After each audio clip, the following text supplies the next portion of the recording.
Literary Legends by the History Journals and Liam Dale. Introduction. After writing this book, I had to decide in what order I would feature these esteemed novelists and poets, my opinion of who was the best, how to categorize such quill dippers without appearing arrogant. I settled for alphabetical, and just their names as chapter headings, so you can easily click or flick to the author you choose to read in your own order.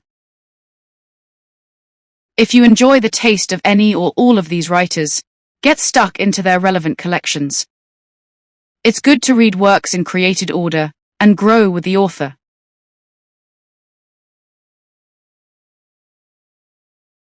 Jane Austen. The lovely Hampshire village of Chawton has much to recommend it to any visitor who happens to pass this way. With thatched cottages, elegant manor house and pretty church, it is the epitome of rural England. However, the many thousands who go to Chawton each year, from all over the world, do so for a very specific reason. Jane Austen spent 8 of her happiest and most productive years at Chawton Cottage, the substantial red brick house at the heart of the village.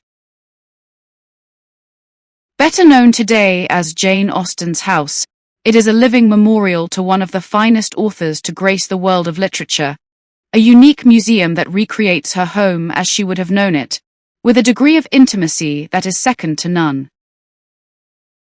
Jane Austen was 33 years old when she arrived at Chawton Cottage in July 1809, evidently delighted at the prospect of her new home, having written these lines to her brother Frank. "As for ourselves, we're very well, as unaffected prose will tell. Our Chawton home, how much we find already in it to our mind, and how convinced that when complete, it will all other houses beat." Chawton Cottage certainly lived up to Jane's expectations, and all her 6 novels were completed here, before being presented for publication. Sadly, illness and her untimely death cut short both Jane Austen's writing career and her contented years at Chawton. The cottage remained as part of the Chawton estate, and was for many years split into 3 farm dwellings, before being sold in 1947 to Mr. T. Edward Carpenter. Always an admirer of Jane Austen, the purchase was made in loving memory of his son, Lieutenant Philip Carpenter, who had been killed on active service in 1944. A public appeal was launched, and with the help of the Jane Austen Society, the house was restored for its opening as a museum in 1949. The remarkable contribution of the Carpenter family was maintained until recent years by trustee Tom Carpenter, grandson of the original benefactor, whose generous legacy ensured that Jane Austen's life and works would forever be accessible to all. Ever since Jane Austen's first published novel, Sense and Sensibility, appeared anonymously in November 1811, the lady and her writing have proved to be enduringly popular. Although considered by some to be the province of academia, her characters and plots are often echoed in modern drama, with her favored themes of love, marriage, and money as relevant today as in the 19th century. Any doubts about Jane Austen's universal appeal were dispelled once and for all in the autumn of 1995. Elizabeth Bennet and Mr. Darcy became household names as the BBC's adaptation of Pride and Prejudice gripped the nation on successive Sunday evenings, achieving a staggering viewing figure in excess of 9 million. Jane Austen novels were reprinted in new and glossy editions, further television and cinema adaptations followed, and even fashions were affected, with raised waistlines once again becoming the style of the day. People who had never read a novel in their lives experienced the delights of Jane Austen, and for Jane Austen's house, the dramatic increase in visitors to Chawton was astounding. Jane herself became a posthumous celebrity, despite only ever completing 6 novels, and it's unbelievable that her quiet, short, and seemingly uneventful life, as the daughter of a country parson, gave her such a remarkable understanding of human nature, still pertinent over 200 years after her death. She truly was an extraordinary woman, often overshadowed by her immortal characters. Her own story is equally as fascinating as any she wrote, set against a background of one of the most exciting periods in English history. We have now another girl, a present plaything for her sister Cassie, and a future companion. She is to be Jenny. This was the first news given of Jane Austen's birth on 16th of December 1775. George III was king, and George Washington was leading a rebellion against the British in the soon-to-be United States of America. The Reverend George Austen proudly announced the arrival of his seventh child, and although his new daughter was never to be known as Jenny, his prediction that Jane would be her sister's future companion could not have been more accurate.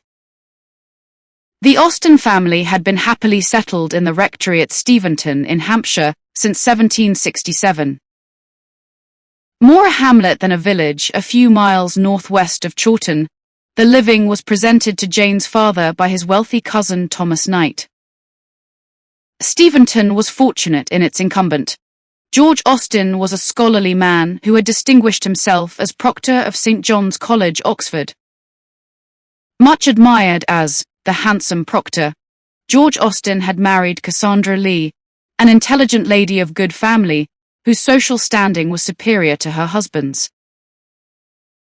The new Mrs. Austen gradually settled into Hampshire life, adapting to her duties, managing the household on a moderate and often inadequate income, while caring for the 8 children she was to bear, as well as Mr. Austen's young pupils who boarded at the rectory.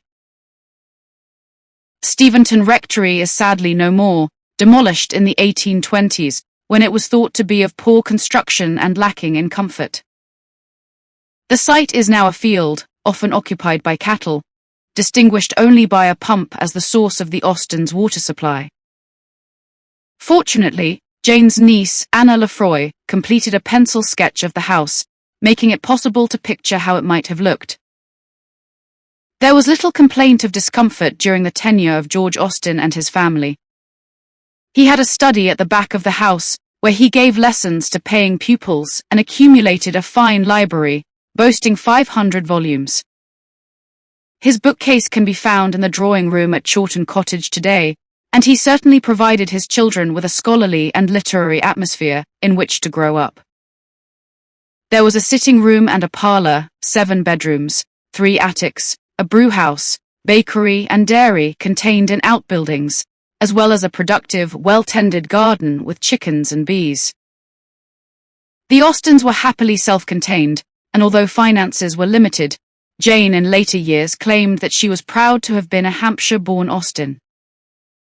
It was a close family, and the bond between Jane and Cassandra was quickly forged. In a household of boys, the 2 girls shared every waking moment, and even in later years when they had the option of having their own bedrooms, they chose to use the extra space as a sitting room, rather than sleeping apart. James was the eldest brother, born in 1765, 10 years Jane's senior. A rather serious, scholarly boy, who had literary ambitions of his own, he went up to St. John's College, Oxford, in 1779, the year that Charles the 8th Austen child was born. Mrs. Austen was nearly 40, and Charles was to be her last baby. Next in age to James was George, born in 1766. Little is known of him because he was mentally retarded and suffered from fits. Mrs. Austen had a brother who was similarly afflicted, and at a time when mental illness was little understood, both George and his unfortunate uncle were boarded out with labouring people in a nearby village. The third Austen son, Edward, born in 1767, did not remain long with the family at Steventon either. The Reverend George Austen had been assisted greatly throughout his life by his wealthy cousin Thomas Knight, and when this gentleman and his wife found themselves unable to have children, they looked to George Austen's large family for a son and heir to adopt. Difficult to comprehend by today's standards, the opportunities offered to the boy were great. In a society where wealth and position could guarantee a young man's future, Edward's good fortune was also to benefit other members of his family. Although the Reverend Austen felt some obligation towards his relation, he was unsure about the request. It was in fact Mrs. Austen who convinced him that it was the right course of action. "I think, my dear, you had better oblige your cousins and let the child go." In the style of the day, the handing over of Edward to the knights was captured by the famous London artist William Wellings as a silhouette. Jane was very young, but the loss of her brother evidently left its mark, emerging as an emotional storyline for a future novel. Henry Austen was born in 1771, equally as clever as his older brother James, but completely the opposite in character and temperament. Henry was exuberant, self-confident, charming and optimistic, and Jane greatly enjoyed his company.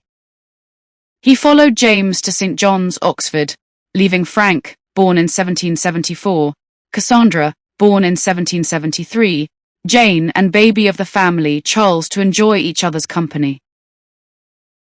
Both Frank and Charles were to embark on the same career path into the Navy, and the two girls became inseparable.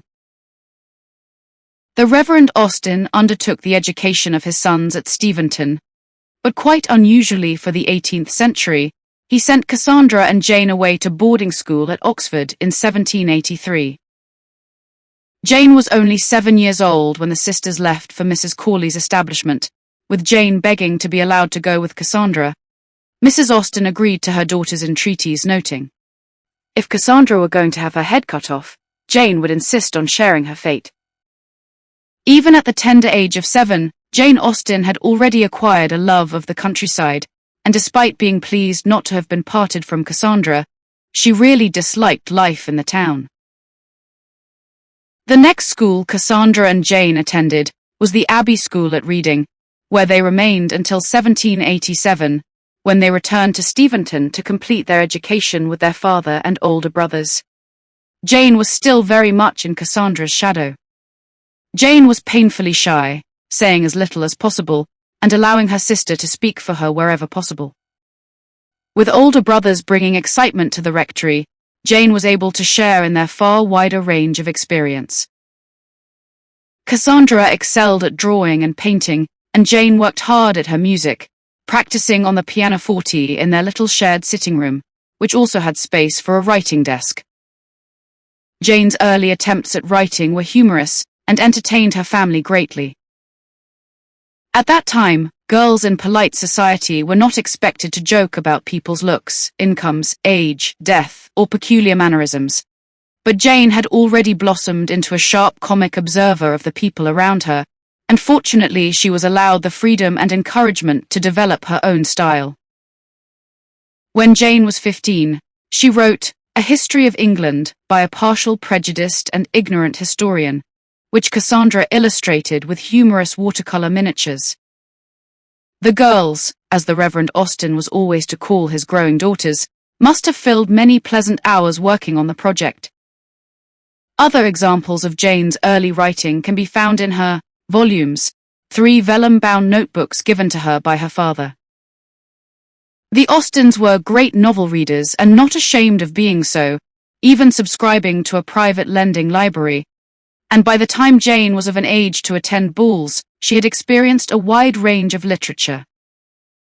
She also chose friends who were generally older than herself, notably the flamboyant Mrs. Anne Lefroy, wife of the rector of nearby Ash, and Martha Lloyd, who, like Cassandra, would prove to be a lifelong companion.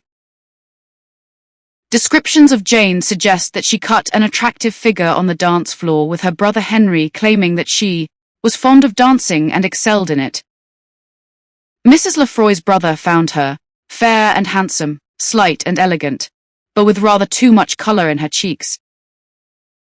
Cassandra was also attractive, and their cousin, the flirtatious and exotic Eliza, Comtesse de Feuillade, who had already captivated both James and Henry Austen, described them as 2 of the prettiest girls in England, and the sisters were, by Eliza's reports, gaining hearts by dozens.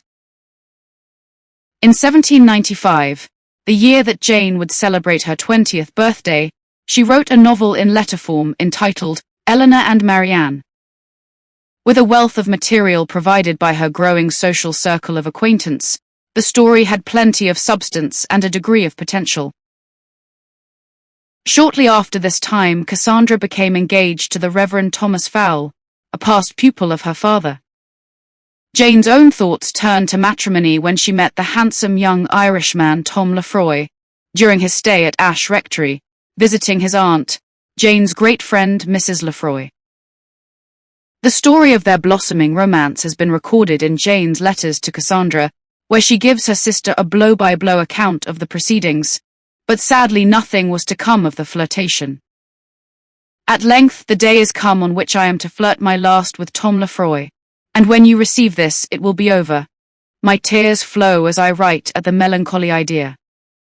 Although Jane was quite flippant, saying she would refuse him and didn't care sixpence for him, the experience must have been an unhappy one. Tom's family had great hopes for him in the marriage market, and the penniless daughter of the Reverend Austen would not have appeared a good prospective match. Mrs. Lefroy noticed the growing attachment on both sides, and quickly reacted, sending Tom off to London, away from the danger of making an unsuitable marriage. Jane was well aware of her own social position, and didn't condemn her friend for the interference. However, it would prove to be a valuable storyline in Pride and Prejudice some years later. If Cassandra had been at Steventon, Jane may have felt the loss of Tom less, but because her sister was away, the letters were written, leaving a record of the incident. Apart from a selection of Irish songs that might have come from Tom, written into Jane's manuscript book, there would be no other source of information about what the first love of Jane's life was possibly. Writing was becoming an important occupation for Jane, and late in 1796, she began a second novel, which she called First Impressions. The Reverend Austen was full of praise for his daughter's manuscript, and he offered it to the publisher Cadell, who immediately turned it down. The encouragement from her father did, however, mean far more to Jane than Cadell's refusal to even look at her work. Undeterred, she went back to Eleanor and Marianne, which she began to rework as a narrative, changing the title to Sense and Sensibility. Early in 1797, Cassandra received the sad news that her fiancé had died of yellow fever on an expedition to the West Indies. The loss was significant, as the war with France, ongoing since 1793, had robbed English society of many of its young men, and the general scarcity of alternative, eligible young males meant that Cassandra was never to marry. Jane knew that despite her sister's calm exterior, the blow had been devastating, and she put much of her comic energy into cheering her up. Some of Jane's jokes after this event appear to be lacking in taste and propriety, but as the letters were intended for Cassandra's eyes only, the relevance was personal. No doubt the Mrs. Hall and her husband of this extract were known to the sisters, making this a private jest rather than the callous comment it at first glance appears to be. Mrs. Hall of Sherborne was brought to bed yesterday of a dead child, some weeks before she expected, owing to a fright. I suppose she happened unawares to look at her husband. Following a visit with Cassandra to Bath, Jane returned to Steventon and in 1798 started work on a novel called Susan, which revolved around a country girl making her society debut in the city. Bath may have become a very fashionable place to visit, but it had little appeal for Jane, who always preferred the beautiful Hampshire countryside of her birth. Unfortunately for her, the Reverend Austen announced that he intended to retire to Bath in 1800, news which apparently so shocked Jane that she fainted.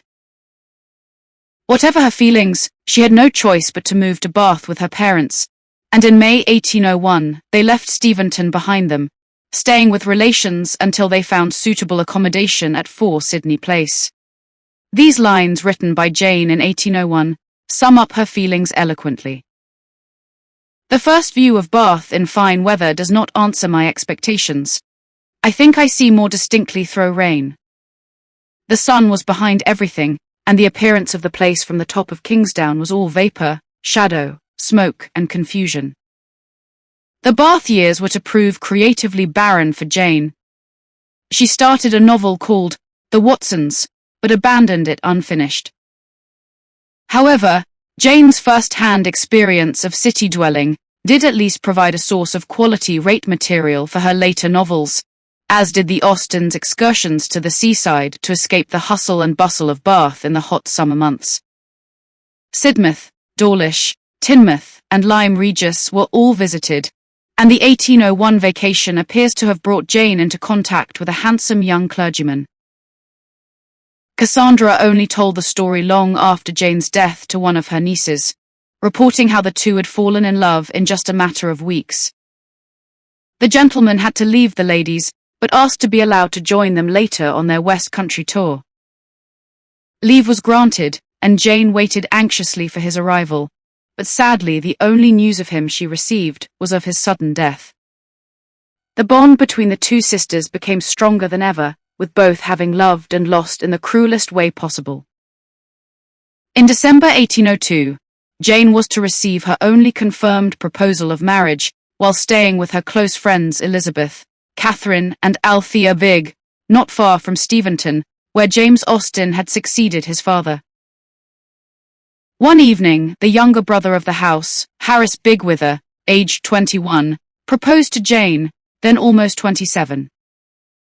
In the heat of the moment, Jane accepted him, but having the night to consider what she had done, withdrew her acceptance the following morning. James Austen was called from Steventon to take her and Cassandra home. Jane didn't love Harris, although she was wise enough to have appreciated the value of such a marriage. Also, in her late 20s, Jane knew that this might well be her last chance to marry, but nevertheless she felt rejecting the young man to be the only honourable course of action. To add to Jane's dislike of Bath, her own personal circumstances deteriorated after this time. The house in Sydney Place was beyond the Austens' limited means, and in 1804 they moved to 27 Green Park Building, a more economical property that tended to damp. The manuscript of Susan had been sold to the publisher Crosby for £10 the previous year, but there was no sign of the novel being printed. Ironically, it would not appear in print until after Jane's death, reworked as Northanger Abbey. On Jane's 29th birthday, her old friend Mrs. Lefroy at Ashe tragically died in the early hours of the morning after a riding accident. The news upset Jane greatly, but worse was to come. Just a matter of weeks later, in January 1805, the Reverend George Austen died equally unexpectedly. He had been unwell and seemed to be improving, but died on the morning of the 21st. Once the immediate shock of his death subsided, the Austen ladies had many pressing problems to consider. Their financial situation was dire, and they were forced to move twice in Bath before leaving the city to take lodgings in Southampton. In 1807, Jane, Cassandra, Mrs. Austen, and Martha Lloyd, who would remain with the Austens for the rest of her days, moved into a house with prospering, seafaring brother Frank and his new wife in Castle Square, Southampton. However, by late 1808, it was Edward, the brother who had been adopted by the wealthy Knight relations, who provided the means for Mrs. Austen, her daughters and Martha to return to Hampshire, offering them Chawton Cottage, rent-free. With the future looking considerably brighter, Jane returned to her writing, tackling the tardy Crosby about Susan, even before moving into her new home in July 1809. Crosby proved to be disobliging, and she was unable to retrieve her manuscript, but once settled at Chawton, Jane soon turned her attention to Sense and Sensibility. The novel begins with Eleanor and Marianne Dashwood discovering that they have been left in reduced circumstances after the death of their father. Their characters are very different. Eleanor exhibits the sense, prudently keeping her innermost feelings, hopes and passions to herself, with Marianne full of sensibility, wearing her heart on her sleeve, refusing to comply with the rules of society in pursuit of the man she loves. Marianne is a delightfully honest, spontaneous young woman who suffers greatly for her lack of restraint, and only the devotion of Eleanor and the love of a truly good man who understands the perilous nature of society can save her. The background characters, including the larger-than-life Mrs. Jennings, and the scheming Lucy Steele, add humor to the story, and although the reader is enthralled by Marianne's exploits, Jane Austen demands a degree of admiration for Eleanor's calm good sense and self-control. Sense and Sensibility was presented for publication by Henry Austen, the entrepreneur of the family, to Thomas Egerton of the Military Library, Whitehall. Henry was living in London with his wife Eliza, their cousin the Comtesse de Feuillade, who had been widowed during the French Revolution, when her husband had been executed. Both James Austen and Henry had proposed to Eliza, but she chose the more charismatic Henry, 10 years her junior, dissuading him from entering the church, which may have been a factor in choosing between the brothers. At that time, there were several routes for an author to become published. A publisher could buy the copyright as Crosby had done with Susan. He might otherwise offer to pay the costs and share the receipts with the author, or he could publish on commission, handling a book for a fee with the author paying all the costs, but taking all the receipts. It was the latter situation that Henry negotiated for Jane, probably advancing her the money to publish. The author was identified as a lady, with the novel printed in November 1811. Much to Jane's surprise and delight, it was a success, eventually netting her a profit of £140. Egerton must also have been well satisfied, because he offered Jane £110 to buy the copyright of Pride and Prejudice, her reworked version of First Impressions, the quality of which the Reverend George Austen had recognized more than 10 years earlier. The progress of Elizabeth Bennet and Mr. Darcy, told within the pages of Pride and Prejudice, is one of the greatest love stories of all time. Elizabeth has 4 sisters, and her mother, the comically brilliant Mrs. Bennet, is determined that her 5 girls should marry well, despite their lack of money or connections. The opening of the novel sets the scene, and these lines, like the 2 main protagonists, are instantly recognizable. It is a truth universally acknowledged that a single man in possession of a good fortune must be in want of a wife. The delightful Mr. Bennet, with his teasingly sharp wit and intellect, adds an extra dimension, and Elizabeth's older sister, the wise and lovely Jane Bennet, is without doubt a tribute to the author's own sister, Cassandra. The plot twists and turns as first Jane is crossed in love, with Elizabeth helpless, as the object of Jane's affections is whisked away to London by his concerned friends and relations. For Elizabeth also, the course of true love does not run smoothly, and Lydia, the youngest sister, almost destroys the reputation of the entire family by her selfish and reckless behavior. Add to this the smouldering presence of Mr. Darcy, and the story is irresistible, making Pride and Prejudice Jane Austen's finest work. It was again published anonymously, this time attributed to the author of Sense and Sensibility in 1813, and although Jane wondered if it was too light and bright and sparkling, the response to her own darling child, as she referred to the novel, was excellent.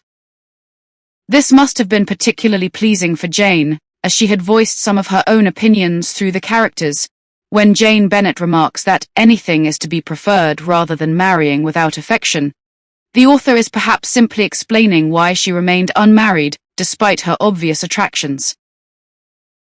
For many people, Elizabeth Bennet is the closest character to Jane Austen's own personality as a young woman, and this extract from a letter to Cassandra, written in 1813, expresses her fondness for Elizabeth. I must confess that I think her as delightful a creature as ever appeared in print, and how I shall be able to tolerate those who do not like her, at least, I do not know. Jane needn't have been concerned. The novel was a great success, with Egerton printing a second edition of Pride and Prejudice, and also Sense and Sensibility, in November 1813. The next novel to appear was the first to be entirely composed at Chawton. Jane started work on Mansfield Park in 1811, and the story included many of her own personal experiences. She incorporates a favorite play, Lover's Vows, and her own copy can still be seen at Chawton Cottage today.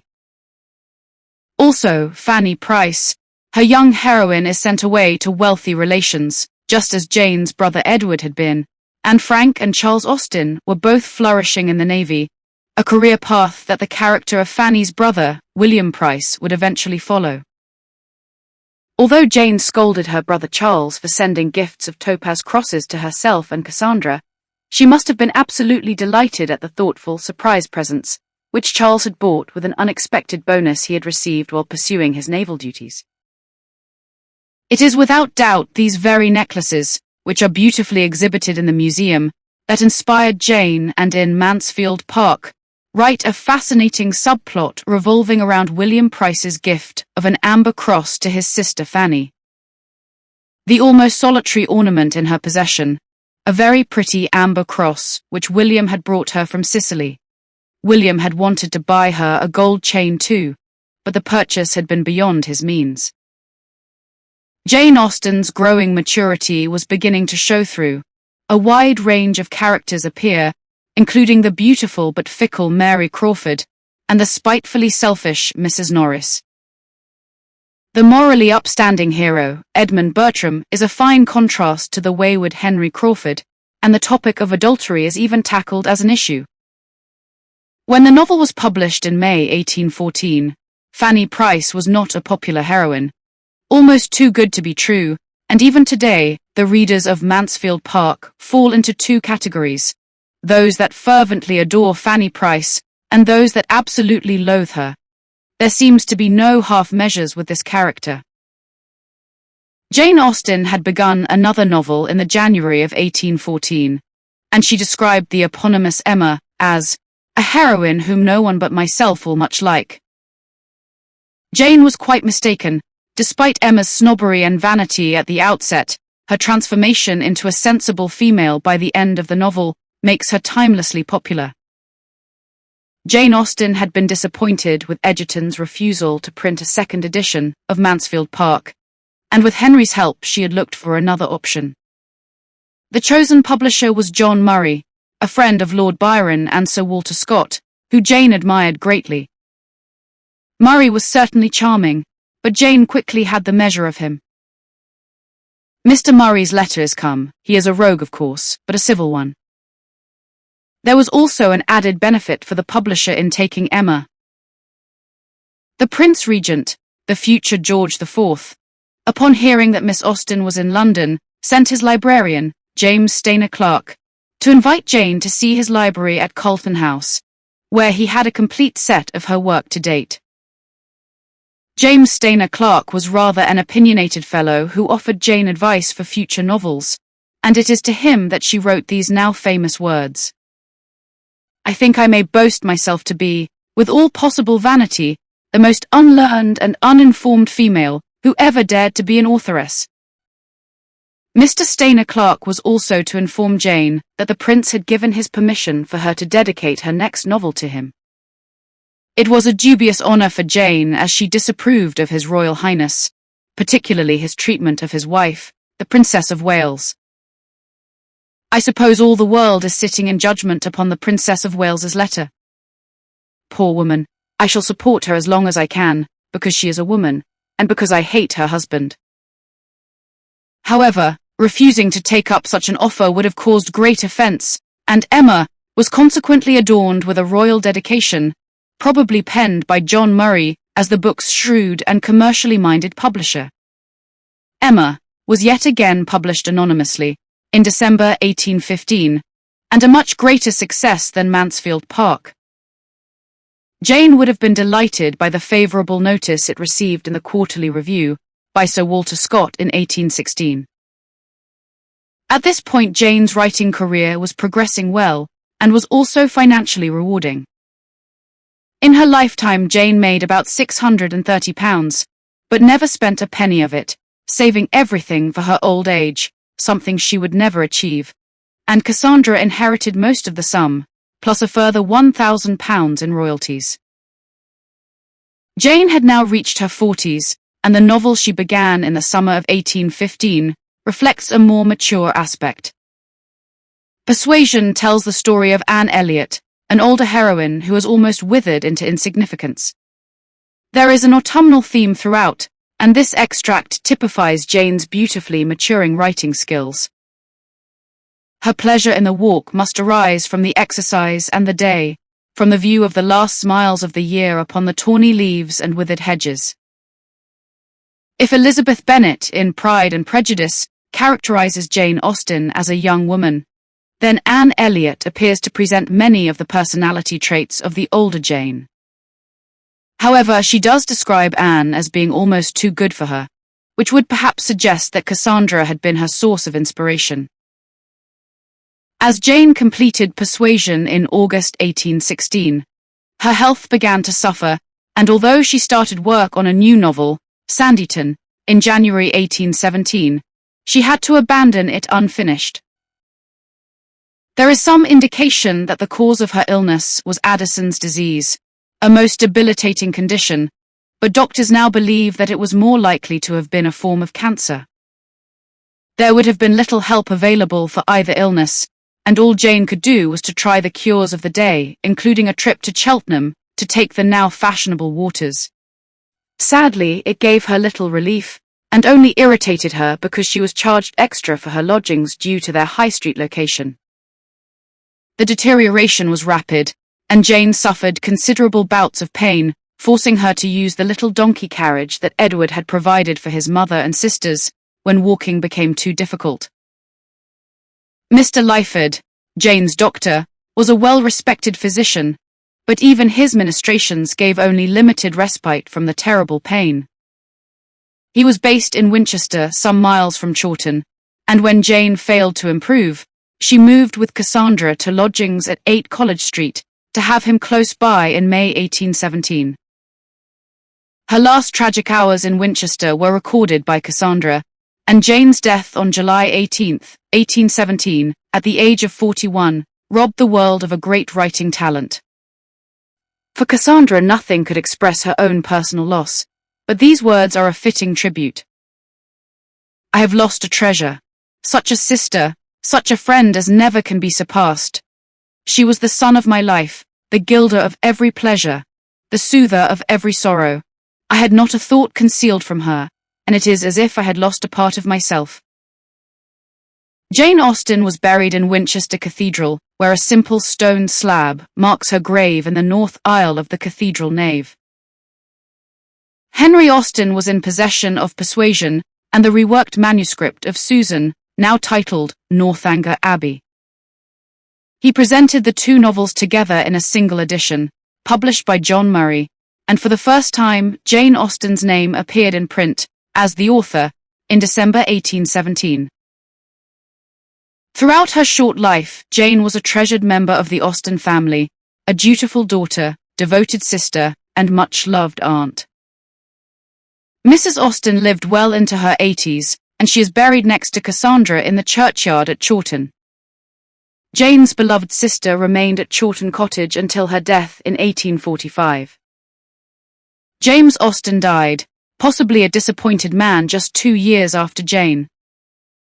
His sister had succeeded where he had failed in the world of literature, and his expected inheritance did not materialize, leaving him a poor clergyman, while his younger brother Edward became a rich man through the Knight family.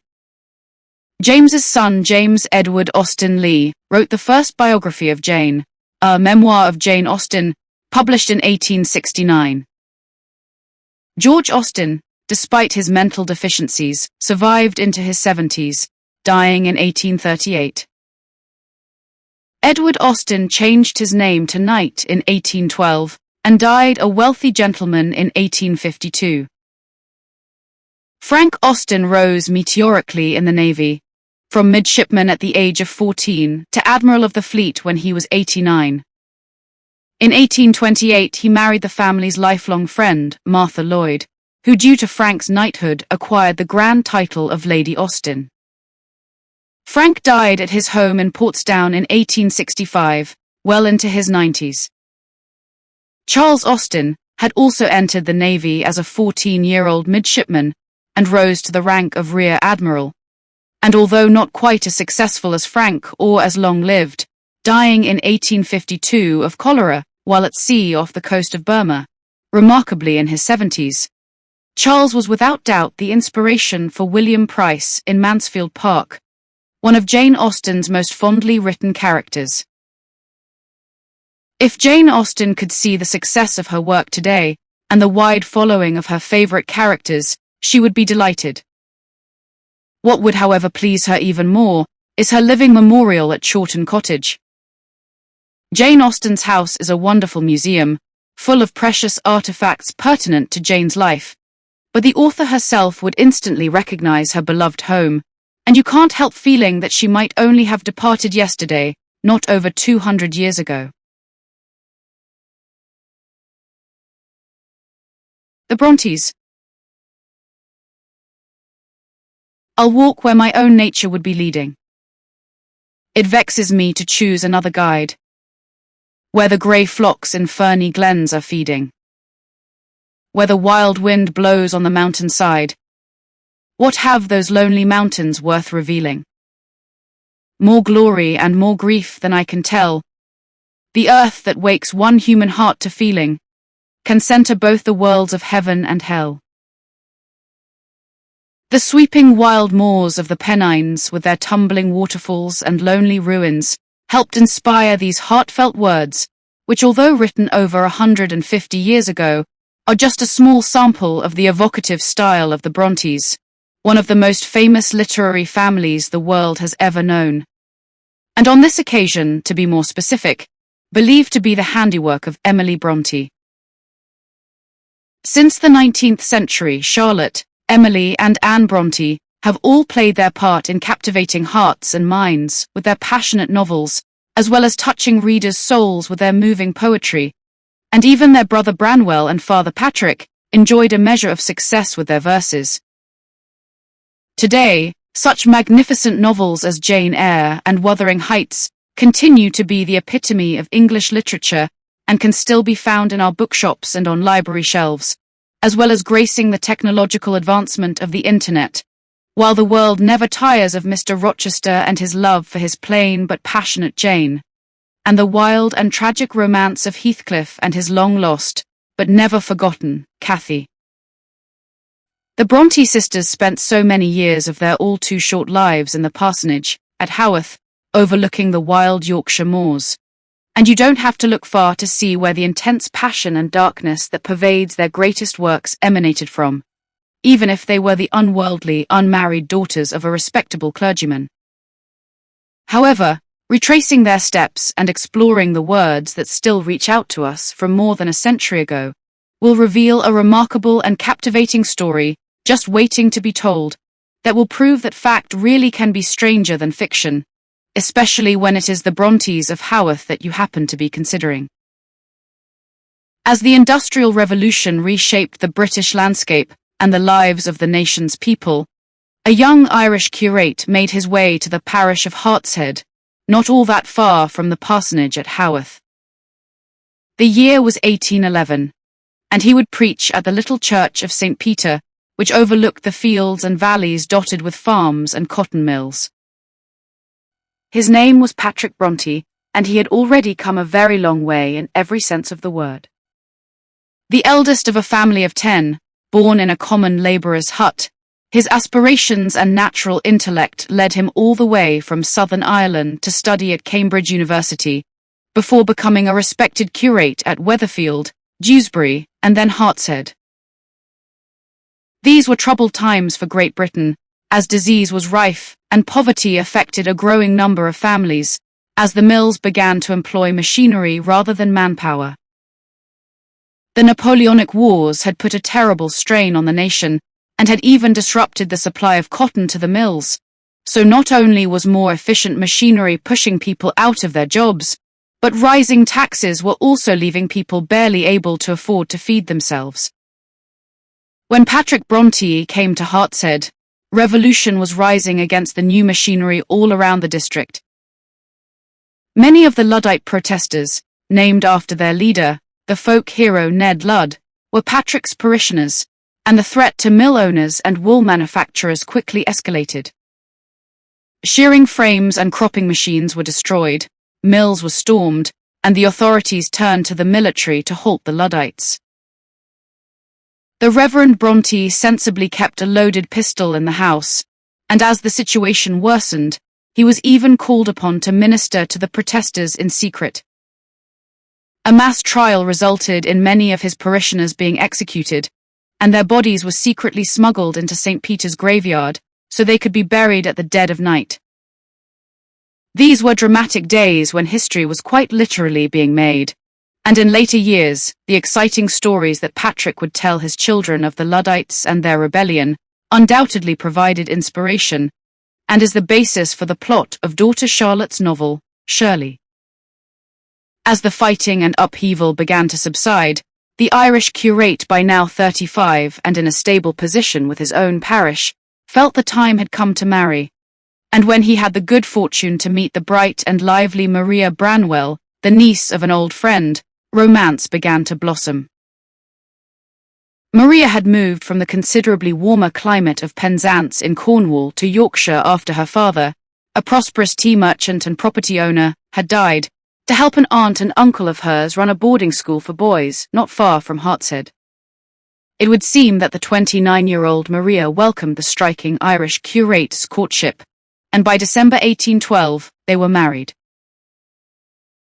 By the time the happy couple moved to Thornton on the outskirts of Bradford in 1816, they already had two lovely daughters, Maria aged 3 and Elizabeth aged 2, but this was only the beginning of their growing family.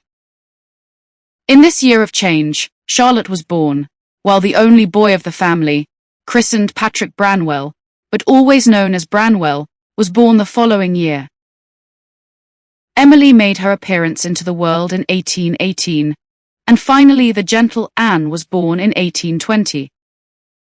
Often people are surprised to discover that there were two older Bronte sisters, but as we follow in the family's footsteps, you will find out why so little is known about them.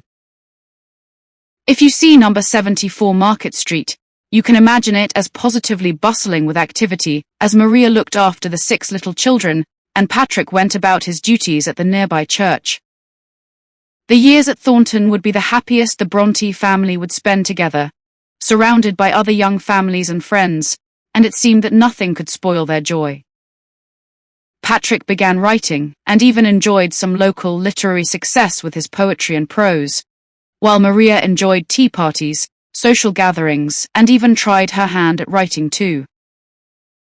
However, with 6 children and 2 maidservants to cater for, not to mention Maria and Patrick themselves, the little townhouse was practically bursting at the seams. So, when the ambitious curate was offered the prospect of a larger income and better position at Haworth, needless to say he leapt at the opportunity, and Maria, with the family in tow, made the 5-mile journey over the hills as the Brontes set off for their new home.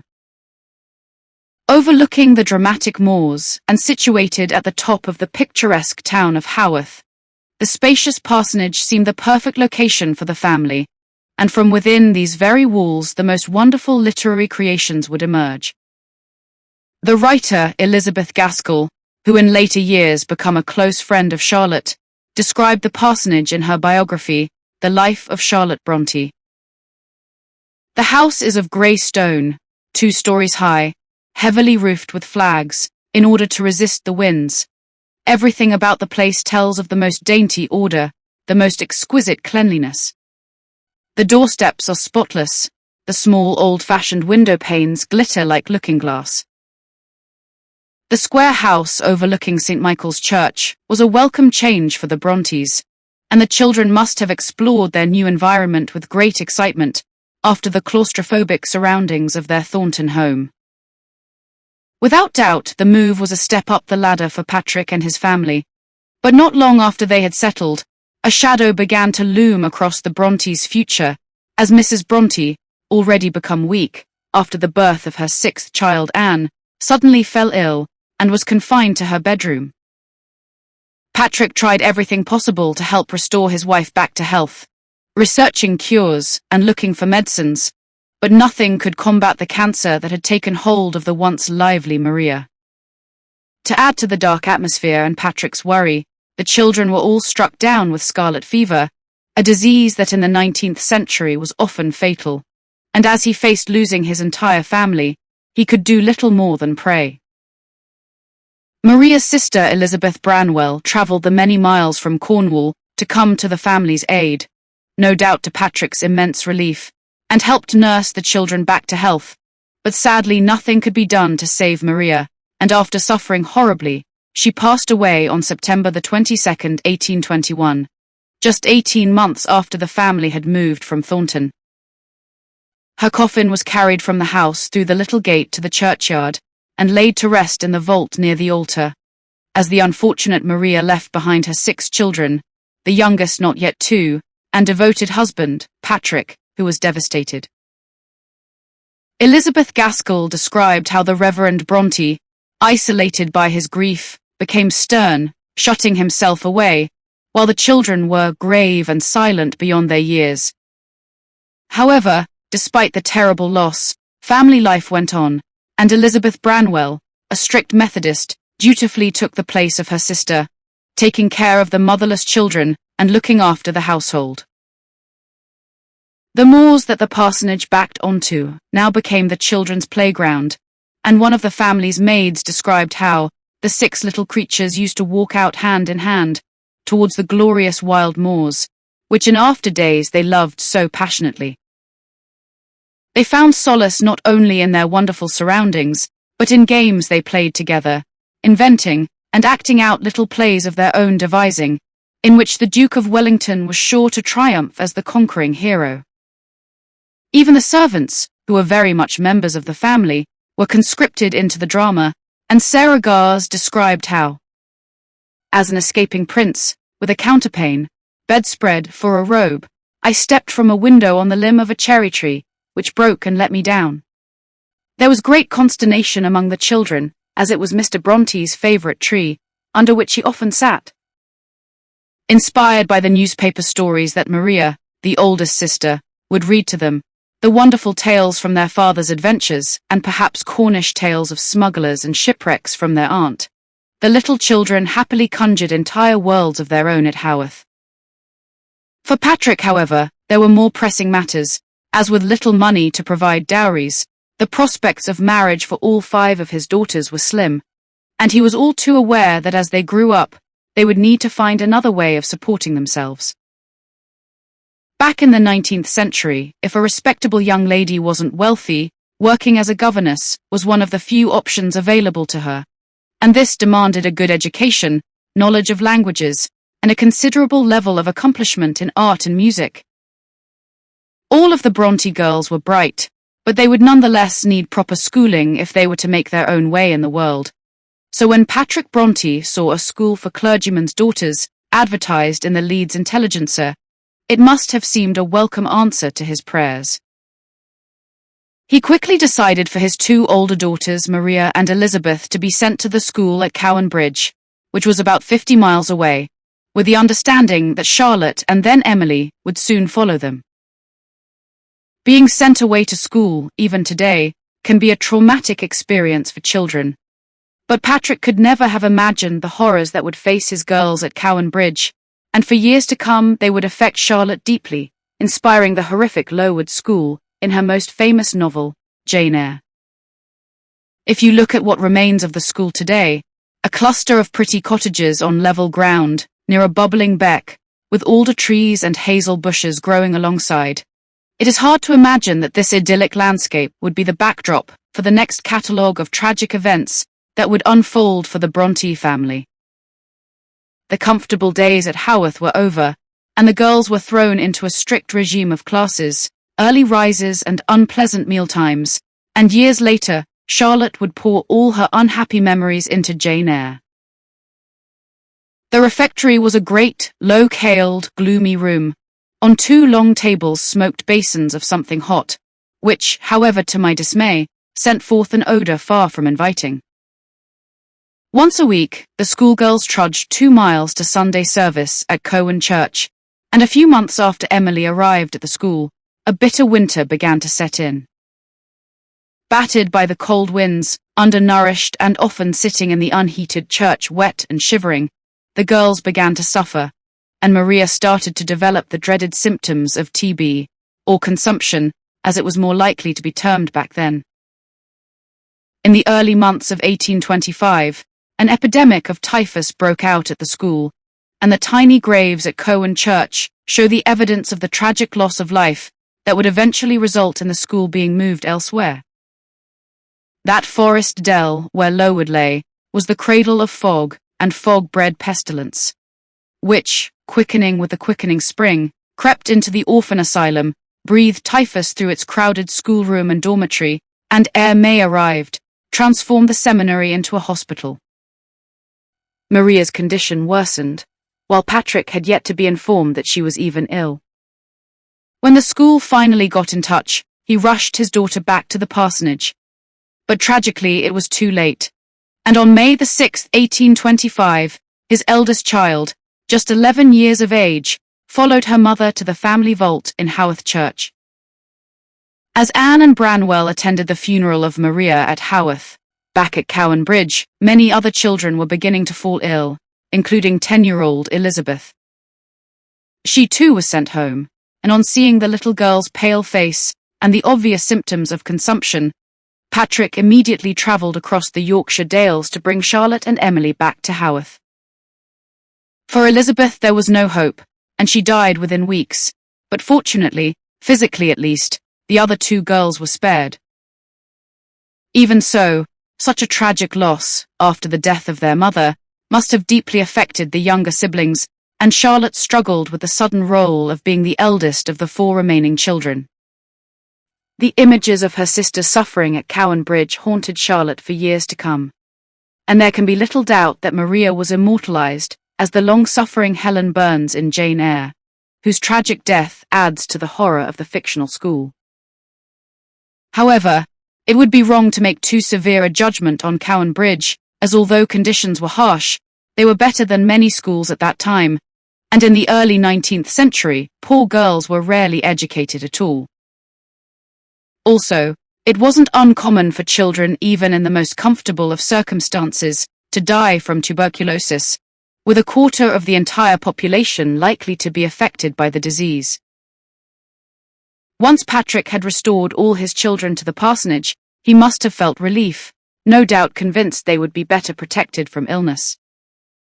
However, Haworth quite extraordinarily at this time had one of the highest mortality rates in the country, only rivaled by the unhealthiest slum districts of London, and we'll discover why this was the case as our journal unfolds. The four remaining children now confined to life at Haworth once again drew on their imaginations to create a world filled with heroes and invented kingdoms. Books and magazines were hungrily consumed, and from the Arabian Nights to the ballads of Sir Walter Scott and the poetry of Lord Byron, magical stories were inspired, embellished, and soon written down. A year after Maria and Elizabeth had died, Patrick Bronte brought Branwell a box of toy soldiers, which were received with glee, and all four of the children adopted an individual soldier, naming it and giving it a history. Branwell's was Napoleon Bonaparte, Emily's, Sir William Edward Parry the Arctic explorer, and Anne's, Sir James Clark Ross, who had accompanied Parry on his latest expedition. Charlotte, as always, chose the Duke of Wellington as her hero, and soon the stories would take the soldiers out into the garden and onto the moors to battle with cannons and defeat their foes, who would then be washed away in the swirling water of the fast-flowing brooks. Today, the Bronte walk over the moor takes us to where the children would have played and invented their magical adventures amongst the rocks and heather, and in the parsonage, now the Bronte Museum, we can actually see the evidence of the exciting stories the children created. They went into immense detail, even creating an ancient language for their heroes, and the maps and tales of their imaginary lands are fascinating. But you will need good eyesight because they are all written in the tiniest handwriting. This wasn't just so as not to use up too much paper, but because they knew their father would not have approved of their make-believe, so they made sure the writing was too small for him to read, as his eyesight was poor. Clear bonds began to develop between the siblings as the older children, Branwell and Charlotte, worked on more mature stories, while the younger two, Emily and Anne, became inseparable, and would continue to exchange their precious ideas for years to come. But the children's paradise played out in the kingdoms they named Angria and Gondol could not last forever, and it was all too soon time to face the future and a more formal education. In 1831, 6 years after returning from her harsh experiences at Cowan Bridge, at the age of 15, Charlotte was once more sent away to school. Despite arriving as a rather awkward and homesick young girl, Roe Head School, which was near to Patrick's old parish at Hartshead, proved to be altogether far more pleasant, and Charlotte blossomed. It was here that she met her lifelong friend, Ellen Nussey, who years later would provide a valuable insight into the author's life. Charlotte won numerous medals for her hard work and spent her free time visiting the homes of her wealthier friends, while in return entertaining them with terrifying tales after dark. Ellen Nussey remembered. She brought together all the horrors her imagination could create, from surging seas, raging breakers, towering castle walls, high precipices, invisible chasms and dangers. Some of the girls were quite terrified by her stories, and those gruesome tales that sprang from an age steeped in superstition and ghosts would certainly re-emerge in her later novels. After completing her studies, Charlotte returned to Roe Head, but as a teacher, and took Emily with her. Although if the new schoolmistress's letter home is anything to go by, Emily was never going to settle. Every morning when she woke, the vision of home and the moors rushed on her, and darkened and saddened the day that lay before her.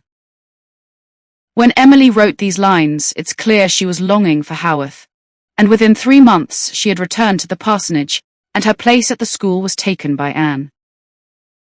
There is a spot mid barren hills, where winter howls and driving rain. But if the dreary tempest chills, there is a light that warms again. The house is old, the trees are bare, and moonless bends the misty dome. But what on earth is half so dear, so longed for as the hearth of home? It's also interesting to consider these lines that later appear in Emily's novel, Wuthering Heights, when her heroine Cathy seems to echo precisely what her creator was feeling at being constrained. "Oh, I'm burning. I wish I were out of doors. I wish I were a girl again, half savage and hardy and free. I'm sure I should be myself were I once among the heather on those hills." Even Charlotte struggled to forget the freedom she once enjoyed, as she explains in this letter. "I have endeavored not only to attentively observe all the duties a woman ought to fulfill, but to feel deeply interested in them. I don't always succeed, for sometimes when I'm teaching or sewing, I'd rather be reading or writing." But while Charlotte and Anne learned to accept life at Roe Head, their brother Branwell, who considered himself a budding artist, had been developing plans to apply to the Royal Academy in London. Although his decision to approach the Royal Academy never seems to have materialized, with the support of a family friend, he set up a studio in Bradford to paint professionally as a portrait artist. With no training, it will come as no surprise that Branwell failed miserably, and as he had been squandering the family's money on drink, any idea that he was likely to provide stability for the girls was a lost cause. Things went from bad to worse when he tried his hand at teaching, but was dismissed from his post working as a private tutor. With the railways fast cutting through the valleys of the Pennines, in 1840 he secured a job working for the Leeds and Manchester Railway, which was on the brink of its official grand opening. For a while, all looked a great deal more promising, and Branwell was promoted, moving to the London Foot railway station near Halifax, at which point he started to compose poetry, which was published in the Halifax Guardian.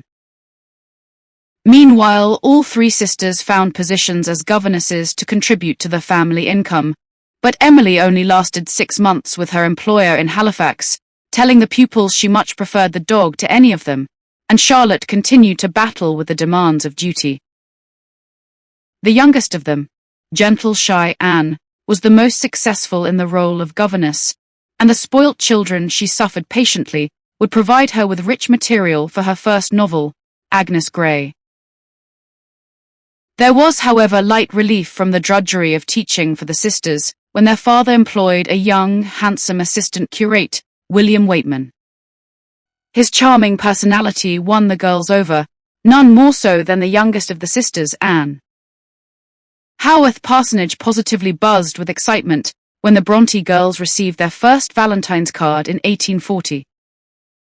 Mr. Waitman had walked 10 miles to Bradford to post the carefully composed verses, and the sisters playfully responded, writing him a poem of thanks.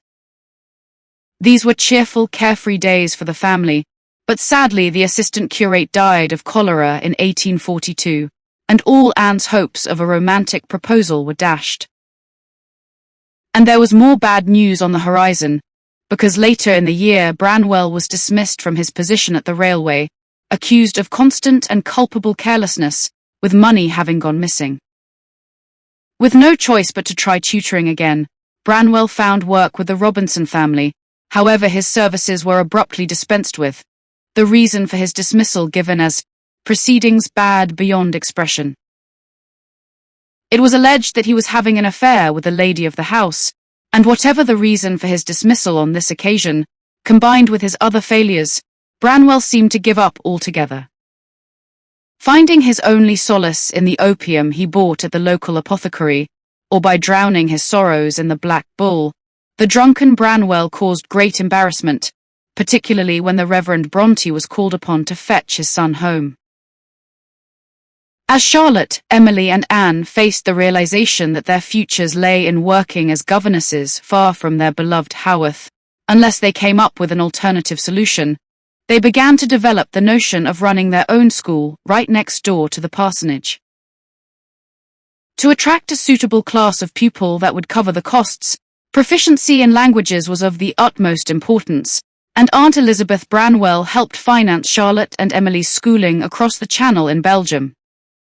In 1842, the girls set off for the Pensionnat Hager in Brussels, where Emily made a great impression on the teachers with her intelligence and talents, and even taught music in the last months of her stay.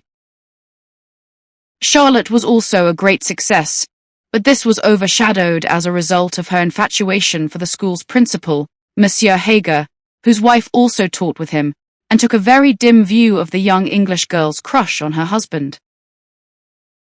After 9 months in Belgium, the sisters were called back to Haworth when Aunt Branwell fell ill. But sadly, by the time they got there, the good-hearted soul who had been mother to them for 20 years had died.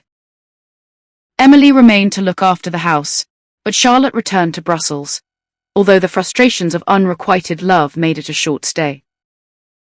The sisters were, however, now equipped with many accomplishments, musical talents, and languages, so they started to advertise their school, but they didn't even manage to attract one single pupil. With the school idea failing, things seemed bleak, but this account by Anne unwittingly gives a hint of where the family's future fortunes actually lay. When the last paper was written, we were thinking of setting up a school. The scheme has been dropped. Charlotte is thinking about getting another situation. She wishes to go to Paris. Will she go? Emily is engaged in writing the Emperor Julius's life. She has read some of it, and I want very much to hear the rest. She is writing some poetry too. I wonder what it is about. In fact, it was when Charlotte discovered some of Emily's poems that she must have realized that the Brontes' childhood passion for writing could be the answer to all their problems. Ironically, it took all Charlotte's persuasive skills, but eventually Emily agreed to let her sister try and publish her poems, along with some of her own work and Anne's. As lady writers were not approved of at the time, and unlikely to be successful, the sisters decided to publish their work under the pseudonyms of Currer, Ellis, and Acton Bell. Although only 2 copies of the book were sold, the publication did mark the beginning of the sisters' literary career. Before they could pursue matters further, there was a sudden family emergency in the family, as Patrick Bronte's sight deteriorated further, and he was diagnosed with cataracts. The potential consequences for his work as a clergyman and the family income were disastrous, and Charlotte solemnly accompanied him to Manchester so that doctors could operate to remove them. Having to spend 6 weeks in a darkened room in modest lodgings nursing her father after the operation, The depressing atmosphere must have swept Charlotte back into the bitter memories of her past, and it's here that she began to write Jane Eyre. Patrick's operation was a total success, however, and on her return to Haworth, Charlotte, still absorbed by the story, threw her heart and soul into the captivating tale. She had already written another novel, The Professor, which had been turned down by numerous publishers, but when she completed Jane Eyre, the response was altogether different, and the only publishers who had encouraged her with her first book, Smith and Elder, didn't hesitate in accepting the manuscript when it arrived.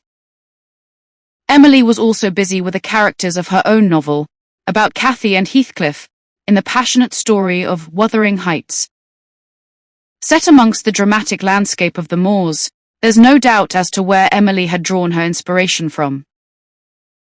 Anne completed Agnes Grey, the story of a governess drawn from her own experiences teaching at Blake Hill, and along with Emily's novel, the two books were published by Thomas Newby. The passion of Wuthering Heights seemed a little too much for Victorian England and shocked many readers, but Jane Eyre enjoyed enormous popularity, and with all three books on sale throughout Britain, speculation began to grow about the identity of the mysterious authors.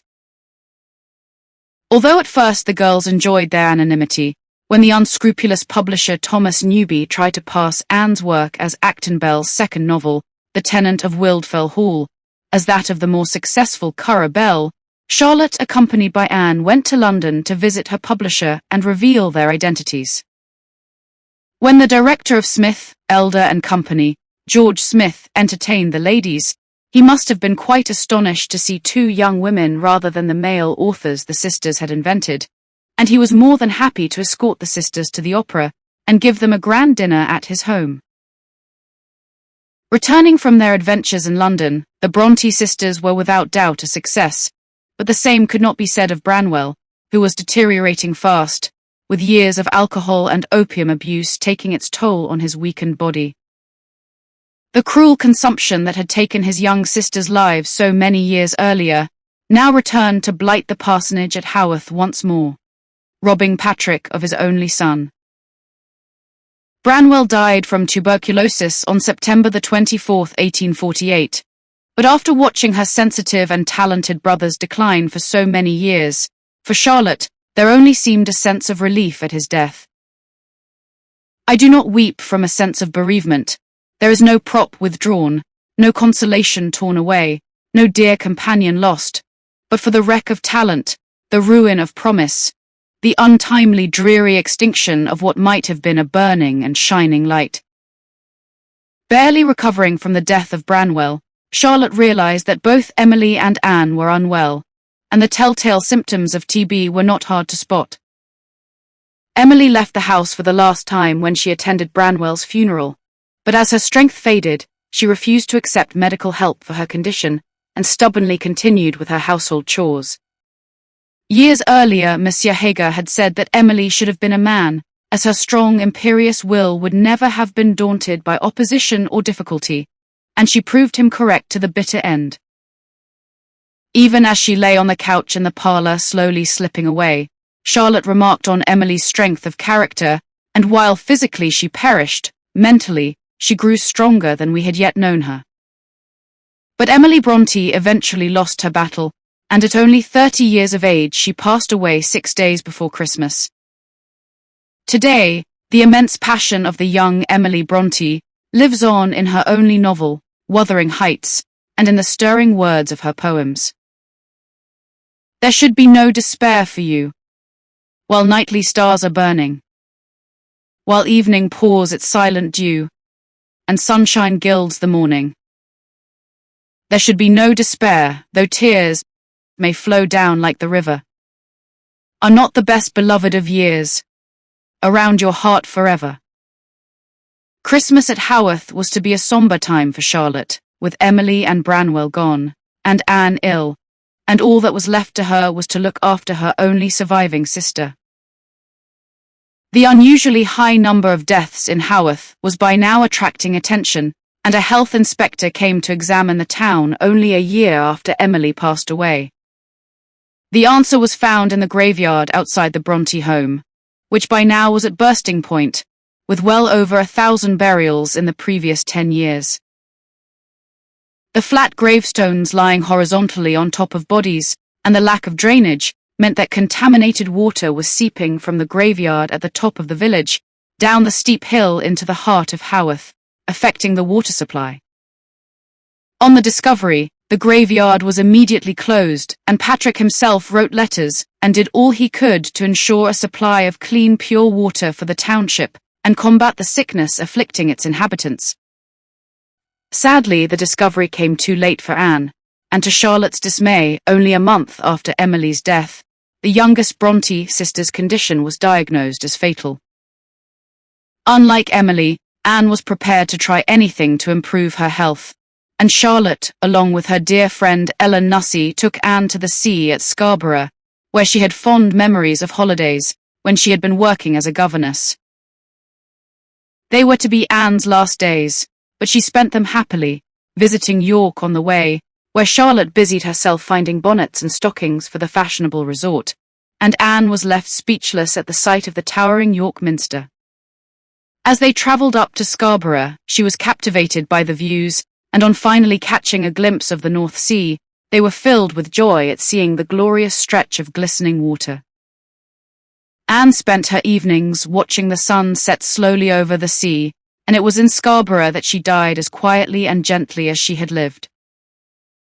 Charlotte, sparing her father yet another funeral, decided her poor sister should be buried in Scarborough, overlooking the sea and the landscape she had loved so much, which is why Anne is the only member of the family not to be buried in the vault at Haworth.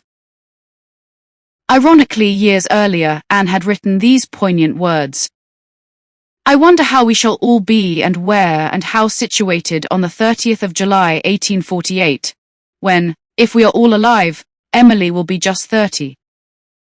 I shall be in my 29th year, Charlotte in her 33rd, and Branwell in his 32nd. And what changes shall we have seen and known, and shall we be much changed ourselves?" The last thing poor Anne could ever have imagined was that by spring of 1849, Charlotte would be the only one of them left. In the dark days that followed Anne's death, Charlotte struggled through her grief at Haworth, describing how alone she felt. "The great trial is when evening closes and night approaches. At that hour we used to assemble in the dining room. We used to talk. Now I sit by myself. Necessarily I am silent." Then Charlotte turned once more to her writing for solace, and in December 1849 her third novel, Shelley, was published, inspired by her father's tales of the Luddites. In the summer of 1850, Charlotte was invited to stay with friends near Windermere in the Lake District, where she met another renowned lady author, Elizabeth Gaskell, and a strong friendship developed between the two women. At this time, Charlotte wrote, "In Mrs. Gaskell's nature, it mournfully pleases me to fancy a remote affinity to my sister Emily, and in later years it would be Mrs. Gaskell who would share with the world the story of Charlotte Bronte." The Bronte name was now famous, and despite the deaths of their authors, Wuthering Heights and Agnes Grey, were soon reprinted, and Charlotte began the painful task of going through her sister's poems to select and edit works for publishing, while also starting her next novel, which drew on her experiences in Belgium. The result, Villette, her last novel, was published, but there was some unrest at the parsonage, for a perhaps unexpected reason. The curate who had worked alongside Charlotte's father for several years, Arthur Bell Nichols, had proposed marriage, and Patrick Bronte was far from happy with the idea of the Irishman marrying his now famous daughter. When the proposal was made, a white and trembling Charlotte was quite taken aback by the emotions that his request unleashed, but Patrick fiercely demanded that she turn him down. Shrinking into depression after the rejection, Arthur left his post, but it seems the objection of her father to the union did more to push Charlotte into the arms of Mr. Bell Nichols, perhaps her own Mr. Rochester, rather than what had been intended, and after beginning a secret correspondence with the curate, she finally accepted his proposal. On June the 29th, 1854, the atmosphere at Haworth Church was transformed as Charlotte, dressed in a white muslin dress, stepped into the doorway with Ellen Nussey as her bridesmaid. The few villagers that caught sight of the bride said she looked like a snowdrop, and as petals were scattered and the parsonage was filled with flowers, it seemed that at last there was a happy ending to Charlotte Bronte's own story. Charlotte was whisked away by carriage, and the grey silk honeymoon dress she wore can be seen to this day in the Bronte Museum. The newlyweds spent happy days exploring Ireland and meeting Arthur Bell Nicholls' relatives and friends, who had nothing but praise for the happy man. Charlotte's letters at this time are filled with excitement, while she admired the dramatic coastline of the west of Ireland, such a wild, iron-bound coast, with such an ocean view as I had not yet seen, and such battling of waves with rocks as I had never imagined, and of course she adored her new husband. Finally, Charlotte was content, and although she would only live 9 more months, they would be the happiest days of her life. Indeed, she willingly took on the role of a dutiful wife, rather than that of a famous, though solitary woman. But fate still had another cruel blow to deal Charlotte, and those who loved her, as she suffered complications in the early stages of pregnancy and died on March 31st, 1855. Patrick Bronte had outlived his wife and 6 children, but he made sure their memories did not fade, going as far as to help Charlotte's friend Elizabeth Gaskell in her research for The Life of Charlotte Bronte, while rather ironically living out his days with Arthur Bell Nicholls. Today, the legacy of the Brontes, who began their literary journey with magical fantasies and children's games, lives on to thrill each new generation of readers who discover them, not to mention the many thousands of visitors who make the pilgrimage to Haworth to see the remarkable place where such legendary characters as Heathcliff and Jane Eyre were first brought to life. Catherine Cookson. Mention the name of Catherine Cookson, and images of a bygone era will immediately spring to mind. This truly remarkable author created a literary landscape based on her childhood experiences in the northeast of England, and although often labelled a romantic novelist, Catherine Cookson's gritty plotlines and fascinating characters offer a rare insight into life on Tyneside at the end of the 19th and beginning of the 20th century, reaching way beyond what you would expect to find in a traditional love story. Set against the backdrop of the dockyards of South Shields and the coal mines and factories of the industrial north, Catherine Cookson's brave heroines fight to escape the poverty of their birth. And girls like Kate Hannigan, Tilly Trotter, and Hannah Boyle offer a great sense of hope to all who are fortunate enough to encounter them. In circumstances which wore all but the toughest of Tyneside's working-class women into an early grave, or turned them to drink and prostitution, Catherine Cookson's heroines have the strength and resolve to better themselves. The fact that they often go on to fall in love with heroic men, whether from the ranks of the working classes or the gentry, is undoubtedly where Catherine Cookson's romantic reputation has come from, and in terms of book sales this has, quite literally, put this very special lady of letters in a class of her own. In fact, for more than 20 years, Catherine Cookson not only occupied top billing on the bestseller lists, but she also had the distinction of being the most borrowed author from public libraries. It was an honor she maintained all the way through until 2004, incredibly, some 6 years after her death. However, there are times when fact can be much stranger than fiction, and as you begin to take a closer look into the life and time of Catherine Cookson, it's evident that even as a little girl, her own life story was as colorful and traumatic as any of the characters she would create in later life. For many years, Catherine Cookson was Britain's most widely read novelist. Even so, despite becoming a multi-millionaire as a result of her books, Catherine Cookson maintained a comparatively low profile and quietly supported causes in the northeast of England, using her good fortune to help others. Throughout her long life, she was renowned for being careful with money, and Catherine Cookson's own rags to riches story is as fascinating as any of the brave, beautiful, and triumphant heroines she created. In fact, many of the issues that affect her best-loved ladies mirror the problems that beset the author in her own life, and where better to start our journey into Catherine Cookson country than at the beginning, where Kate McMullen, the given name of Catherine Cookson, arrived in the world at 5 Leam Lane in Tyne Dock, South Shields, on the 20th of June 1906. Today, a visit to Tyneside will reveal a very different landscape to the one our young Catherine Cookson would have known. Even driving up the A1, travellers are welcomed to the region, quite literally, with open arms, by Anthony Gormley's unmissable statue, the Angel of the North. The brainchild of Gateshead Council to create a landmark at the entrance to Tyneside. The angel stands 20 metres tall, with a 54-metre wingspan, and can withstand wind speeds of up to 100 miles an hour. Which, when you see where the statue is located, is perhaps just as well.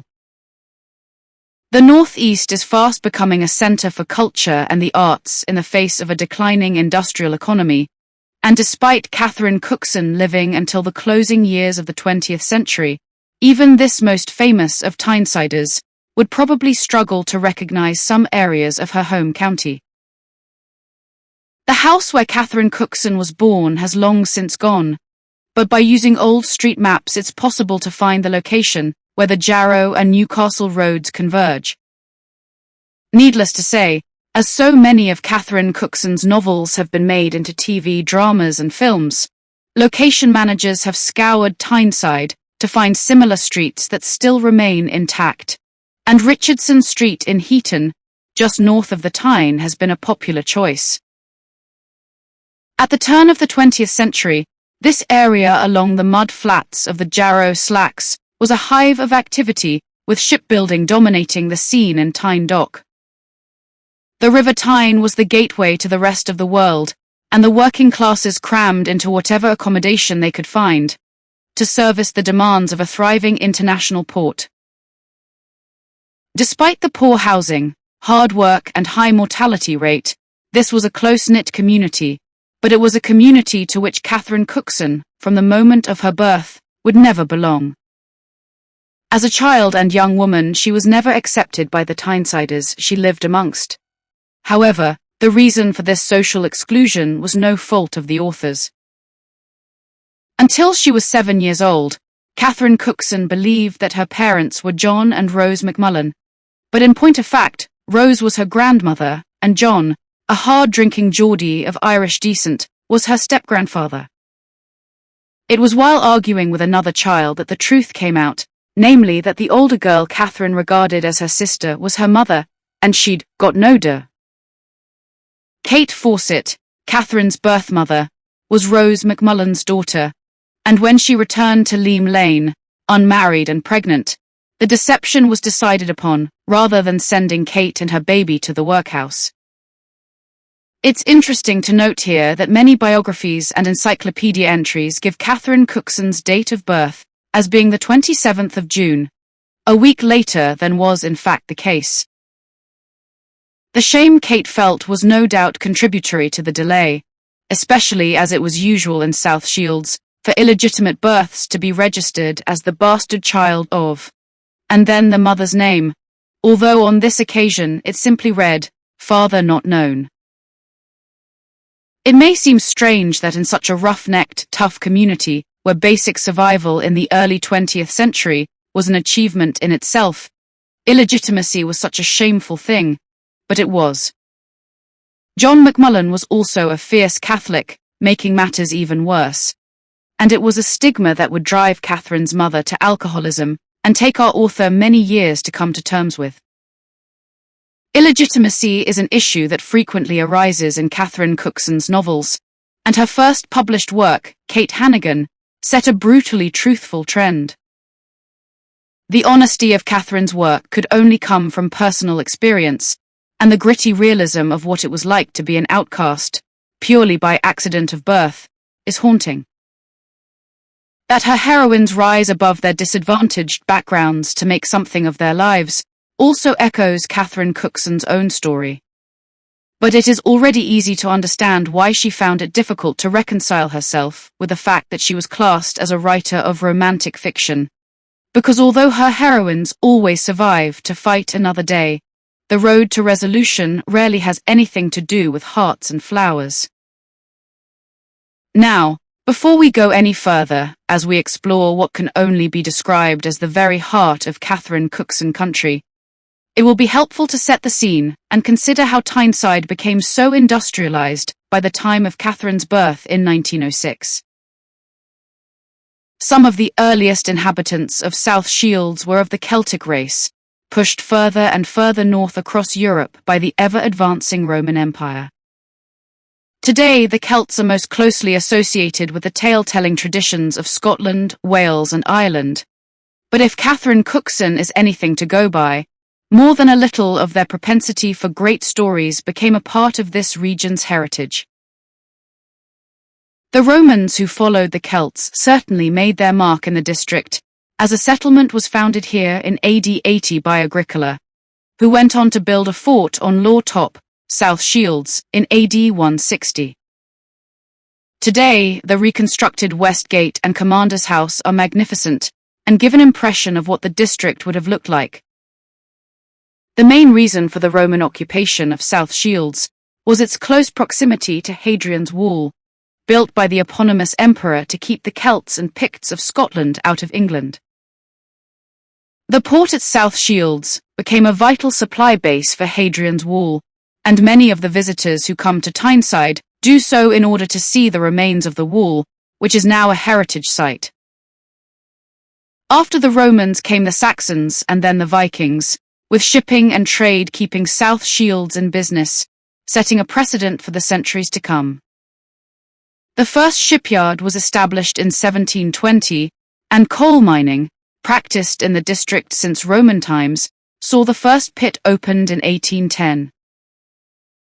The north of England was fundamental in the development of the Industrial Revolution, not least because of its rich coal deposits. As new machinery was invented, using steam and therefore coal, transporting this valuable resource became vital to industrial growth. Ironically, there is a well-known English expression that talks of taking coals to Newcastle, which refers to people putting a great deal of effort into a pointless task. This is because Newcastle was once the best-known coal mining district, as well as being the first port to export British coal. But the advent of better transport links meant Tyneside soon had major competitors, because although coal was difficult and heavy to carry by road, from the mid-18th century onwards, times were definitely a-changing. Without a port close by, the Duke of Bridgewater, a wealthy nobleman with collieries at Worsley, had to transport his coal some 7 miles to the industrial heartland of Manchester, but the new factories simply could not afford the high road haulage costs. When the Duke joined forces with engineer James Brindley to build a canal, people thought him at best eccentric and at worst totally insane. But he started a trend that quickly became a phenomenon, transforming the north of England and the Midlands into a veritable hive of industry. But canal mania was destined to be short-lived, because fast steaming its way over the horizon was the railway age. The first steam engine that George Stephenson, the inventor and founder of the railways, set to work was at the Killingworth Colliery near Newcastle, but despite being given all the credit, he could not have achieved what he did without the work done by Watt and Trevithick on the development of steam. After Stephenson had worked on the Stockton and Darlington Railway, he turned to the Liverpool and Manchester line, and the directors set a competition to find the best locomotive for the new line. Stephenson's rocket was the winner, and the rest, as they say, is history. By the mid-1800s, railway lines linked all the country's major cities, and the shipbuilders and port authorities of Tyneside certainly benefited from improved transport links. In the north, George Stephenson and his son Robert dominated the railway building scene, and soon after the completion of the Liverpool to Manchester line, railway mania took over where canal mania left off. The cities of the north became industrial hotspots, with fills, factories, and the mines to provide the coal to run them, springing up everywhere. even natural barriers like linking the great textile centres of Yorkshire and Lancashire. On the outskirts of Bradford, you can see the World Heritage Site of Saltaire, founded by Sir Titus Salt in 1853. Built for his mill workers, this was a model village, with dwelling conditions that were a vast improvement on the cramped housing provided by Bradford's slums.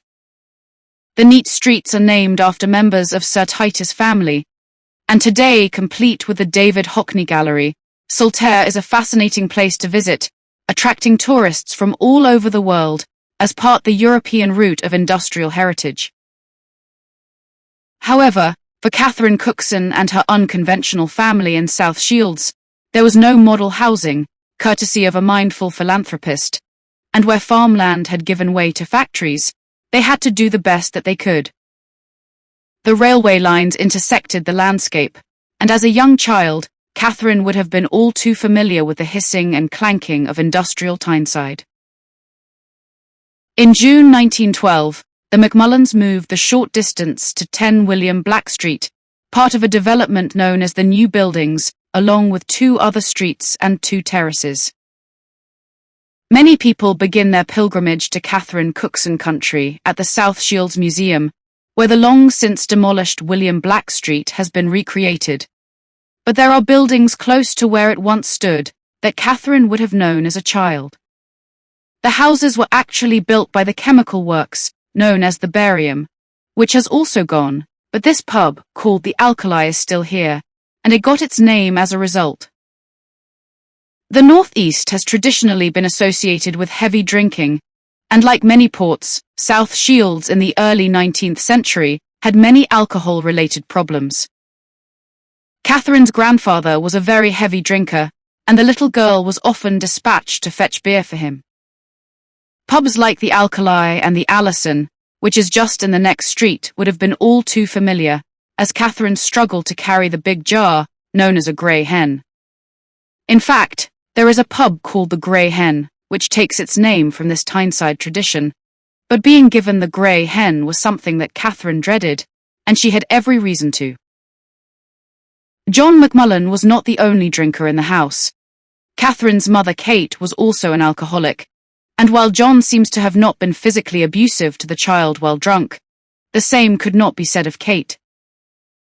Catherine felt the shame of a mother that drank as acutely as being illegitimate, so consequently when in later life, as a famous author, she was asked for permission for a pub to be named the Catherine Cookson, she refused to allow such a thing to happen. As well as the much-hated chore of filling the grey hen, Catherine was frequently sent to the nearby Gombertz's pawnshop, in the vicinity of Lord Nelson Road. She was so ashamed, she would walk the long way around to creep in through the back entrance, and learned at a very young age just how hard life could be. Catherine was nonetheless a clever girl, and when she was given an edition of Grimm's fairy tales, her imagination blossomed as she in turn became a storyteller herself. Later, when introduced to Shakespeare, Tennyson, and Longfellow, Catherine developed a lifelong love of poetry that provided an escape from the drudgery of life in the Macmullan house, albeit rather brief. It was from these early beginnings that Catherine acquired the skills of money management, and with a shrewdness beyond her tender years, she found ways to save whatever money she could. Hiding the pennies given to her for tram journeys to fetch and carry for Kate, walking the long distances instead, Catherine promised herself that one day she would have a big house, with plenty of space, and even from this early age, she was always determined to fulfill her dreams. Like so many of her heroines, Catherine Cookson was made of stern stuff, and as the storm clouds of World War I gathered across Europe, she fought her own battles on the streets of Tyneside, quite simply for survival, storing up experience after experience that would later become the very substance of her novels.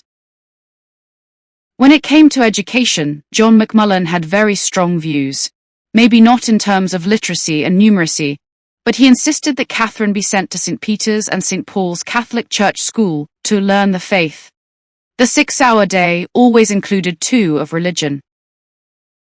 The rich imagery of the Virgin Mary and the purity and goodness of mother love must have seemed greatly at odds with the alcoholic Kate that Catherine was so deeply ashamed of.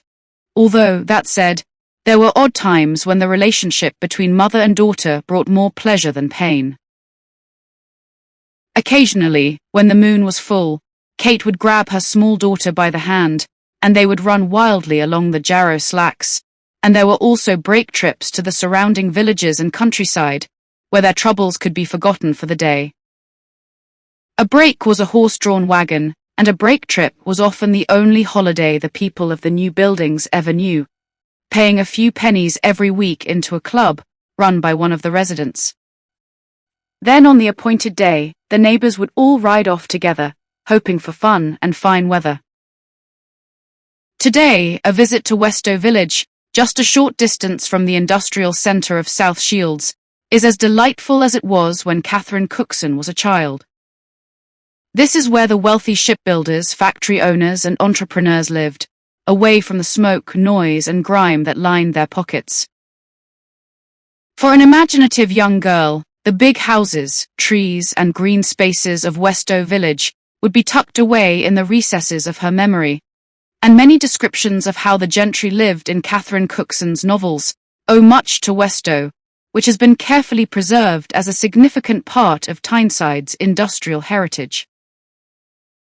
Nevertheless, what Catherine Cookson caught a glimpse of that influenced her even more than Westow village was the dramatically beautiful countryside.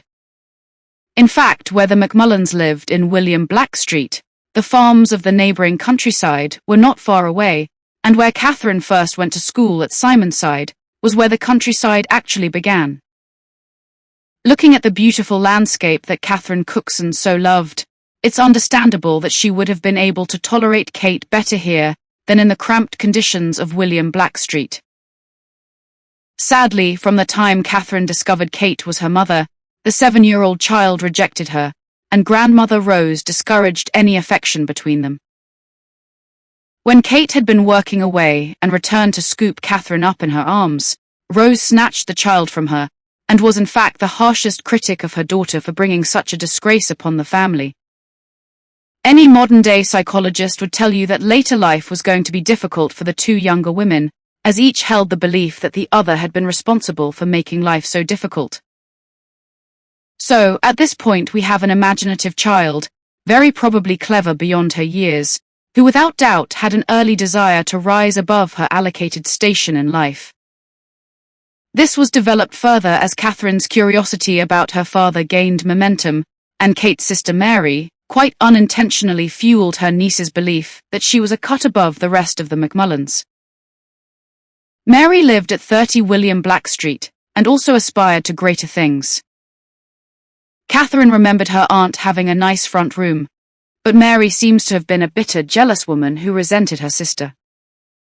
Spitefully, Mary told Catherine that her father had been a gentleman, hoping to turn the child further against her mother, but all she did was convince Catherine that destiny held a bright future for the girl, who was fast growing into a lovely young woman.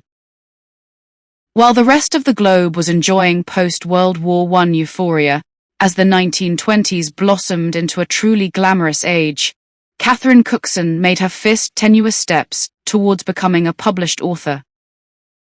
In 1922, she had written a 16,000-word story, which was submitted to the South Shields Gazette, but was returned unread. Actually, she was in very good company, because when Jane Austen's Pride and Prejudice was first put forward for publication, it suffered exactly the same fate. By this stage in her life, despite her unfortunate background, Catherine was an attractive girl, and she was not short of admirers. Her social life revolved around the church, St. Peter's and St. Paul's, and at the Saturday night dances she encountered the pit lads. When she went home to meet the boys' families, who were often as poor as her own, she was impressed by the warmth and camaraderie of the mining community, something she would draw on for her future novels. But with Aunt Mary's revelation that Catherine's father had been a top-hatted gentleman with a silver-tipped cane, the imaginative girl was unlikely to settle for a boy of her own class. In fact, from the age of 14, she had worshipped a handsome, well-dressed gentleman from afar, who she sat behind her in mass. He was 11 years her senior, and when sometime later he spoke to her and started to walk home from church with her, a relationship developed that would eventually leave Catherine broken-hearted. Things were changing fast. Catherine was now old enough and strong enough to stand up to Kate, refusing to carry the grey hen ever again for her mother. Rose had been dead since 1917, and the household was dominated by alcohol, especially as Kate married seaman David McDermott in 1923. Although he seems to have got on well with Catherine and was away for months at a time at sea, when he was home, Kate had someone to drink with, justifying her behavior and causing tensions to rise to breaking point with a disapproving Catherine. After one particularly unpleasant shouting match, Catherine screamed that she was getting out, once and for all, and after a brief spell as a companion maid, which was worse than life at William Blackstreet, washing, cleaning, cooking and serving for a 15-hour day, she eventually found a position as a laundry checker at Harton Workhouse. The old workhouse buildings are now part of South Shields General Hospital, and it is truly hard to imagine how the destitute people felt when they arrived at the workhouse, facing the ultimate loss of dignity and self-respect. It's ironic that after avoiding the workhouse as a babe in arms, Catherine Cookson had risen sufficiently above her unpromising start in life to start work there in 1924. She was just 18 years old, and her experiences as a laundry checker quickly proved that she was still an outcast. But it was not because of her illegitimacy and her alcoholic mother. Instead, despite her background, it was that she set herself above her peers. In her work, she pushed herself to reach the highest standards, and on a personal level was equally demanding. The people of the Northeast are renowned for speaking their minds, and Catherine Cookson was a true Tynesider. But her frankness did little to endear her to her fellow workers. An unfortunate incident occurred at the staff dinner table when a colleague was telling a crude story, and Catherine, new to the job, actually reprimanded the girl, threatening to tell matron. Needless to say, this did little for her popularity, and life at the laundry became as tough as life at home had been. The more she tried to improve herself, the more alienated she became, and although she was clever enough to have been able to mix in with the other laundry girls she worked with, had she chosen to, she refused to betray her principles and change her behavior. This came to a head when Catherine's friendship with her fine gentleman ended when he moved away, and her tormentors at the workhouse enjoyed the fact that Bloody St. Catherine, as they called her, had not been considered good enough for him to marry.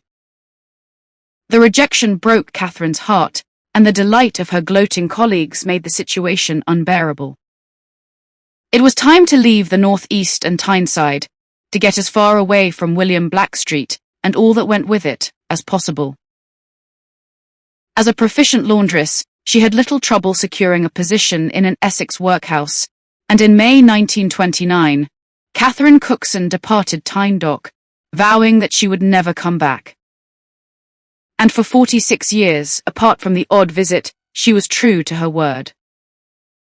But the spell the Northeast held over her was stronger than she could possibly have imagined when Catherine Cookson set forth, carving out a new life for herself in the South. After a brief stay at the workhouse in Essex, Catherine found another position in the workhouse laundry at Hastings, and the seaside town, famous as the place where William the Conqueror won the battle for the English throne way back in 1066, became the unlikely home to this Geordie lass. At last there was no gossip, family history, or an alcoholic mother to drag her down. Catherine could finally make her way as who she was, rather than where she'd come from. Throwing all her energy into her work, she saved every penny she could, and with the money hoarded in a secret stash in the outhouse toilet at William Blackstreet from early childhood, she bought endowment policies. Then, after just 3 years in the South, Catherine bought the large house she'd always dreamed of, which was a 15-room gentleman's residence.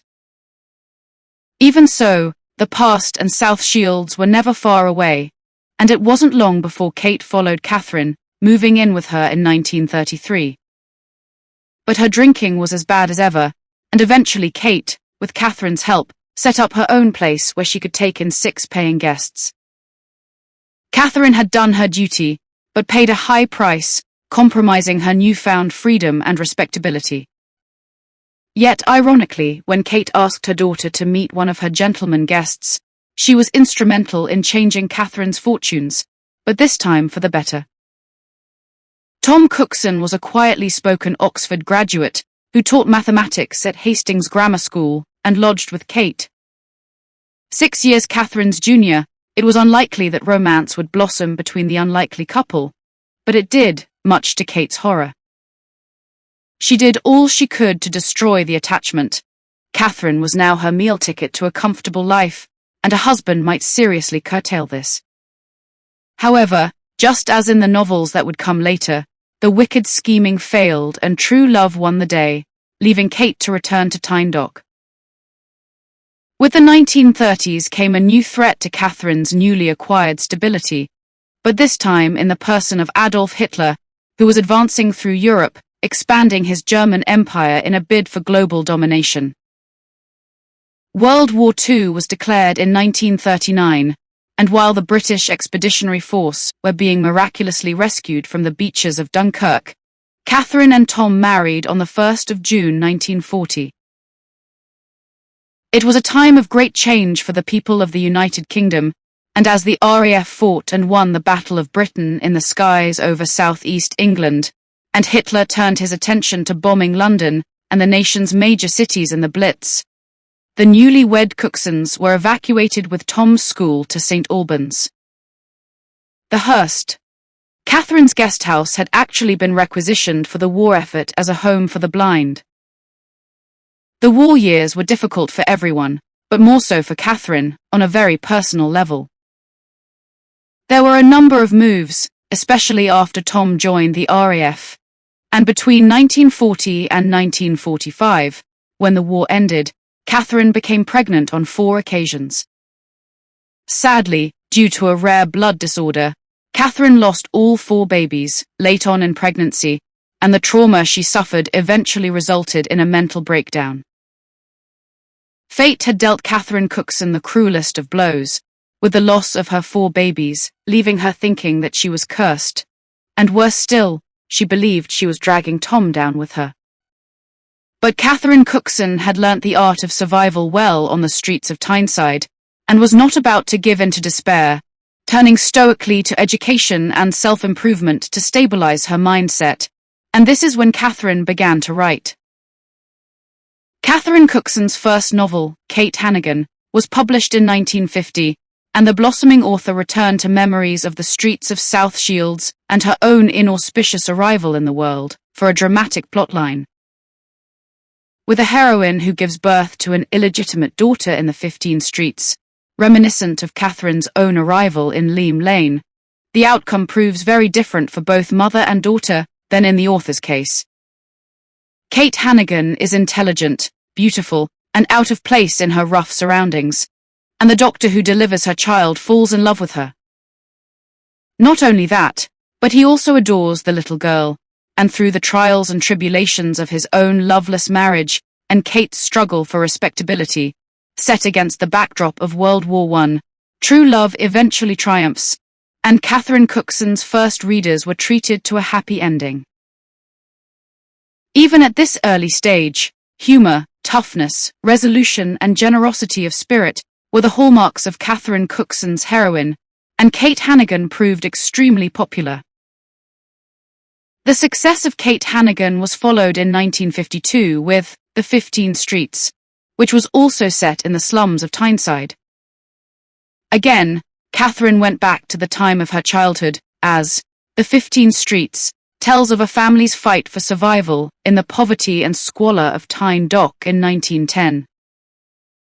Interestingly, when this novel was adapted for television in 1989, the first of many, much of the filming took place in Richardson Street, where thanks to careful preservation, apart from the parked cars, little has changed since Catherine Cookson was a child. Always honest, just before the publication of Kate Hannigan, Catherine had put herself forward to give a series of broadcasts on BBC Radio's Woman's Hour, and was very well received, especially when she revealed to listeners the horrors of her breakdown. This, Coupled with her gutsy writing, which was extremely autobiographical, Catherine tentatively made her first steps towards recovery, no doubt inspiring others with her frankness in the process. But, once again, Catherine's mother Kate, although still in South Shields, was about to make an appearance in her daughter's life. Kate was ill. Her husband David had drowned in 1938, ironically in the Tyne, weighed down by bottles of drink, and she was alone. When Catherine took her mother in 1953, it was anticipated that the end was very near, but the sad, lost soul lived until 1956, when she died peacefully, believing her daughter didn't think her an altogether wicked woman. But for once it was compassion rather than honesty that had prevailed for Catherine in her mother's last days. As the 1950s gave way to the swinging 60s, Catherine Cookson stepped up the pace, producing novel after novel, as her readers rushed to buy her next offering. In fact, she even wrote under the pen name Catherine Marchant, producing short stories for Woman's Realm, and she continued to use the name for a handful of novels. Despite advancing years and poor health, Catherine Cookson continued to write through the 1970s, producing some of her best novels. Then in 1976, at the age of 70, Tom suggested that Catherine should return home to her roots in the Northeast, in effect to die amongst her own people, and she readily agreed to complete what she saw as her circle of life. Having returned to the beautiful countryside not far from South Shields, Catherine's favourite drive was between Hexham and Langley, where the hills stretch out seemingly forever. She described this as the top of the world, and eventually Tom and Catherine settled in a bungalow in Langley. What they craved was privacy in their declining years, which was no longer easy to achieve, as Catherine was now considered one of Tyneside's greatest treasures. However, there were advantages to finally being accepted by her own, as she received an honorary MA from Newcastle University and was awarded a Doctor of Letters from Sunderland University. The girl from Leam Lane had come an awfully long way, and her talent was recognised more widely when she first received an OBE and then was made a dame. Catherine Cookson at Buckingham Palace, she must have been thrilled. All those who had ridiculed her for having ideas above her station had really been proved wrong, and what's more, Catherine had outlived most of them. At last, back home in the Northeast, for a while it appeared that Tom's analysis of his wife returning to the place of her birth to die might have been timely as she developed heart problems, but the medical attention she received for this and her blood condition meant Catherine Cookson had many more years ahead of her. Interestingly, the heart specialist who treated her in 1977 and 1978 claimed that she only survived because she was so cantankerous, but perhaps this was just another example of Catherine Cookson living by the motto that had brought her so far, namely, I can, and I will. The extra years that Catherine grasped, living at the top of the world, also allowed her to re-find her faith, not in the Catholic Church, but in God as a merciful Father. Catholicism had been forced upon Catherine as a child, but it had given her a moral code to live by, and as a young woman, her unshakable principles undoubtedly contributed to her success. Even so, when Catherine suffered her breakdown after the loss of her children, she angrily turned against God, but the peace she eventually found must have at least given her a measure of comfort as she faced her final days. Dame Catherine Cookson was just 9 days short of her 92nd birthday when she died, peacefully on the 11th of June 1998. She passed away at home, with Tom, where he had always been, at her side. They'd moved from Langley into Newcastle to be closer to medical help, as Catherine's health deteriorated. The couple had rarely been parted, and just 17 days later, Tom died, equally peacefully, of heart failure. For a romantic novelist, it would have been the perfect end to a long-running saga, but as we know, Catherine Cookson disliked this label intensely, claiming that she simply wrote about a time and place that she happened to have known. No doubt for Tom, the prospect of life without Catherine was unbearable. such as the nature of grief immediately after the loss of a loved one. But where most have the time to adjust and rebuild their lives, Tom did not. And so we come to the legacy left by Catherine Cookson, that to this day can be found in her wonderful array of novels. While living in Hastings, Catherine was once challenged by a very put-out lady who could not understand why the author constantly wrote about the North-East. To her mind, the south coast of England was a much nicer place to write about, and if it was history that was required, then with all the castles and battles, what else did Mrs. Cookson need? We don't know what Catherine's reply was. Chances are it would have been very interesting. But she did record that she stomped away from the lady in question, determined that she'd show her. After all, Catherine Cookson had been showing people all her life, forever battling to prove their judgments of her wrong. Despite the romantic novelist tag, Catherine Cookson's research was always thorough, and her own comfort was never an issue. When she needed to know something beyond her sphere of experience, she went and found out, firsthand, if necessary. When writing about life in a mine, she went down to the levels where the miners worked, and after being jolted by the worthy lady of the South, Catherine Cookson turned to the fishing fleet and talked to the hardy crews of men who constantly pitted their wits against the sea. She went around the fish markets, discovered how the buying and selling worked, and only then put pen to paper to start her novel.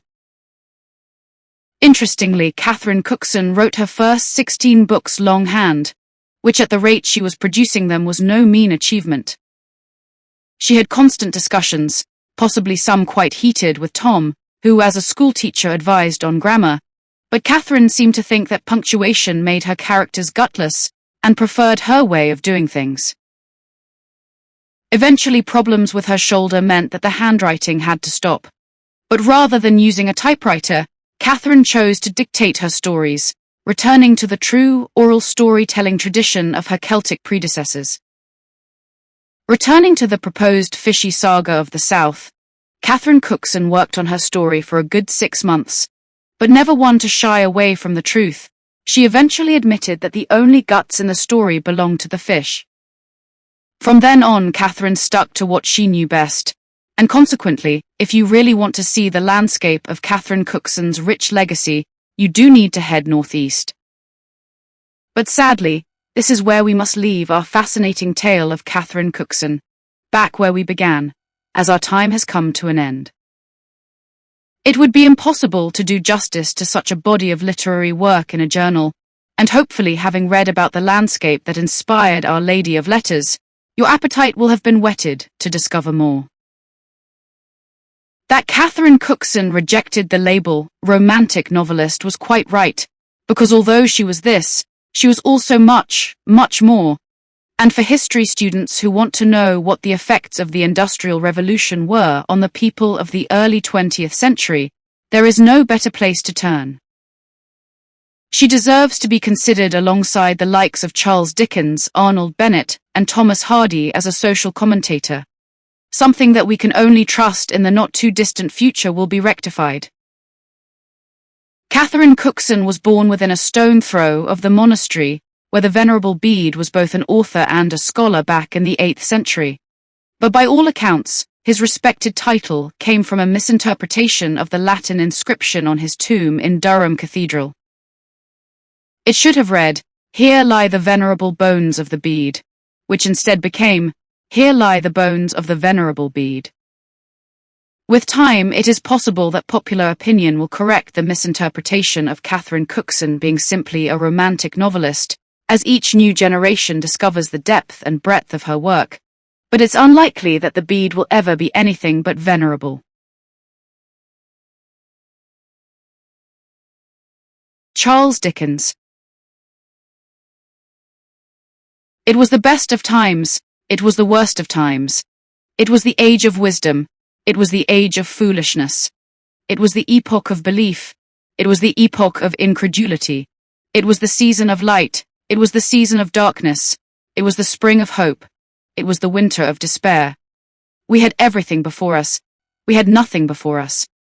We were all going direct to heaven, we were all going direct the other way. In short, the period was so far like the present period that some of its noisiest authorities insisted on its being received, for good or for evil, in the superlative degree of comparison only.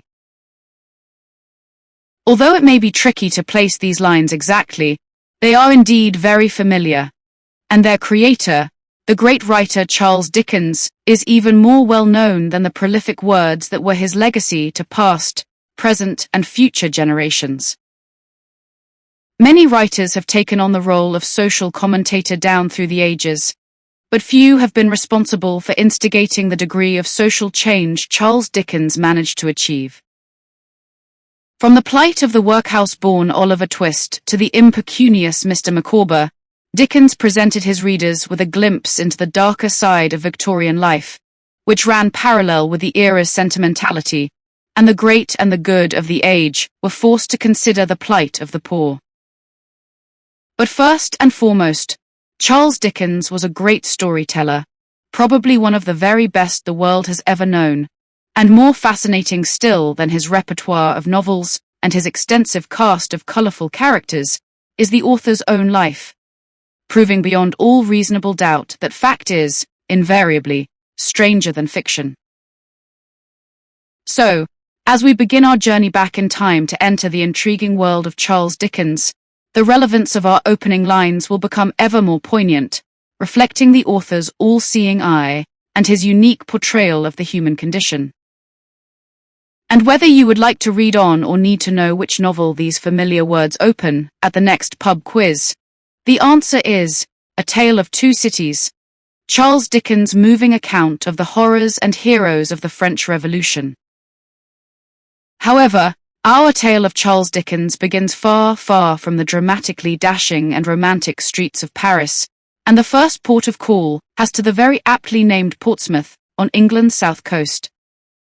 Here, in very modest surroundings, Charles John Huffam Dickens came into the world on the 7th of February 1812, a Friday, and whether the circumstances were completely as he described when he opened his most autobiographical novel, David Copperfield, we can only hazard a well-informed guess.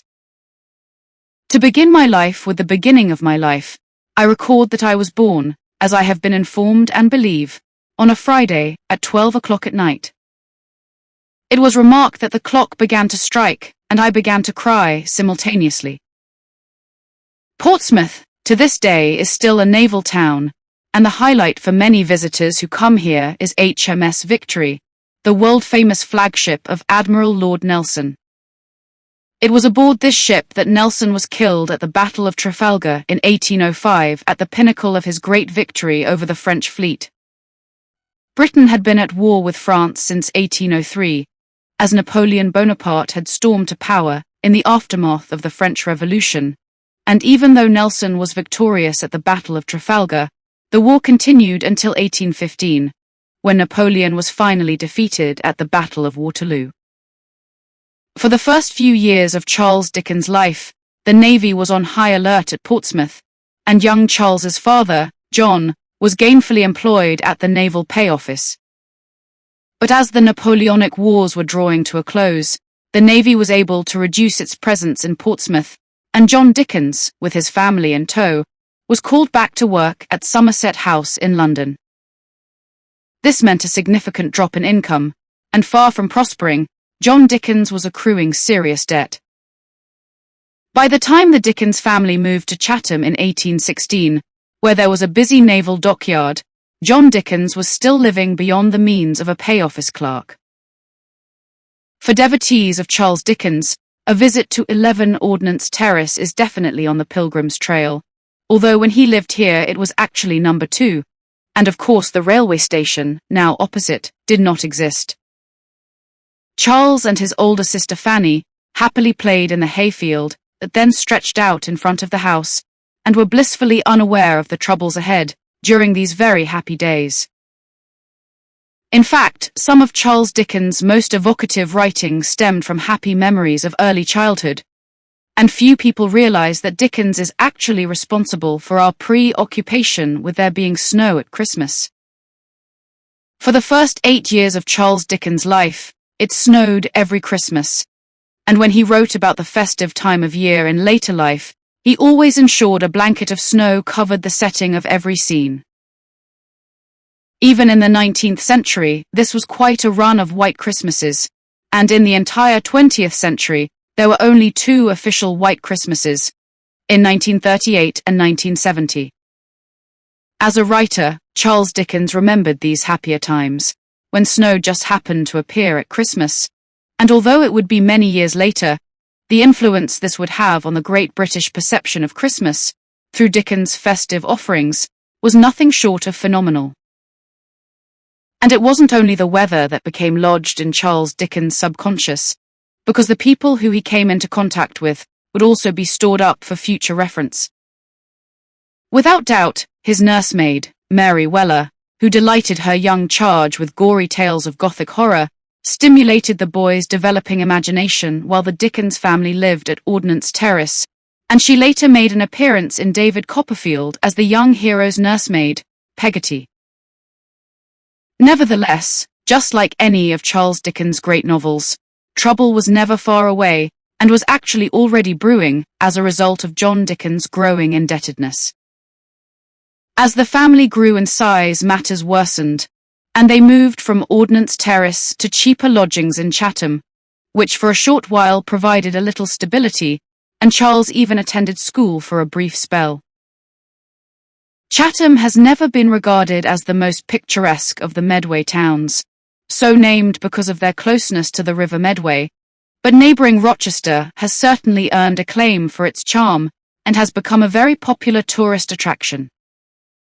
With an imposing Norman castle, delightful cathedral, and cobbled streets, Rochester could have been created by Charles Dickens as a backdrop for any of his novels, but it was, of course, quite the other way around. During his years at Chatham as a young boy, Charles got to know Rochester well, and many of the locations, which still stand to this day, can actually be identified in the tales that he told. From the Royal Victoria and Bull Hotel, where the adventures of Mr. Samuel Pickwick began, to the magnificent Restoration House that was the model for Miss Havisham's cobwebbed mansion in Great Expectations, you can find evidence of Dickens passing this way just about everywhere. And the man himself has become a major part of Rochester's tourist industry, bringing thousands of literary visitors to the southeast. With a Dickensian summer and Christmas festival held every year, and reminders of Dickens and his most famous novels wherever you look, we can see just how significant memories from childhood would prove to be when Dickens began his writing career. There is one incident from this time, however, that had a real impact on young Charles, which would influence his life far more than his writing. Despite John Dickens' inability to manage the family finances, there was a close bond between father and son. The pair would take long walks through the Medway towns and the surrounding countryside, enjoying each other's company, and they regularly passed a fine property on Higham Hill, overlooking Rochester, that had been built in 1780 for the Lord Mayor. Gad's Hill Place evidently appealed to the little boy, and John Dickens told his son that if he worked really hard in life, he might someday come to live in it. Whether he truly believed this or was simply telling a good story to motivate his son, we'll never know. But as we'll discover just a little later, this would prove to be one of the few things that John Dickens actually got right. Nevertheless, as time moved on, even the pleasure of a country walk was to be denied young Charles, as in 1822 the family moved once again to London's Camden Town, where John Dickens' financial difficulties came to a head. Charles was just 12 years old when his mother took steps to improve the household budget by arranging with a relative for the boy to start work in his bootblacking factory. That the experience was the most humiliating possible for the sensitive Charles, who had done well at school, is undoubted, and how it made him feel has been recorded for posterity in the novel David Copperfield, and to some degree Oliver Twist, but within days things went from bad to worse. Without means, life in Victorian London was very tough, and for John Dickens, without a friend or relation left to whom he did not owe money, the debtor's prison loomed large. As Charles started work at the blacking factory, John Dickens was arrested and thrown into the notorious Marshalsea, and his wife and family, with the exception of Charles, who was in lodgings, went with him. These were dark days for Charles Dickens, and exhausted from labouring in the boot-blacking factory, he felt alone and abandoned. Already the precious memories of Chatham and Rochester would have been vital in helping him through arduous days and lonely nights, while any thoughts of what the future might bring were very bleak indeed. What happened next was as remarkably fortunate as anything you would hear in a fairy story, as an inheritance came John Dickens' way quite unexpectedly. Restored to respectability, he returned to his former position as a naval payroll clerk at Somerset House, and immediately removed Charles from the blacking factory, determined the boy should continue his studies. It will perhaps come as something of a surprise that Mrs. Dickens disagreed wholeheartedly with her husband's actions, and she insisted young Charles be sent back to the blacking factory. But Mr. Dickens was adamant, and Charles was sent to Wellington House Academy. It didn't take long, however, for John Dickens to slip back into his old ways, and after 2 years Charles' education could no longer be paid for. Even so, he was now well equipped to make his way in the world, and his mother found him a much better position than the previous job in the factory, and he became a junior clerk with the lawyers, Ellis and Blakemore. At last, Charles Dickens was master of his own destiny, and he soon began to prosper, progressing to become a parliamentary reporter at the House of Commons. After falling in love and being deemed unsuitable by the lady in question's family due to his own dubious background, it is believed Charles turned to writing for comfort. By chance, he had inadvertently discovered a natural talent, and by 1834 comic tales, courtesy of his pen name, Boz, began to appear in the magazines of the day. In turn, this led to a position as a reporter on the Morning Chronicle, and it must have been a great relief when the youthful Mr. Charles Dickens Esquire was able to break free from his family and take rooms for himself at Furnival's Inn, Holborn.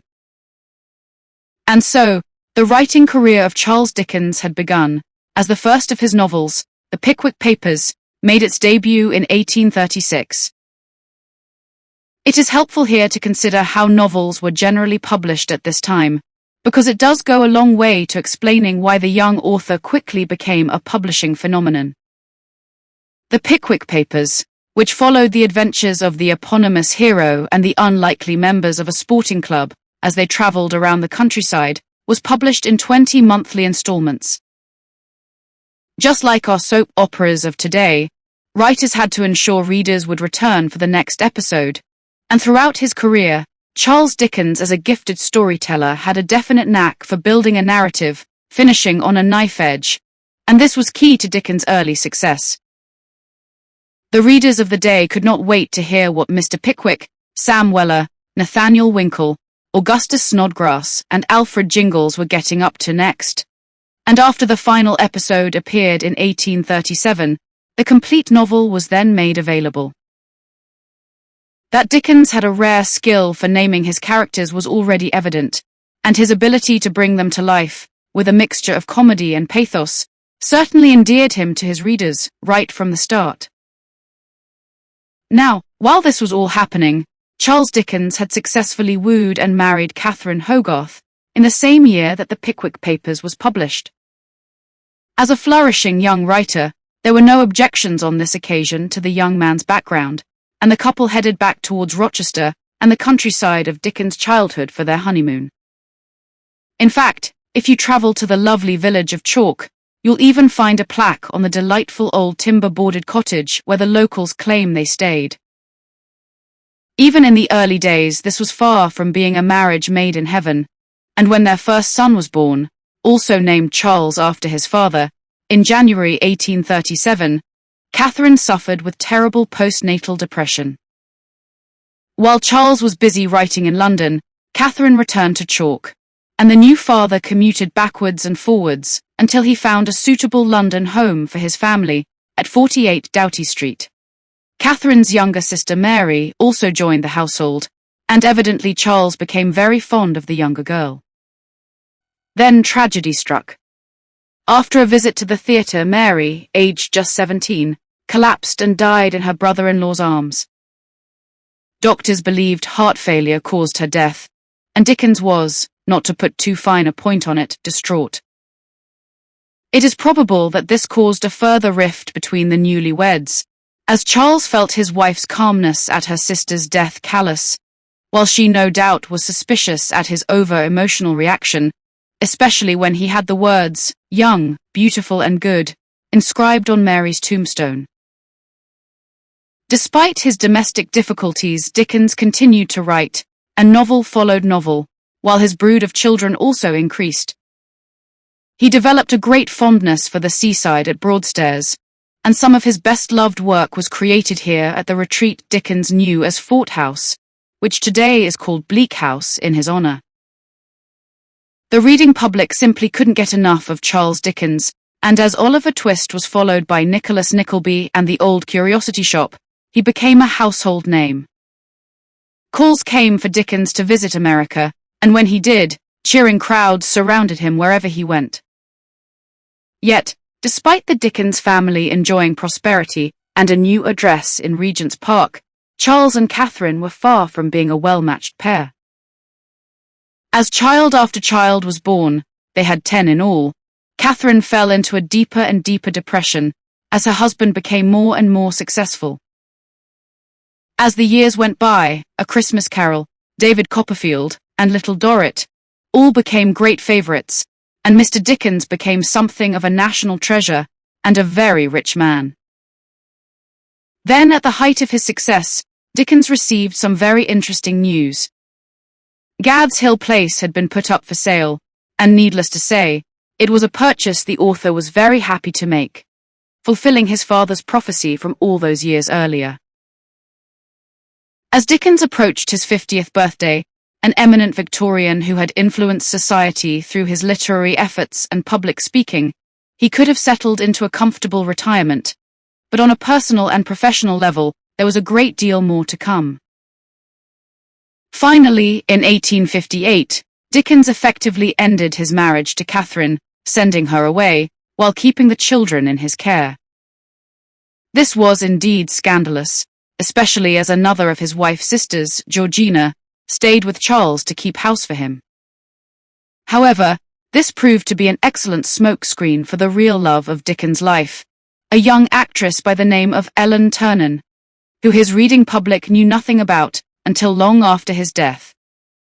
In fact, some of the early biographies, such as the one by F.C. Kitten, has no mention of her at all. With some semblance of domestic order restored, and Catherine removed from his home, Dickens continued to write more classics.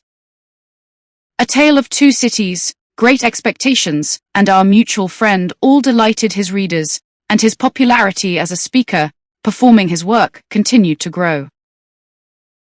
And so we come to the genius of Charles Dickens, and the novels that are still as well loved today as they have ever been. We already know the plot of the Pickwick Papers, so we'll now take a whistle-stop tour around the works of Dickens, and the impact they had on Victorian society. Anyone who had imagined the Pickwick Papers was a one-off soon realized they were mistaken when Oliver Twist made his first appearance in print.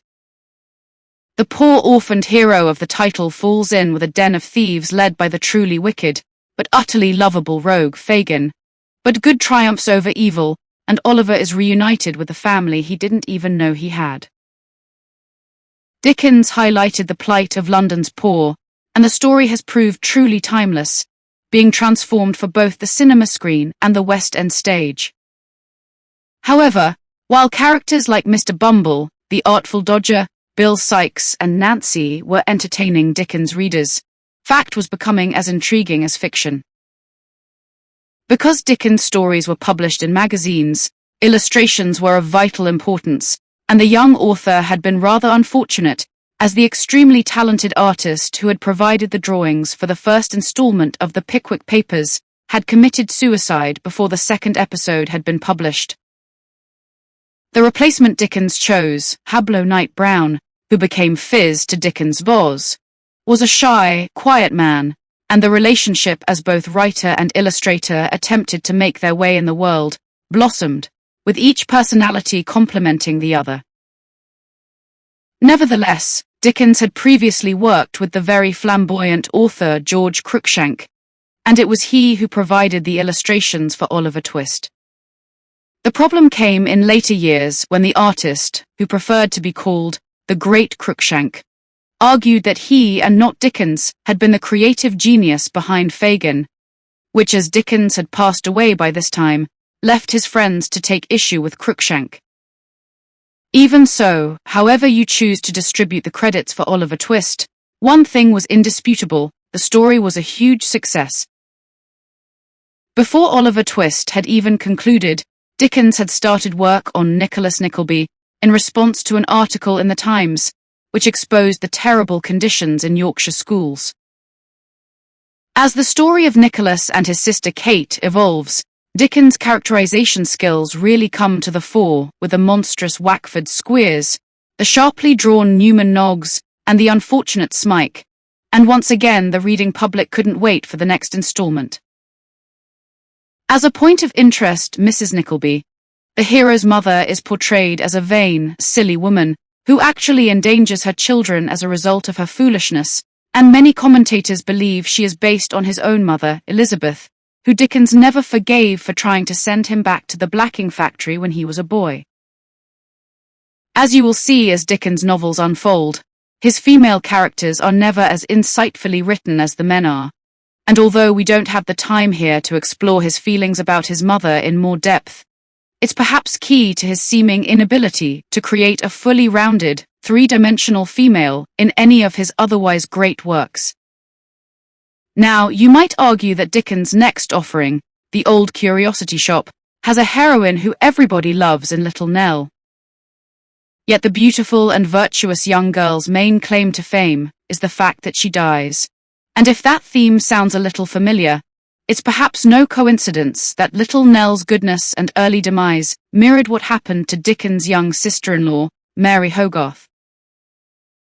After The Old Curiosity Shop came Barnaby Rudge and Martin Chuzzlewit, and although full of rich characterization, they have not stood the test of time quite as well as other Dickens novels. But as Christmas 1843 approached, the author came up with an idea for a story that would have eternal appeal.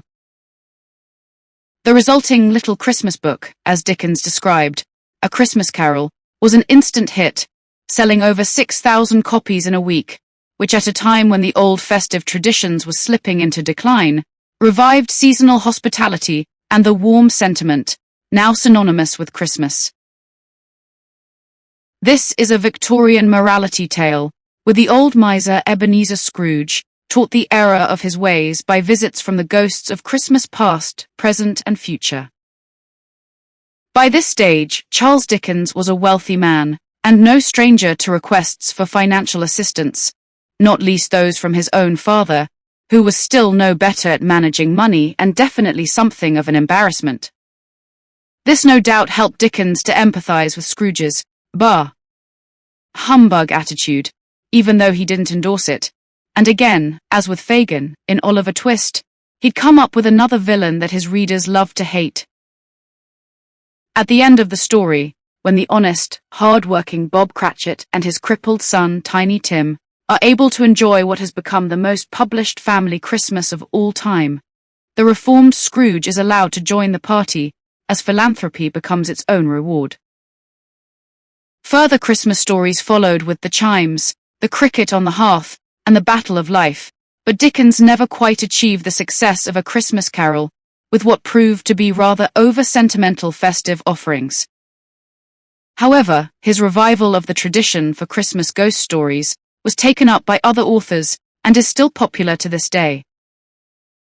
When Charles Dickens started work on Dombey and Son, he was traveling through Switzerland, and the novel lacked the comic creations that had graced the likes of Oliver Twist and Nicholas Nickleby, and probably as a consequence, it rarely crops up on lists of people's favorite Dickens novels. Nevertheless, before the last episode went to press, Dickens returned to England and began work on arguably his best-loved novel, the autobiographical David Copperfield. As a novel, David Copperfield is an epic, with a huge cast of characters that owe much to memories of Dickens' childhood. The character of Peggotty, based on Dickens' nursemaid Mary Weller, is an all-time favorite, and the charismatic Steerforth, who meets David Copperfield at school, is based on a boy who lived next door at Ordnance Terrace. Steerforth adds a dramatic dimension to the plot when he selfishly ruins the reputation of little Emily, Peggotty's naive but beautiful niece, precipitating a tragic chain of events. Noticeably again, the mothers in the story, Clara Copperfield and Mrs. Steerforth, get a very bad press, although the novel contains a portrayal of Dickens' own impecunious father John, in the person of Wilkins Micawber, that is warm, affectionate, and witty. Evidently, Dickens forgave his father for incurring the debts that forced his family into poverty, and Charles, as a boy, into the blacking factory, while his mother Elizabeth, in her attempt to get them all back on the straight and narrow, bore the brunt of the author's resentment. Interestingly, Dickens also writes of David Copperfield's unhappiness in marriage, and gives us the indomitable Betsy Trotwood and her companion, the irrepressible Mr. Dick. And as soap operas today still adopt Dickens' style, there is a truly appalling villain named Uriah Heep, who feigns humbleness to swindle money out of those who trusted him. Like all good stories, David Copperfield has a happy ending, with the hero finding love at last with the saintly Agnes, while Betsy Trotwood is delighted at the birth of their first child, the baby girl that she had hoped David Copperfield might have been, way back at the start of the novel. With his own tale told, Dickens moved on to more heavyweight matters against a backdrop of Victorian England, returning to the legal experiences of his youth as a lawyer's clerk in the much revered but often little read Bleak House. This was followed by Hard Times, unusually for Dickens, set in an imaginary location, the industrial town of Cookson, and it was published in the author's own weekly magazine, Household Words. Again, it is a novel that's frequently overlooked by 21st century readers, although when it was first published, Hard Times was another bestseller for Charles Dickens. When Little Dorrit appeared between 1855 and 1857, Dickens was still preoccupied with political themes, creating a satire on society, focusing on the debtors' prisons, most noticeably the Marshalsea, where his father had been incarcerated, and would probably have stayed, if fate hadn't taken a hand. What followed Little Dorrit was still a variation on a theme, but this time Dickens turned to France and the social rebellion of the French Revolution, which dated back to the end of the 18th century. The French aristocracy was out of touch with the nation's people, and today you only have to travel to the Palace of Versailles, just outside Paris, to see the opulent style in which the kings and queens of France lived. It was here that Louis XVI and his Austrian-born queen, Marie Antoinette, were the last to enjoy the excesses of the French royal court, before being executed by the revolutionaries at the guillotine. Their classically simple tombs, alongside those of their predecessors, are a marked contrast to the palace in which they lived, at a time when the very worst aspects of human nature were displayed by both the aristocrats and the revolutionaries. Yet Dickens' A Tale of Two Cities was just that, and ironically the heroic Sidney Carton shows immense bravery without any of the sentimentality that so often clutters Dickens' novels. Although this run of Dickensian classics had been undeniably worthy, there was a feeling that the author had lost his sense of fun. His latest journal, All the Year Round, which had replaced Household Words, was losing readers, and when poor circulation figures actually threatened the publication, Dickens knew he had to return to the cheeriness and colourful characterization of old to win his readers back. Consequently, when the first installment of Great Expectations appeared in 1860, it had far more in common with Oliver Twist, Nicholas Nickleby, and A Christmas Carol than the more serious Bleak House and Hard Times. Dickens' readers were delighted. The All the Year Round weekly literary magazine was saved, and the characters of the hero, Pip, his beloved brother-in-law Joe Gargery, the murderous Magwitch, the jilted bride Miss Havisham, and the bewitching Estella, all linked together a fascinating plot, where a penniless youngster rises to the rank of gentleman, just as the author himself had managed to do, through his writing. Not surprisingly by this stage, Dickens again turned to Rochester and the surrounding countryside for his inspiration. The delightful village of Cooling certainly made its mark on Dickens, and to this day you can still find the row of strange-shaped headstones that indicate 13 children's graves, all from the same tragic family who had died before the age of 2 and featured in Great Expectations. In fact, it would take little imagination on a dark night to picture the escaped convict, Magwitch, lurking in the marsh country beyond the churchyard, and as we know that Dickens regularly visited this place, working out where his inspiration came from isn't all that difficult. At such a time I found out for certain that this bleak place overgrown with nettles was the churchyard, and that Philip Pirrip, late of this parish, and also Georgiana, wife of the above, were dead and buried, and that Alexander, Bartholomew, Abraham, Tobias, and Roger, infant children of the aforesaid, were also dead and buried, and that the dark, flat wilderness beyond the churchyard intersected with dikes and mounds and gates, with scattered cattle feeding on it, was the marshes. Nevertheless, Dickens followed Great Expectations with the altogether darker and more sinister Our Mutual Friend, again returning to the law and a mysterious will for his plot. It was actually to be Dickens' last completed novel, and money is at the heart of it, and the difference it can make to a life, for good or evil.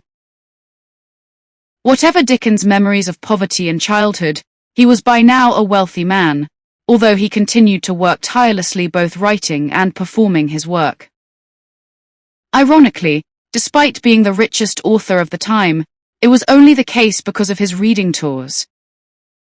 The honor of being the highest paid writer belonged to George Eliot, the nom de plume of Mary Ann Evans, the lady responsible for creating Silas Marner, The Mill on the Floss, and Middlemarch. Today, George Eliot is nowhere near as widely read as Charles Dickens, but in the 19th century she could, quite literally, name her price for her next episodic offering. Life at Gad's Hill Place for Charles Dickens should have been everything he had dreamed of when out walking with his father so many years earlier, but there was definitely something lacking. Dickens' daughters Kate and Mamie were there to care for their father, who we all perceive as aging because of his photographs, in which he always looks much older than his years. His 2 youngest sons also remained at Gad's Hill, and although Kate eventually married Charles Alston Collins, the brother of Dickens' great friend and fellow author Wilkie, Mamie never married, not even after her father's death. However, it would appear that he did continue his relationship with Ellen Ternan, often spending time abroad with the lady and her mother, and it was upon his return from one of these trips that we actually have evidence of the pair being together, who would otherwise have been far away from prying eyes and any danger of bad publicity. Charles Dickens lived through the advent and development of the Age of Steam, when the railway opened up transport links all around the country. But these were early days for train travel, and when things went wrong, the results could be catastrophic. On the 9th of June 1865, when Dickens was aboard the Folkestone to London tidal train, there was a terrible crash at Staplehurst. Many people died, while others received horrific injuries.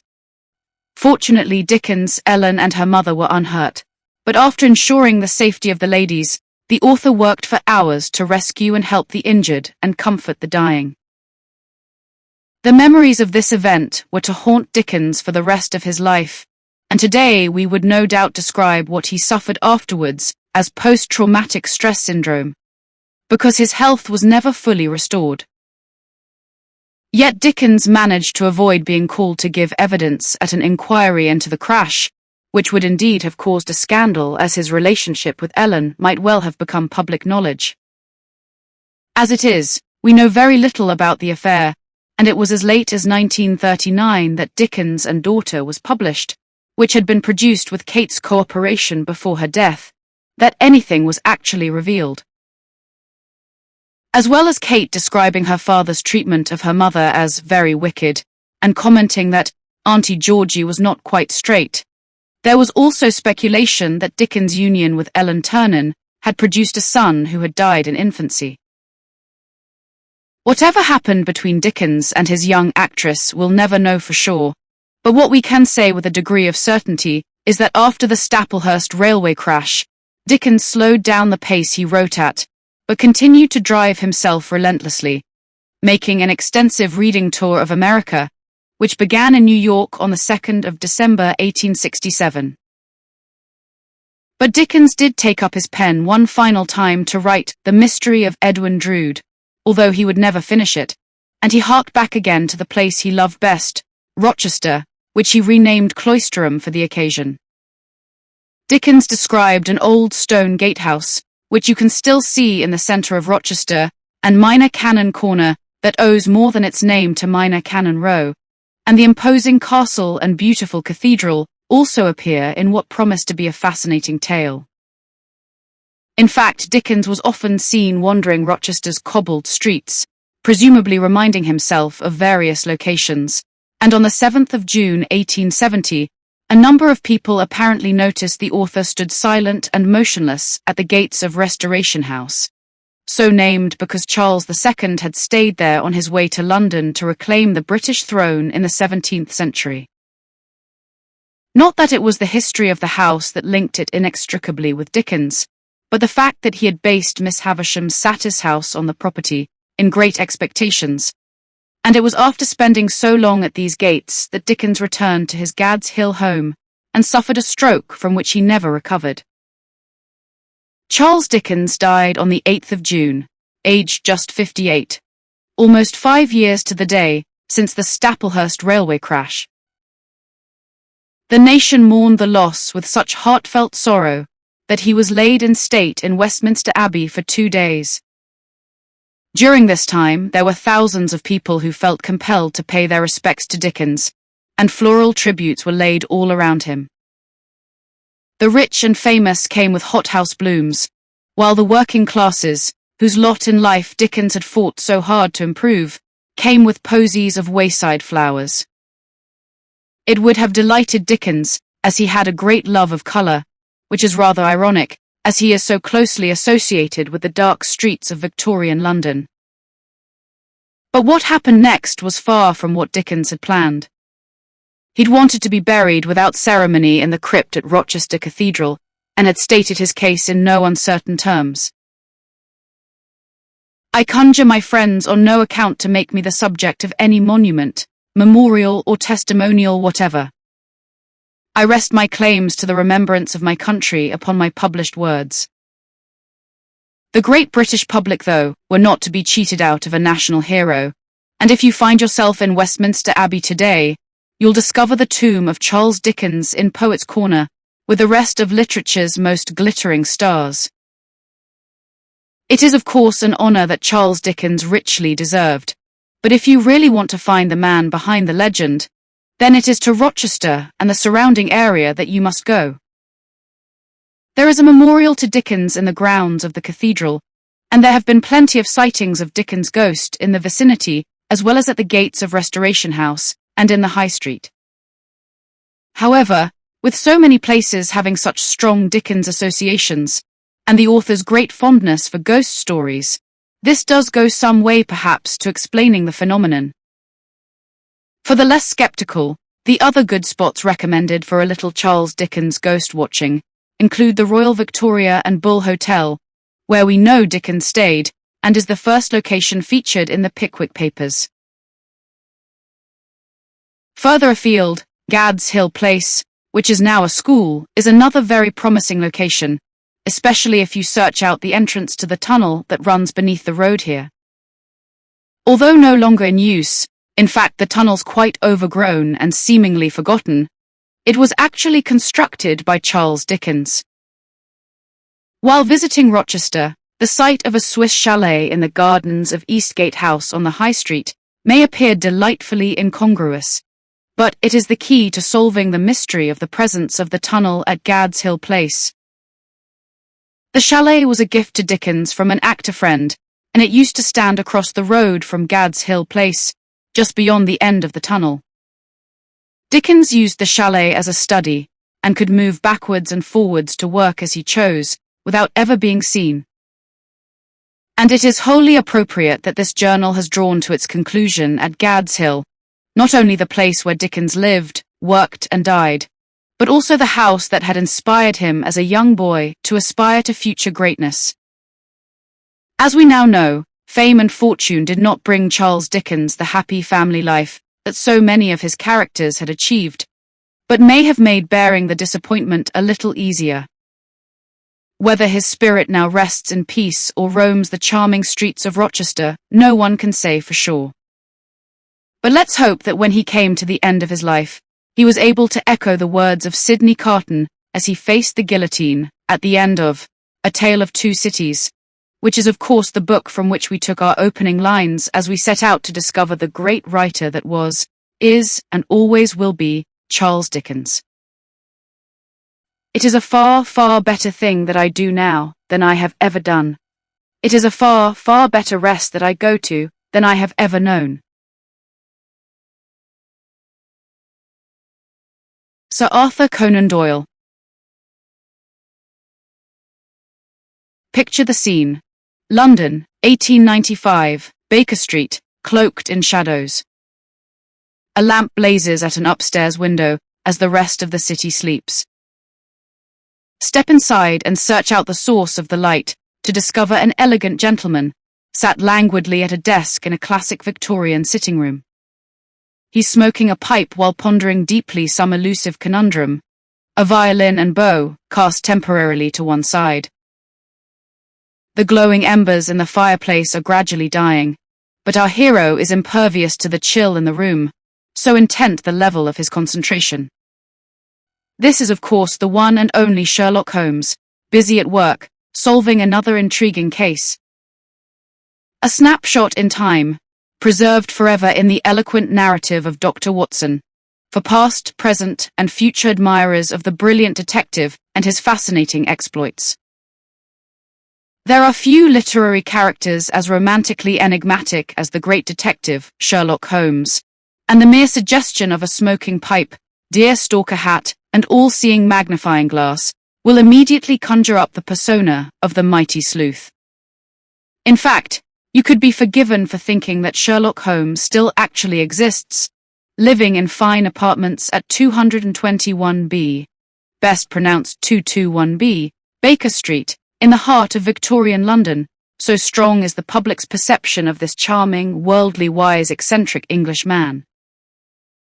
The modern-day occupants of 221 Baker Street receive thousands of letters addressed to Sherlock Holmes every year, proving the timeless, lasting popularity and staying power of this remarkable character, probably the world's best-loved fictional detective. Now, fascinating as Sherlock Holmes undoubtedly is, and this journal will certainly take you on a journey of discovery following in the great man's footsteps, there is another story here, most certainly worthy of your attention. The creator of Sherlock Holmes, Sir Arthur Conan Doyle, was an equally remarkable and enigmatic character, and to stand any chance of revealing the mystery and magic of Sherlock Holmes, you need to first uncover the identity of the real man responsible for bringing the legendary detective to life. To begin at the beginning, we need to leave the bright lights of London and Baker Street far behind us and head northwards, for Scotland's capital city, Edinburgh. There's so much to see, and taking a tour of the castle, the Royal Mile, Holyrood Palace, and the ancient, dormant volcano known as Arthur's Seat will certainly give you a feel for the place. Then you can make your way to Piccadilly Place, and you will come face to face with the familiar form of Sherlock Holmes, grandly statuesque in this Edinburgh street. This is where Arthur Ignatius Conan Doyle was born, at number 11 Piccadilly Place, on the 22nd of May, 1859. His mother, Mary, was a well-educated gentlewoman of Irish descent, and his father, Charles Altamont Doyle, came from an artistic family of high achievers.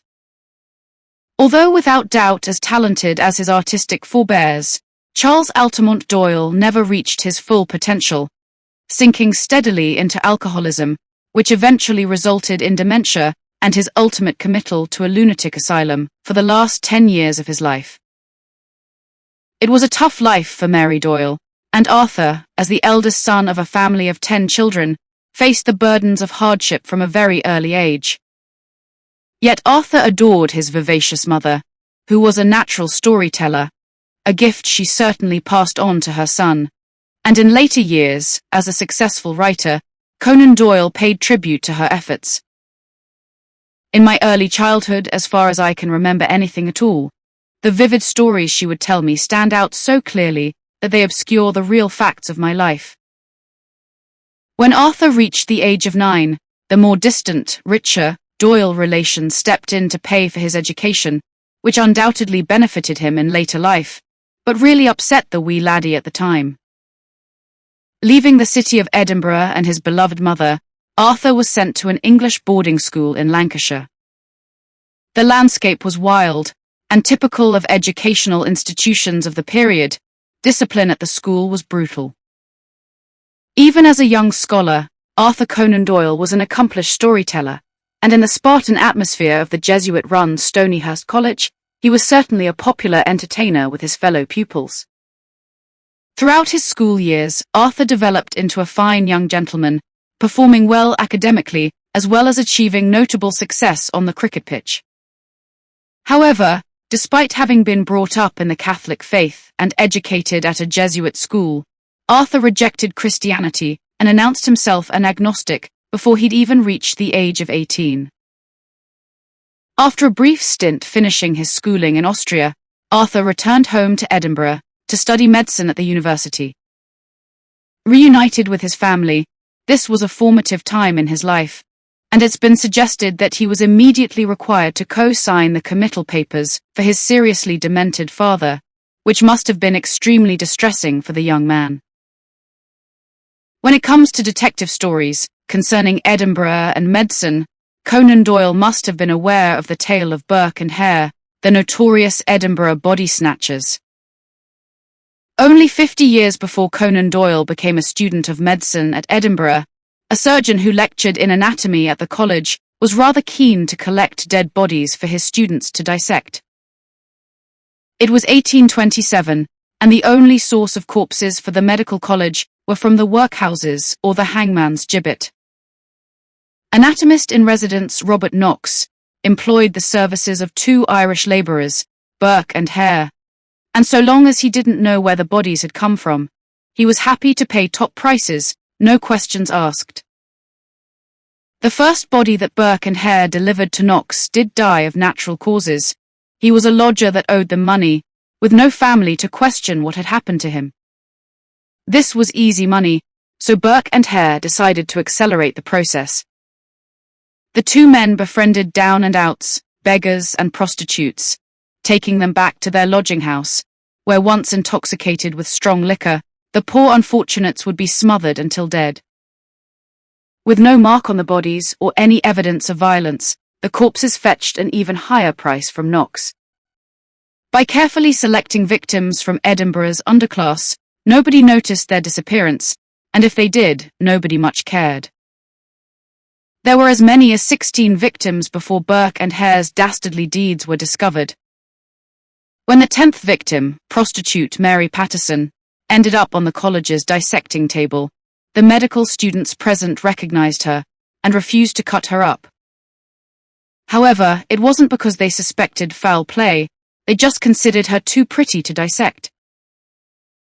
Burke and Hare were eventually stopped in their tracks when the body of the last victim, an elderly Irishwoman, was spotted under a bed at the lodging house. Hare turned informant and gave evidence against Burke, and was allowed to go free. Burke was publicly executed close to where Edinburgh's very attractive Grassmarket bistros and bars stand today. Up to 40,000 onlookers attended the event, as Burke went to his death declaring that Knox still owed him money for one of the bodies. It must have seemed justice indeed when the corpse of Burke was delivered to the medical college for dissection, but the crowd was still not satisfied. To avoid a riot, they were allowed in to see the corpse on the dissection slab, with the top of his head removed to reveal a truly evil brain, and up to 60 people a minute filed past the gory scene, whilst medical students allegedly snipped away pieces of Burke's skin to sell as souvenirs. This is some crime story, even by modern standards, and you can guarantee that Conan Doyle tucked away the details of these criminal activities for future reference. As well as discovering this darker side to Edinburgh's character on his own doorstep, so to speak, Conan Doyle made good progress with his studies, and along with his family, moved into lodgings in the elegant George Square, close by the university. It was at this time that Conan Doyle struck up an association with Dr. Joseph Bell, one of his teachers. The good doctor was able to make amazing deductions about his patients' lives when they first walked into his consulting rooms, a proven master of observation, logic, deduction, and diagnosis.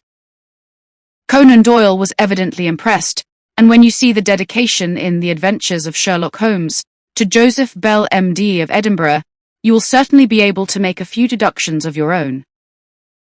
By the time Arthur Conan Doyle graduated as a doctor in 1881, he had served as a surgeon on a Greenland whaling ship, won the hearts of 5 young ladies, or so he boasted, and had his first short story published in an Edinburgh journal.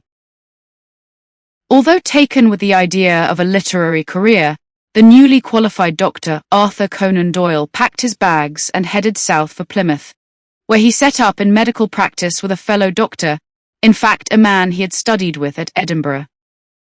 It was a disaster. Conan Doyle was highly principled and his partner unscrupulous, so the relationship was turbulent to say the very least. Dr. Conan Doyle made a swift exit and travelled the short distance along the coast to Portsmouth and the very pleasant district of Southsea. Southsea is one of those peculiarly British seaside resorts that would have been at its most fashionable when Dr. Conan Doyle arrived in 1882. He took lodgings at No. 1 Bush Villas and started a medical practice of his own. Bush Villas have long since been demolished and replaced with an apartment block, but this is the exact spot where Sherlock Holmes first came into being, the closest thing to his actual birthplace that you're ever going to find, should you find your way there.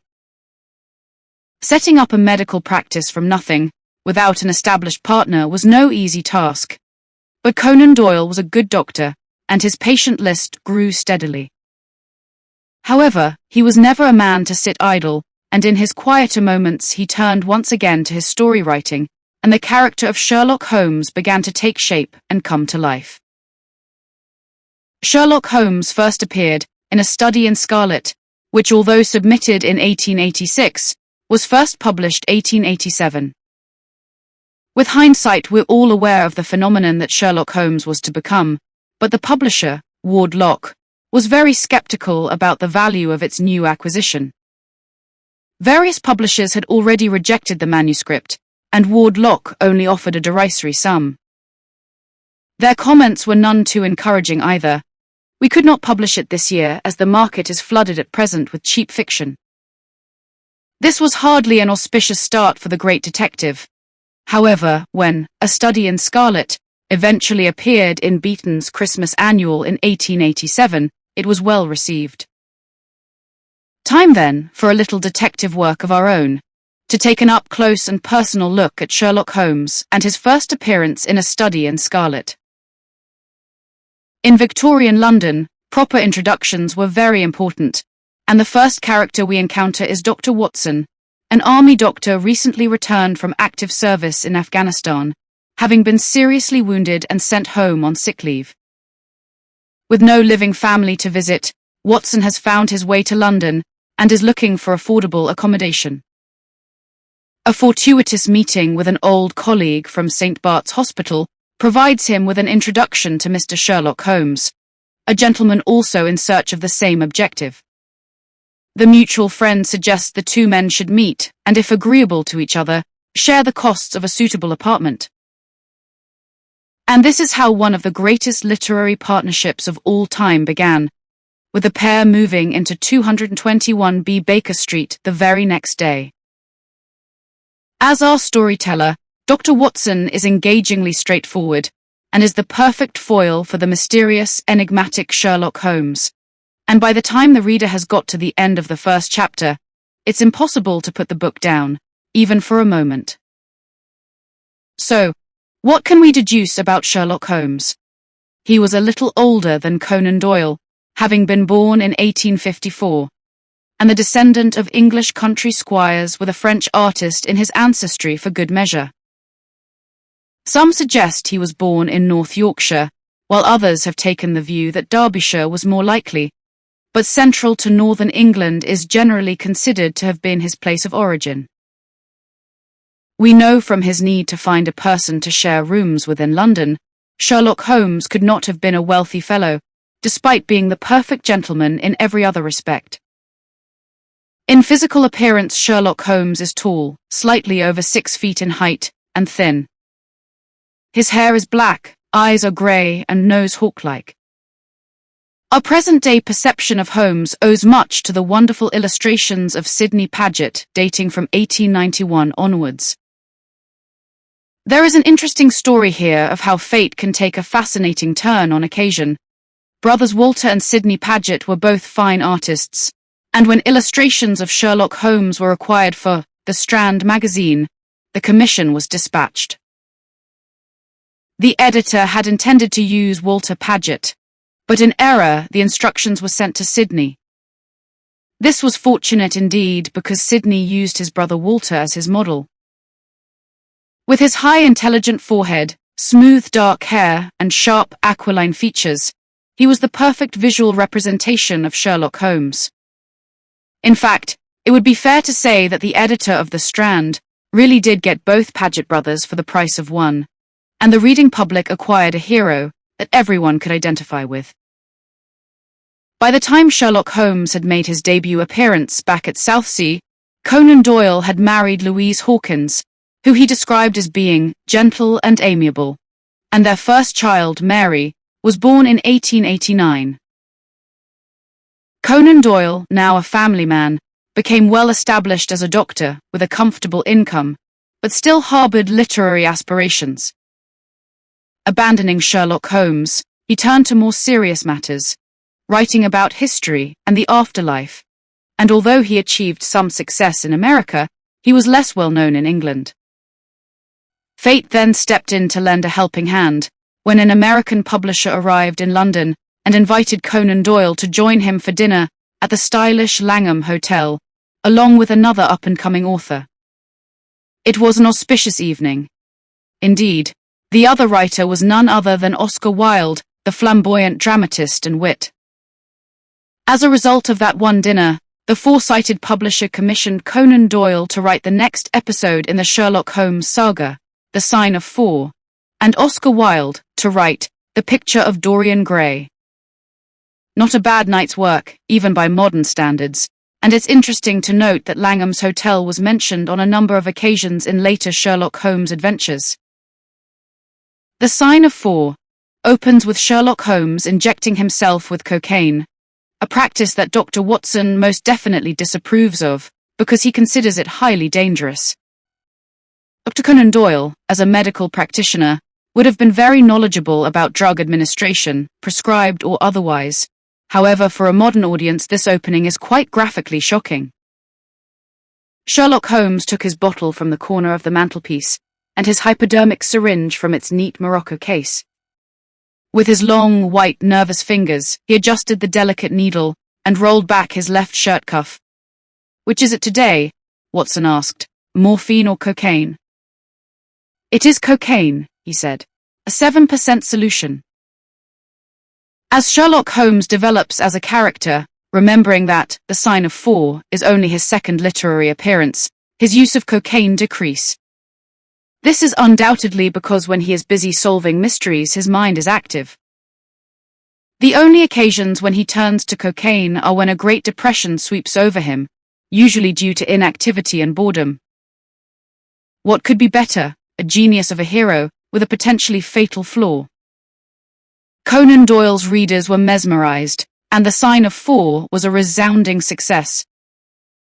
Romance is also in the air, as Dr. Watson falls in love with the heroine of the tale, Mary Morstan, and at the end of the story announces that they are to be married. Add to this, Holmes's delightful band of young urchins known as the Baker Street Irregulars, and The Sign of Four has everything required to keep even the most demanding reader entertained.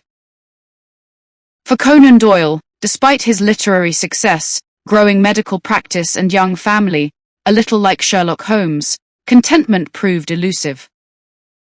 With an interest in ophthalmology, he decided upon advancing his career some distance beyond Southsea, setting off for the prestigious medical practices of Vienna. However, this was a short-lived adventure, as Conan Doyle's capacity for coping with a foreign language proved rather limited.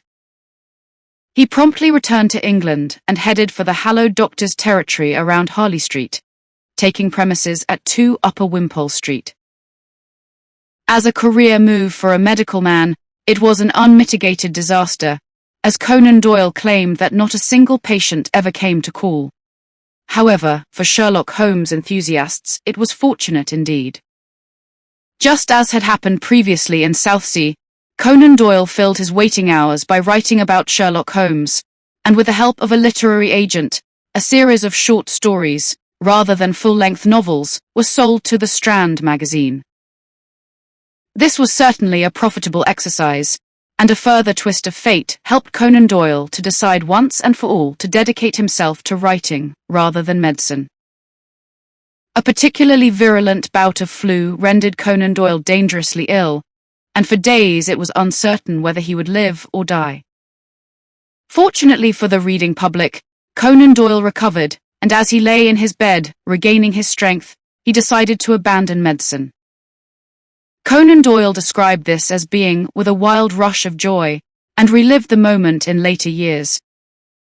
I remember in my delight taking the handkerchief which lay upon the coverlet in my enfeebled hand, and tossing it up to the ceiling in my exultation. I should at last be my own master.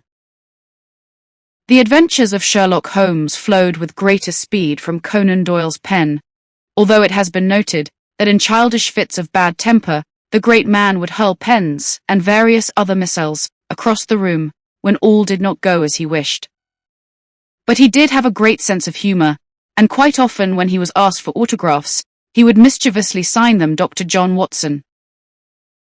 With growing financial prosperity, the Conan Doyles moved to a fine house in South Norwood, one of the more fashionable London suburbs of the day, and in 1892 Conan Doyle's beloved son Kingsley was born. It was described by the author as the chief event of his life, and his fatherly pride knew no bounds. And so, to the stories of Sherlock Holmes, and where to recommend a reader to begin. Arthur Conan Doyle wrote 4 full-length stories and 56 short stories, and for the enthusiast this is what is known as the Sherlock Holmes canon, often abbreviated to just the canon. Having already made a start with The Study in Scarlet and The Sign of 4, here are just a few details about several key stories that reveal much about the great Sherlock Holmes. A Scandal in Bohemia was published in the Strand magazine of July 1891, and we meet, just briefly, the love of Sherlock Holmes's life. There is truly something of the romantic hero in Holmes, but he is without doubt one of the most confirmed bachelors of all time.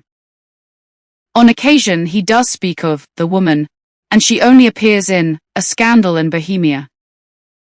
Her name is Irene Adler, and in Sherlock Holmes films, museums and reconstructions of his Baker Street sitting room, it's her portrait that will sit upon his desk amongst the rest of the detective's paraphernalia. But sadly, we know there is no hope of poor Sherlock's admiration leading to any sort of romance, as the lady in question marries another in this story, with Dr. Watson even acting as a witness to the ceremony. The stories of Sherlock Holmes have inspired some fascinating recreations of his Baker Street apartments, and should you ever find yourself in London, a visit to the Sherlock Holmes Museum is to be recommended. So beautifully and authentically crafted, it's as if Sherlock Holmes and his faithful Watson have just stepped outside for a few moments, and it does feel as if the famous pair might well walk back in at any time. There is no better way to step back into history and experience the Victorian London of Sherlock Holmes for yourself, and this the perfect place to begin any trail following in the footsteps of great detective. With the smell of the oil lamps and tobacco smoke still fresh in your nostrils, We'll return to the stories to discover a little more about the enigmatic Mr. Holmes. There is a wonderful Sidney Paget illustration in The Strand magazine, August 1891, for The Red-Headed League. Sherlock Holmes, deep in thought, is sat in most peculiar fashion, crouched up clutching his knees in a formal chair. For a Victorian gentleman, this was eccentric behaviour indeed, and only adds to the reader's conviction that this man will stop at nothing to solve the case.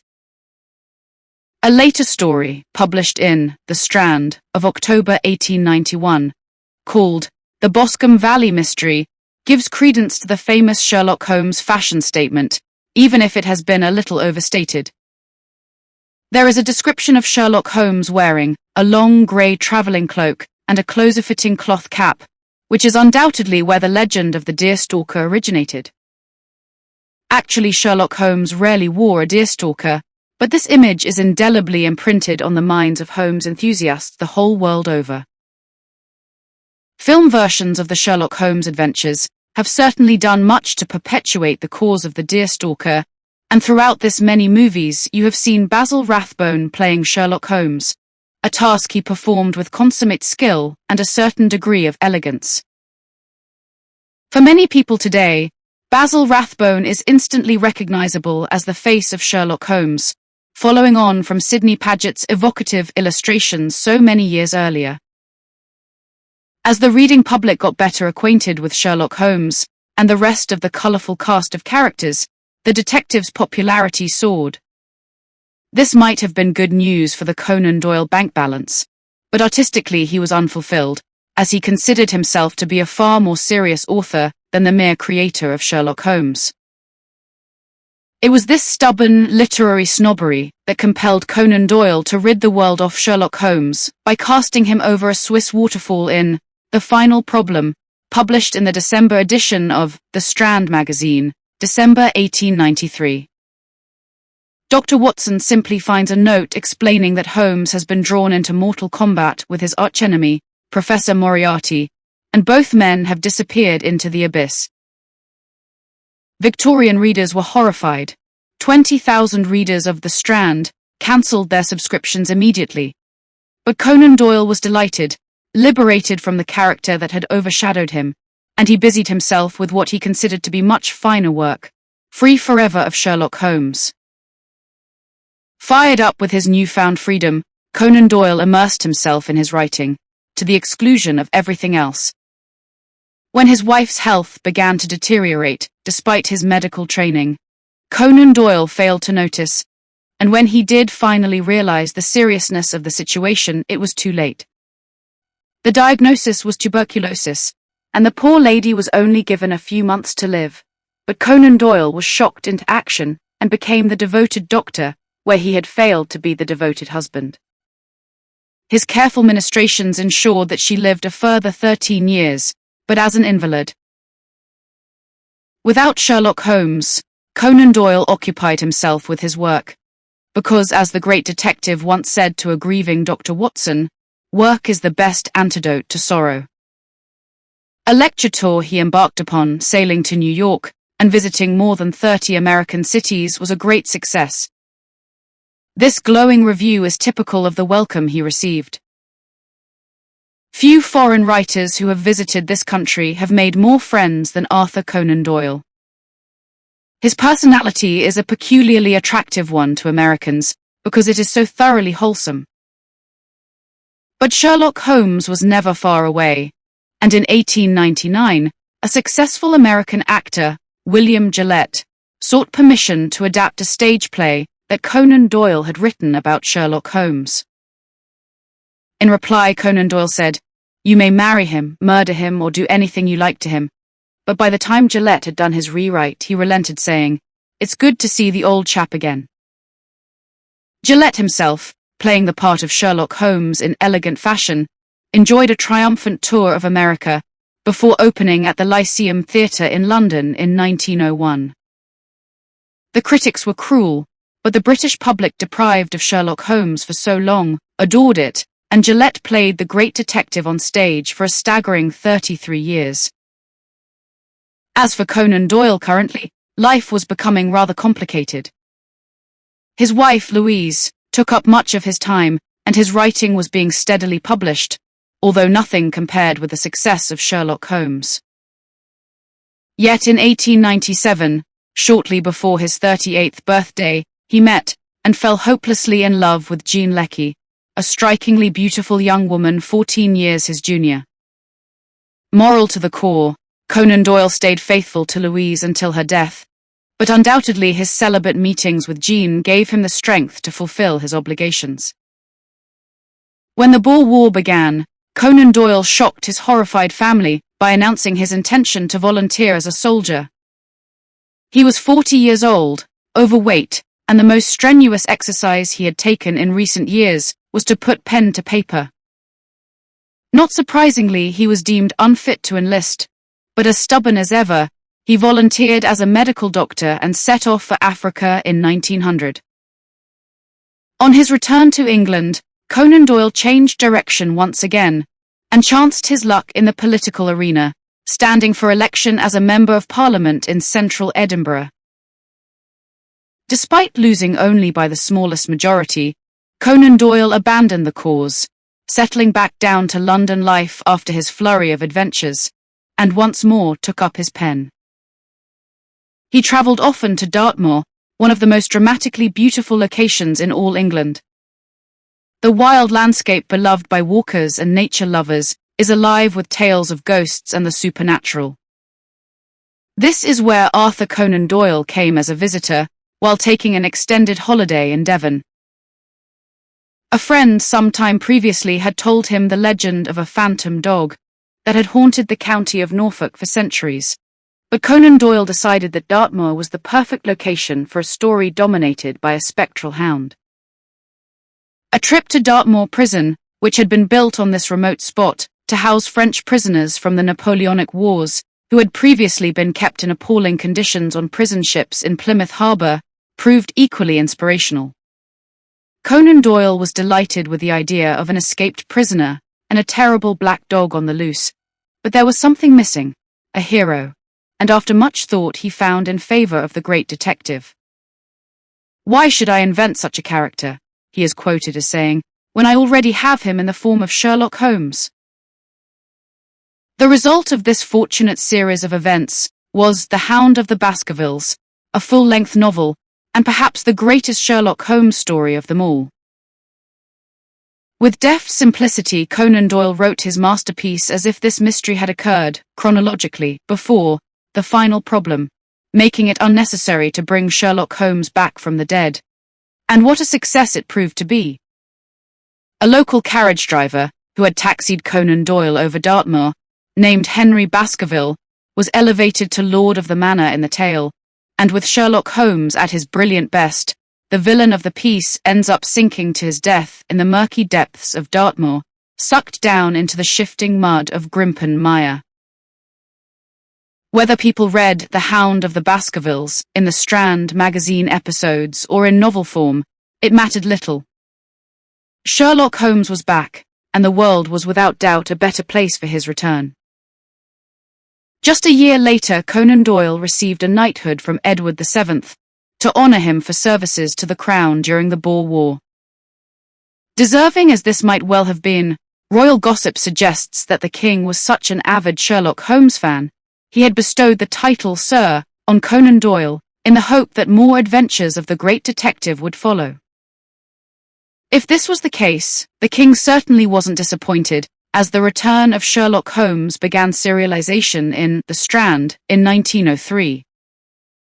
In The Adventure of the Empty House, Dr. Watson fails to recognize the elderly bookseller he meets, but when it turns out to be his long-lost friend Sherlock Holmes, not dead after all, under the clever disguise, he's as delighted as Conan Doyle's readers were, because many more adventures were to follow. Louise, Lady Conan Doyle, died in her husband's arms on the 4th of July 1906, and a respectable time later, Conan Doyle married Jean Lecky on the 18th of September 1907, after their very lengthy and secret courtship. This was a fresh start for Conan Doyle, and only the finest family home would do. With children Mary and Kingsley, Sir Arthur and Lady Jean moved into the beautiful Windlesham Manor, Crowborough, which Conan Doyle had built. Today this is a retirement home, but the fact that one of the most popular British writers of all time once lived here is at least commemorated with an historic plaque. The couple were blessed with 3 children, 2 boys and a girl, as Conan Doyle finally achieved the kind of contentment that always eluded Sherlock Holmes. With a settled family life and great literary success, all looked well for the Conan Doyles, but a spectre was looming large on the international horizon that would spoil the idyll. As World War I broke out in 1914, 55-year-old Conan Doyle once again volunteered as a soldier, but his offer was of course politely declined. However, his eldest son Kingsley was eligible for active service. The outcome was tragic indeed. Kingsley died in 1918 from influenza, undoubtedly aggravated by war wounds. Sir Arthur Conan Doyle was deeply affected by the loss of his son, particularly as the war had also claimed the lives of his brother, 2 brothers-in-law, and 2 nephews. This was a turning point in Conan Doyle's life. He had always had an interest in spiritualism, but after the death of Kingsley, it became a dominant driving force. In a séance, just a year after his tragic loss, Conan Doyle claimed to have been reunited with his son, and from that moment onwards, he travelled far and wide speaking about spiritualism. The last story of Sherlock Holmes appeared in The Strand in 1927, and the complete Sherlock Holmes short stories collection was published a year later in book form. There was no reprieve for the great detective on this occasion, as Sir Arthur Conan Doyle was completely absorbed with spiritualism, and in fact only had a short time left on this earth himself. Despite ill health, most notably heart problems, in 1929, Conan Doyle embarked on a psychic tour of Holland and Denmark. The strain was too much. By the time he returned, he was forced to take to his bed, and he never recovered. Stubborn to the last, one spring morning he was discovered lying in the garden of his beloved Windlesham Manor, unable to move, clutching a single snowdrop to his chest. Somehow, he had managed to steal out of the house unnoticed for a breath of fresh air and collapsed. When his time came, on July 7, 1930, Sir Arthur Conan Doyle had no fear of the afterlife, his spiritualist beliefs a comfort. Uttering these words, "You are wonderful," to his adored wife Jean, he died, completely at peace, surrounded by his family. But there is one last fascinating twist to this tale, worthy of the inspired creator of Sherlock Holmes. Lady Jean couldn't bear to be parted from her husband's mortal remains, so she had him buried in the gardens of Windlesham Manor. When the time came for her to leave Crowborough, what could have been more natural than to take Sir Arthur with her? Consequently, if you look for the grave of Sir Arthur Conan Doyle today, the trail will lead you to the beautiful little church of All Saints, Minstead in Hampshire. In the heart of the New Forest, this was a favourite place for the couple, and if you look very carefully at the headstone, you can see that Lady Jean Conan Doyle is also buried here, reunited with her husband in the shade of a fine old oak tree. No pomp and circumstance for this great author, no hallowed place in Westminster Abbey's Poets' Corner. But as you stand here enjoying the peace of an English country churchyard, you know that this suits Sir Arthur Conan Doyle very well indeed. It would matter little where his mortal remains lay so long as they were near his beloved Jean, because as soul mates in life, if their spirits linger anywhere, you can be sure it's here. There are many people passing by this grave, who never realize who lies beneath, and even if the name of Sir Arthur Conan Doyle sounds familiar, they may still fail to make the connection between this tranquil plot of land and the charismatic Sherlock Holmes. And speaking of Sherlock Holmes, as you've read throughout the course of this journal, one thing is absolutely certain: he'll never die, he is immortal. If Sir Arthur Conan Doyle's stories are in print, and the filmmakers of the day keep bringing the great detective to life, everybody will know the name of Sherlock Holmes. So, raise a glass and toast his continued good health, as I complete my journey of discovery at the Sherlock Holmes pub in Northumberland Street, London. In such classic surroundings, you can almost hear the voice of Sherlock Holmes, gleefully encouraging his faithful friend, Dr. Watson, with the heartfelt words, "The game is still afoot."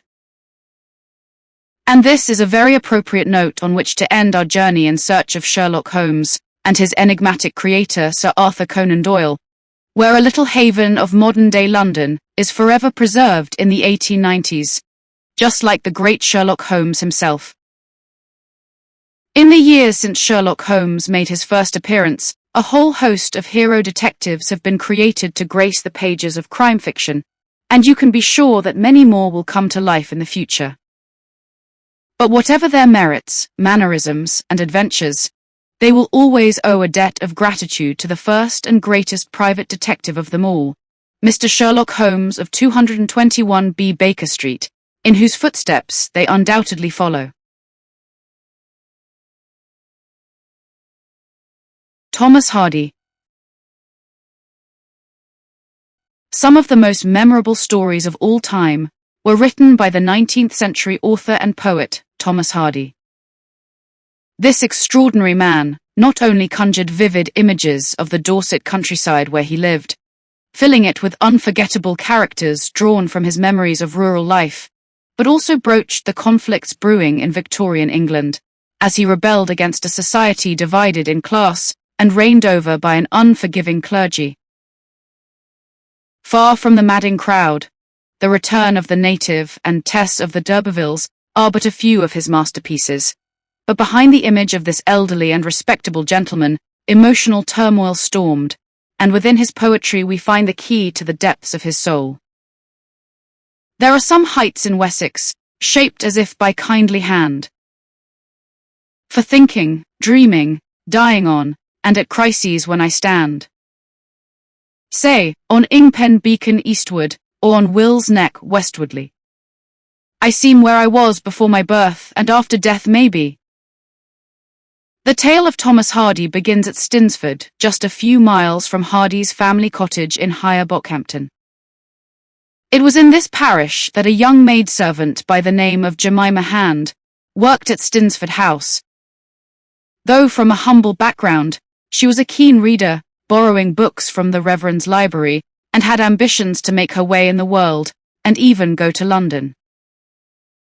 At Stinsford Church, as she sat in her pew for Sunday service, she noticed a group of musicians, in top hats and Wellington boots, hastening through the door with their fiddles and violoncellos.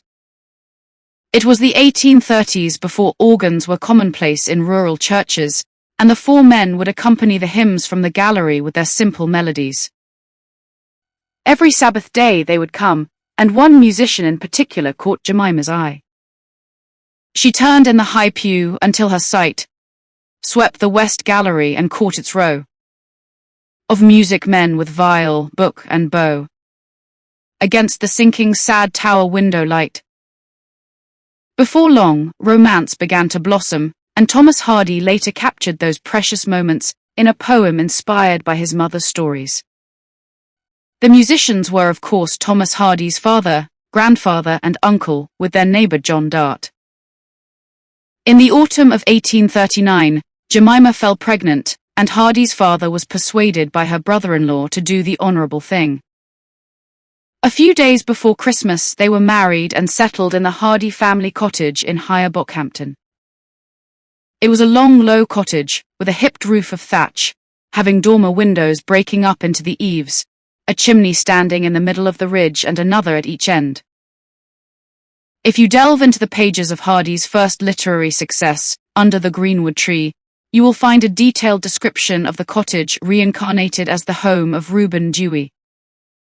In fact, one of the exciting things about Hardy's novels is that all around Dorset you can find the imaginary places he creates and follow in the footsteps of his characters. The Hardy family were builders, and Thomas Hardy's grandfather had drawn on resources to hand to build this lovely cottage, nestled in beds of flowers and hugged by the woodland behind. The floors were made from chestnut wood, the thatch of wheat straw, and the outside of cob. In earlier days, it had been called New Bockhampton, and the surrounding countryside was a wilderness of ferns, thorn trees, and bramble bushes, while the main village of Bockhampton lay on the river. When Jemima moved in, however, there were already cottages springing into existence nearby, overflowing with hardy cousins, and the hamlet had earned the name of Upper Bockhampton. The young maidservant now found herself in a home lorded over by her mother-in-law Mary Hardy, who spoke in the local dialect and would later fill Hardy with tales from the turn of the century. Jemima, now 26 years old, had spent 17 years living a much more refined life working in the houses of gentlemen, so it must have been a shock to be torn from her comfortable existence and return to the rustic surroundings of her childhood. Her dreams now come to nothing. She later warned her children never to marry, so could it have been that she regretted lost opportunities? Nevertheless, Mr. Hardy was a good husband, and as summer was beginning to cast its warm glow over the Devonshire landscape, the couple celebrated the birth of their son Thomas on June 2, 1840. A year later they had a little girl, Mary, who shared a room with Thomas, becoming his earliest playmate. A frail child, Tommy grew into a shy and sensitive boy, who loved animals and lost himself in books just as his mother had done. But it wasn't only literature that awed the young Hardy, but the nature that surrounded him. The trees and lizards, the snakes slithering through the ferns, and the wild stretch of heath he would cross with his mother to visit his Aunt Maria in Puddletown. This love of the countryside would later burst from his novels and sing from his poetry, as over the years he would detail every sound, every smell and sight, bringing the haunts of his childhood back to life. I sat one sprinkling day upon the lea, where tall-stemmed fronds spread out luxuriantly, and nothing but those tall ferns sheltered me. In fact, Hardy was so happy in this world of natural delights, he was reluctant to grow into a man. Yet as the years went by, his ambitious mother was keen he be properly educated, and when he was 8 years old, Hardy was sent to school in the village. He would walk through beautiful woodland, mesmerized by the sounds of leaves rustling on the trees as he followed the sloping path down towards the river. Every tree had its distinct sound, and every journey would be accompanied by an orchestra of delights as he made his way to Lower Bockhampton. The holly whistles as it battles with itself, the ash hisses amid its quiverings, the beech rustles while its flat boughs rise and fall. In 1848, the school had just been opened by the local squire, and it was here that Tommy Hardy first met a real lady, the squire's wife, Lady Julia. Though still a young boy, it would be his first infatuation, and Julia were equally overcome by her eager student. Though an avid reader since the age of 3, Hardy still lacked a more formal education, and it was at this school that he had the opportunity to work on his writing. He proved to be an excellent student, and by 1850 he was sent on a longer journey to school in Dorchester, as a time for serious education began. It was 3 miles to the town, and he would cross the stone-arched Gray's Bridge to cross the River Frome, passing water meadows, now long since disappeared, until he reached the bustling town of Dorchester. He was 10 years old, and it was his first experience of independence and freedom from the constraints of family and home. In later years, the colourful town would become the setting for his novel, The Mayor of Casterbridge, and in the book you get a real idea of how countryside and farmland enveloped Dorchester.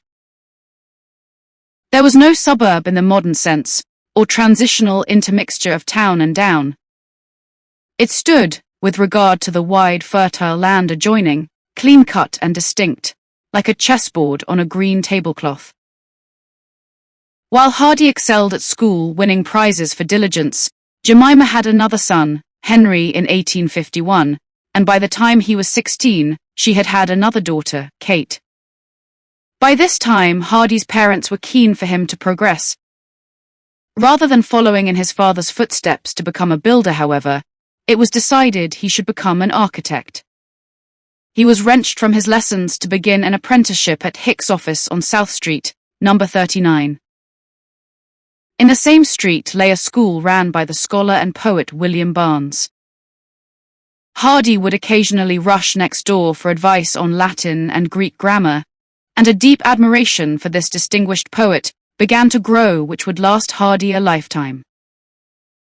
Outside St. Peter's Church, his statue stands today, capturing the poet deep in thought. Barnes, like Thomas Hardy, came from a rural background, but had soared to dizzying heights, gaining a degree at Cambridge and international renown for his books and research. He was one of the finest pastoral poets of his day, and his success proved that social boundaries could be crossed. While gazing longingly at the boys entering the scholarly haven next door, Hardy excelled in his work at Hick's office and was a meticulous draftsman. He was fortunate enough to be working at a time when there was a boom in the architectural industry, as it became the fashion for Victorians to transform their buildings into more Gothic structures. Hardy worked to restore many churches, but as he used his expertise around the district, conflict in his religious leanings began to grow. Hardy was brought up a Christian and knew the Bible well.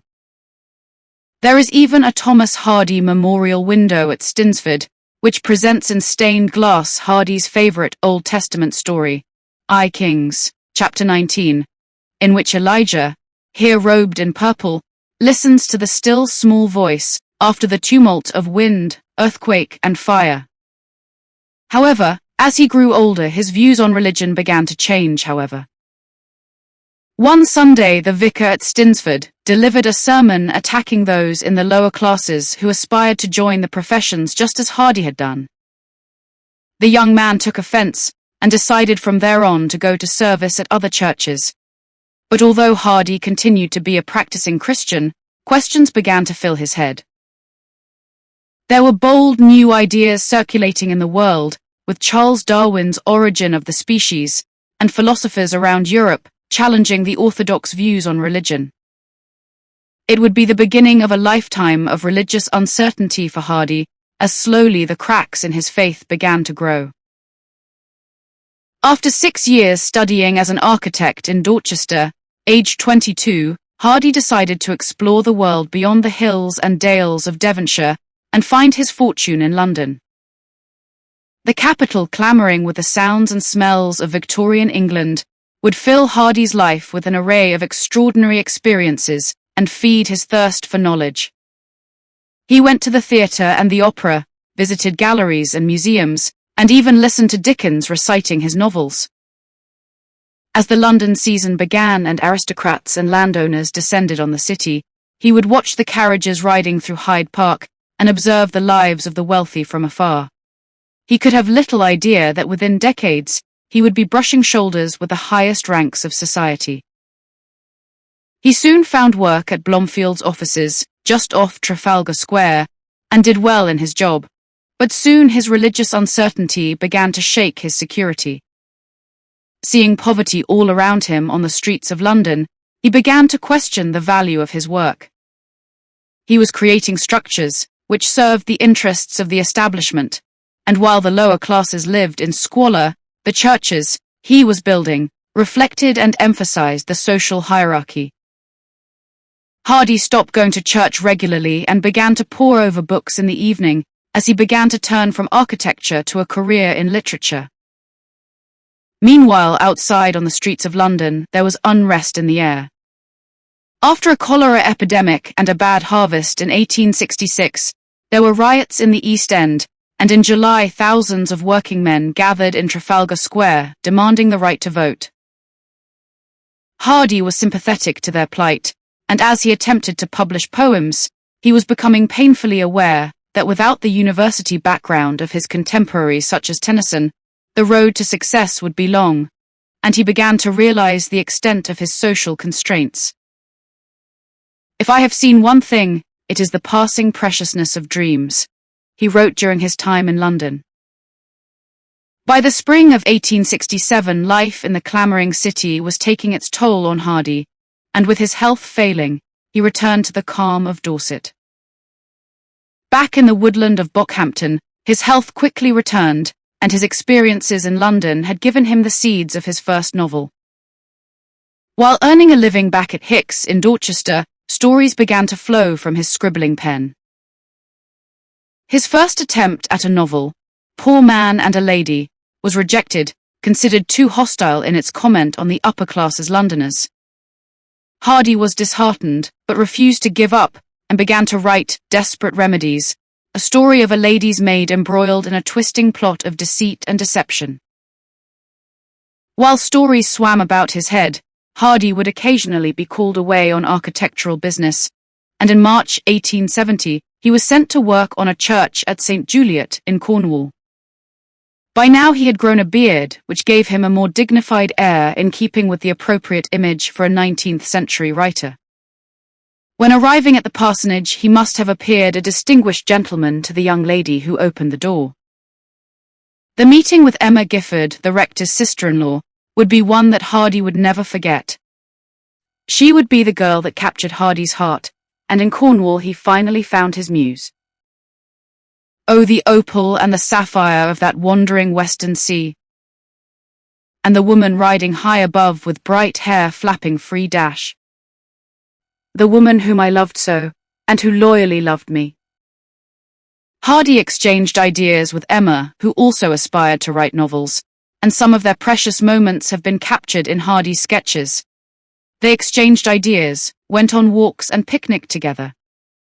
Emma was an accomplished horse rider, and as she galloped along the wild Cornish cliffs, a free, unfettered spirit, Hardy was stirred with inspiration. Eventually Emma would be captured as Bathsheba in Far From the Madding Crowd. He returned to Bockhampton with magic in his eyes, and after publishing his first novel, Desperate Remedies, was filled with a newfound energy for his next book, Under the Greenwood Tree. Set firmly in Hardy's childhood haunts, the book was a pleasant tale of rustic life, which took the reader on a journey through the gentle dales of imaginary Mellstock. The similarities to Hardy's own parish were undeniable. The schoolhouse with the pretty teacher, Fancy Day, was Hardy's childhood school at Lower Bockhampton. Mellstock Church with the Mellstock Choir was Stinsford Church, and its players surely inspired by Hardy's father and grandfather. And the cottage of his protagonist was the very house from which he sat and wrote his book. Though highlighting the gulf between the poor and the gentry, the tale gave a pleasant impression of rural England. It was what the public wanted to read, and when it was finally published in 1872, was hailed a success. Before long, he was commissioned by his publishers to write a serial called A Pair of Blue Eyes, which was clearly inspired by his Cornish romance. At 32 years old, Hardy had finally reached a turning point in his life. He could abandon his career in architecture and fully commit himself to writing, and he also had enough financial security to ask for Emma's hand in marriage. The class divide would still cast a shadow over Hardy's life, however. Though he was accomplished, his family background was humble, and his social standing was lower than that of the Giffords.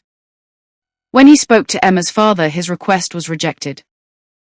Though the relationship with Emma continued, the wound to the sensitive Hardy must have been deep. Meanwhile, Hardy's mother warned him against marrying Emma, and it seemed that neither would have their parents' blessings for a union that crossed the class boundaries. Indifferent to the opinion of their families, Hardy and Emma continued to spend time together, and their love for one another remained strong.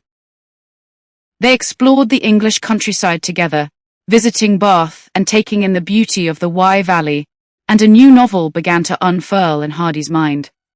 He called it Far From the Madding Crowd. As in Under the Greenwood Tree, the locals were depicted with affection, and Hardy's imaginary world of Wessex glowed with a cozy warmth. But it didn't portray the reality of the 1870s, where agricultural workers all over England were struggling against the impact of the Industrial Revolution, and poverty was rife. As new machinery swept industries into modernity, many lost jobs and had to turn to the dreaded workhouse or face starvation. The reality of Hardy's world would eventually find a way into his novels. For now, however, his words reflected the happiness he had found with Emma. The same year as Far From the Madding Crowd was published, Hardy married his Bathsheba, Emma Gifford, on September 17, 1874. After the wedding, Hardy swept his bride off to Europe to explore the boulevards and streets of Paris.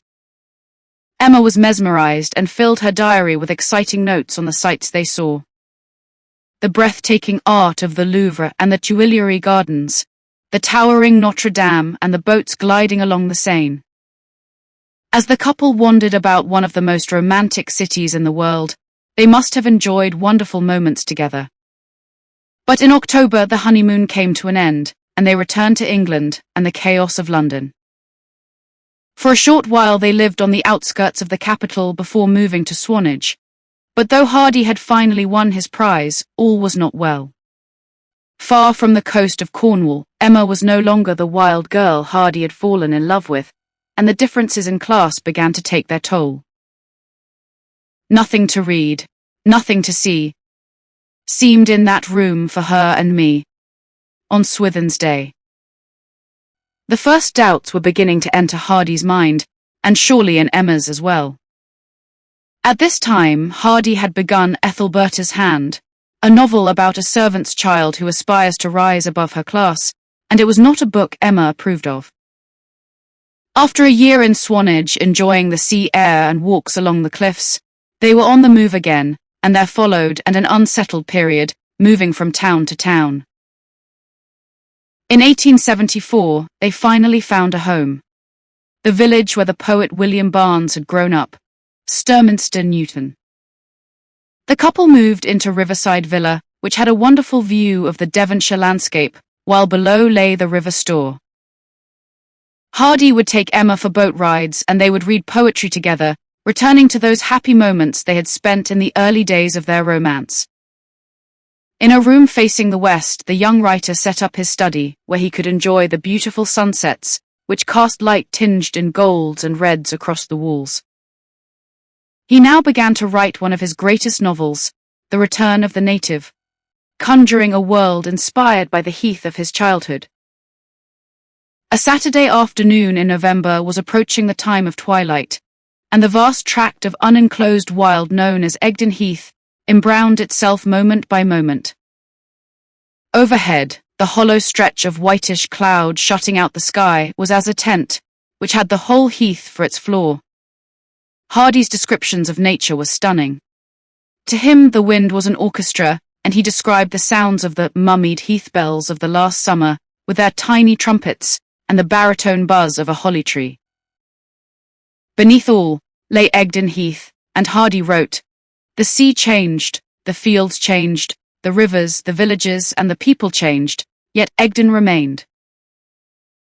While he became engrossed in his characters of this new story, the newlyweds seemed to have found happiness in Sturminster Newton, and Hardy described his time spent here as a 2-year idyll. Yes, such it was. Just those 2 seasons unsought, sweeping like summer tide wind on our ways. Moving as straws. Hearts quick as hours in those days. However, as the characters in his book The Return of the Native did not find the happiness they sought, there was gloom on the horizon for Hardy and Emma. After 2 years, Emma still had not become pregnant. As autumn faded into the bitter cold of winter, Hardy became restless. The Return of the Native was now complete, and he was keen to return to London to do research for his new novel, The Trumpet Major. The couple rented a house in Tooting, and the 2-year idyll was over, as life in dirty, bustling London now replaced the silence and calm of the countryside. It was here that Hardy felt his and Emma's troubles began, and the romance that had blossomed so sweetly in Cornwall began to die. But, after love what comes? A scene that loss, a few sad vacant hours, and then, the curtain. Within 3 years, Hardy once more craved the landscape of his childhood. Drawing on his architectural experience, Hardy decided he would design and build his own home, choosing a location just outside Dorchester, neither in the city nor in the depths of the countryside, but somewhere in between. It would become Hardy's final home and was called Maxgate. When he bought the 1.5-acre plot, The views were wide and open, unlike today, and while Hardy's brother and father began to build the house, in the ground below, the remnants of an ancient civilization would be revealed. One day, while digging the drive, the Hardy brothers discovered skeletons with metal circlets on their heads, buried with Roman urns. It seemed Mac's Gate was built over a small burial ground. The writer was fascinated, but refrained from telling Emma for fear she would be scared. Perhaps it was an evil omen, as Hardy suspected, because marital happiness would not be found at their new home. Blissfully unaware of what the future held for him and Emma, and intrigued by this latest discovery, Hardy became absorbed in the history of the old market town of Dorchester, where he was renting a house. The seeds of a new novel began to grow, and this time a new depth would mark his work. In the Dorset County Chronicle, Hardy found an account of a man selling his wife, and so began the tale of the Mayor of Casterbridge. The novel opens at a fair, where cattle and livestock are being auctioned. Drunk and bitter, the protagonist Michael Henchard puts his wife and child up for sale. It is an act that will ultimately bring about his downfall, as Hardy, unforgiving, sees he is justly punished. He makes his way to Casterbridge to find his fortune, working his way up to the position of town mayor, and years later, this is where he crosses paths with his wife and daughter once more. As Under the Greenwood Tree had been based on Bockhampton, this latest novel was based on Dorchester, and everywhere you turn today you can find the buildings and streets of Casterbridge. A spacious bow window projected into the street over the main portico, and from the open sashes came the babble of voices, the jingle of glasses, and the drawing of corks. This is his description of the King's Arms Hotel, where Susan Henchard first sees her husband again. From the hotel, Susan and her daughter Elizabeth Jane then wander down the street to find an inn where they can sleep for the night. It has comparatively small quarters cluttered with intrusive beams and rafters, partitions, passages, staircases. The next day, Elizabeth wanders down the street past the old-fashioned fronts of the houses that rise sheer from the pavement with their protruding bow windows, to deliver a message to her father. Henchard's house was one of the best, faced with dull red and grey old brick. The front door was open, and, as in other houses, she could see through the passage to the end of the garden, nearly a quarter of a mile off. Within these walls, Elizabeth Jane hands Henchard the note that tells him who she is, and that his wife is still alive. Dorchester is a town full of reminders of its Roman predecessor Dunaveria, and Malmbury Ring, once an amphitheatre, is where Henchard finally meets his estranged wife. He approached the deserted earthwork and entered by the south path, which descended over the debris of the former dens. In a few moments he could discern a female figure creeping in by the Great North Gap, or public gateway. They met in the middle of the arena. Neither spoke just at first. There was no necessity for speech, and the poor woman leant against Henchard, who supported her in his arms. If you explore the Dorset County Museum, you can also find much relating to Hardy's life and his stories. There is even the door with the leering mask where another Casterbridge character, Lucetta, lives, among an array of other Hardy memorabilia. The writer also liked to visit the museum for research, as he was fascinated by history. Though the characters in his Casterbridge novel, Henchard and Susan, are reunited for a short time, the shadow of fate hangs over his protagonist, and Hardy takes him to the gloomier Dorchester haunts. He went out of the house and moved sullenly onward down the pavement till he came to the bridge at the bottom of the High Street. Here he turned in upon a bypath on the riverbank, skirting the northeastern limits of the town. These precincts embodied the mournful phases of Casterbridge life, as the South Avenues embodied its cheerful moods. It is to the stone bridge and the river that Henchard constantly returns in his lowest moments, unable to escape the darkest depths of his misery as he gazes into the swirling water below. It was not only Hardy's protagonist who had moments of deep gloom, but also the writer himself, and by the end of 1885, with the Mayor of Casterbridge completed, he confessed, "This evening, the end of the old year 1885, finds me sadder than many previous New Year's Eves have done." He later wrote to a friend, "You would be quite shocked if I were to tell you how many weeks and months in bygone years I have gone to bed, wishing never to see daylight again." Nevertheless, Hardy pulled himself from depression and began his new life at Maxgate. Sitting at his desk, he would gaze out at the garden to be inspired by the whispering boughs of the trees to write his next novel. Hardy had planted a forest of Austrian pines and beech trees to create his own woodland, which would embrace his home with their boughs and branches. In fact, he refused to prune them for fear of causing them pain, and they grew thick and strong, shrouding the house until after he died. Absorbed in the views, he began to write The Woodlanders, and Emma found herself isolated from the world, far from friends and family. Despite the distance that seemed to grow between Hardy and Emma, there were happy moments. There were summer garden parties and guests to be entertained, and in later years they would travel the length and breadth of the county on their bicycles. When the London season began, he and Emma would leave the confines of Maxgate for the glittering excitement of the London elite. After his years in London, Hardy considered himself half a Londoner and was by now quite a celebrity. He took tea on the terrace of the House of Commons and socialized with aristocrats and political leaders. With financial security, there were also opportunities to travel further afield. In 1887, he fulfilled his dream of following in the footsteps of Shelley and Keats and traveled to Rome.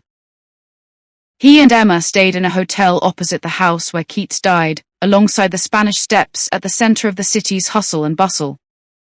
Emma was captivated by the glamorous and fashionable shops, and they were overcome by the pillars and ruins of Palatine Hill and the Forum, returning twice to absorb the ancient structures. Hardy was disappointed the shrubs and flowers that Shelley had described had been cleared away, but nevertheless, it was an overpowering experience for them both. It was their most ambitious holiday yet. After traveling across Italy from Rome to Florence and then further north, they returned to Maxgate, where Hardy would begin to make bold moves in his work. Now established as a successful writer, he could choose the subject matter of his books more freely, and as the 1890s began, he started to launch a powerful attack on the constraints and injustices of Victorian society. Tess of the d'Urbervilles took England by storm as Hardy confronted issues rarely broached. Rape, an illegitimate child, and the exploitation of the poor all made the higher classes squirm uncomfortably in their seats. The reaction was one of outrage, but with scandal, sales rose and soon Hardy was rich enough to afford an entire house for the London season and to move all his staff with him. His social ascent continued, but in the 1890s rifts in his marriage began to grow. Hardy had begun to show interest in other women. In 1893 he met Florence Henniker, and as Emma had been the inspiration for Bathsheba in Far From the Madding Crowd, Florence became the inspiration for Sue Florence Bridehead, his next book Jude the Obscure. It would be Hardy's most shocking novel to date, and it would also be his last. A darkness pervaded the novel that seemed to have been drawn from the hurt Hardy had felt from past injustices.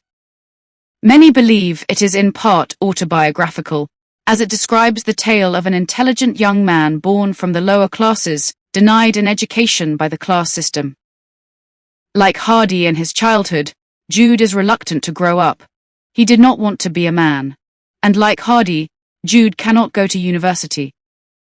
But there are also themes that could not have come from Hardy's life, and that enraged people to such extremes that some, like the Bishop of Wakefield, even burnt the novel.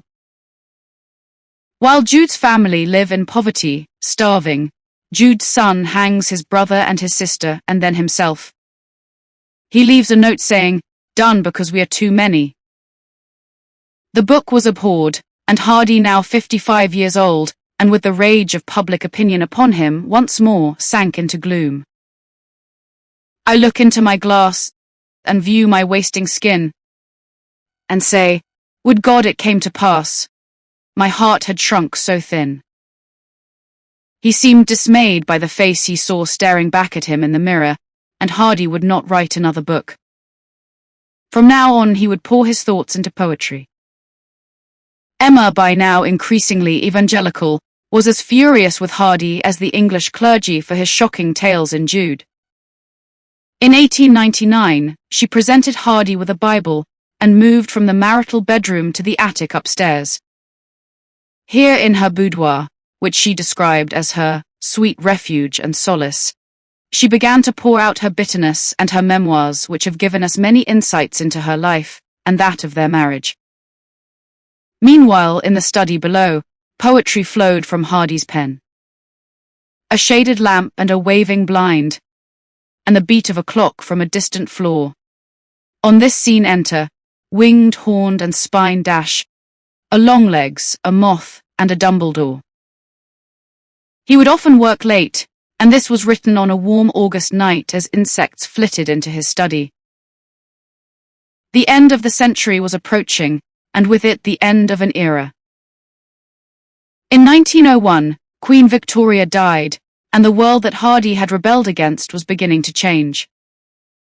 Now women were demanding independence and the right to vote in the suffragette movement, and there were many who began to support the plight of illegitimate children.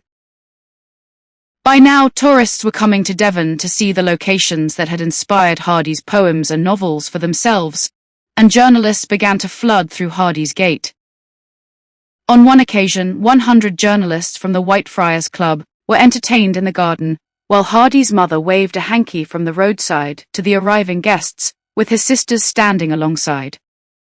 They were not invited to the party, as Jemima and Emma had never reconciled their differences.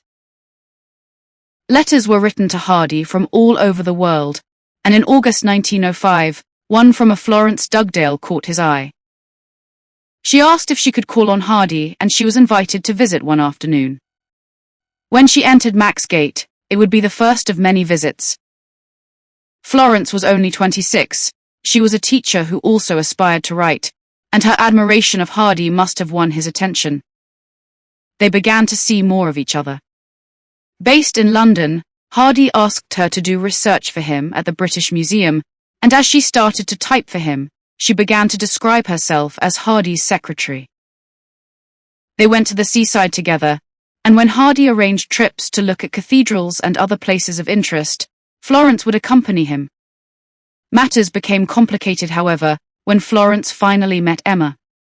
Hardy's wife took the young girl on board as a friend, and Florence, full of flattery, found herself invited to Maxgate by Emma as well as Hardy. For 2.5 years the deception continued. Hardy even introduced Florence to his family at Bockhampton. Emma's friendship with Florence eventually faded, perhaps as she discovered how she had been taken in. She also began to become ill.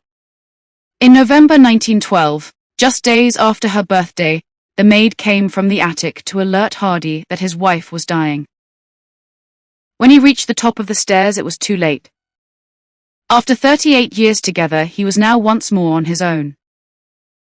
He buried Emma at Stinsford Church, next to his mother, something that Emma is unlikely to have wished for, and with his wife's death came waves of memories from their first meeting in Cornwall.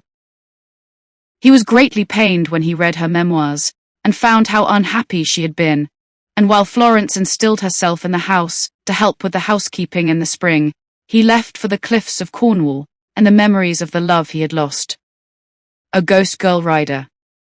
And though toil tried, he withers daily. Time touches her not. But she still rides gaily, in his rapt thought. He now began writing some of his most moving poetry, and in his study his calendar was left fixed on the date he and Emma first met, March 7th. He seemed haunted by her ghost, and with the death of the aged Emma, the beauty of her youth seemed more alive to him than ever.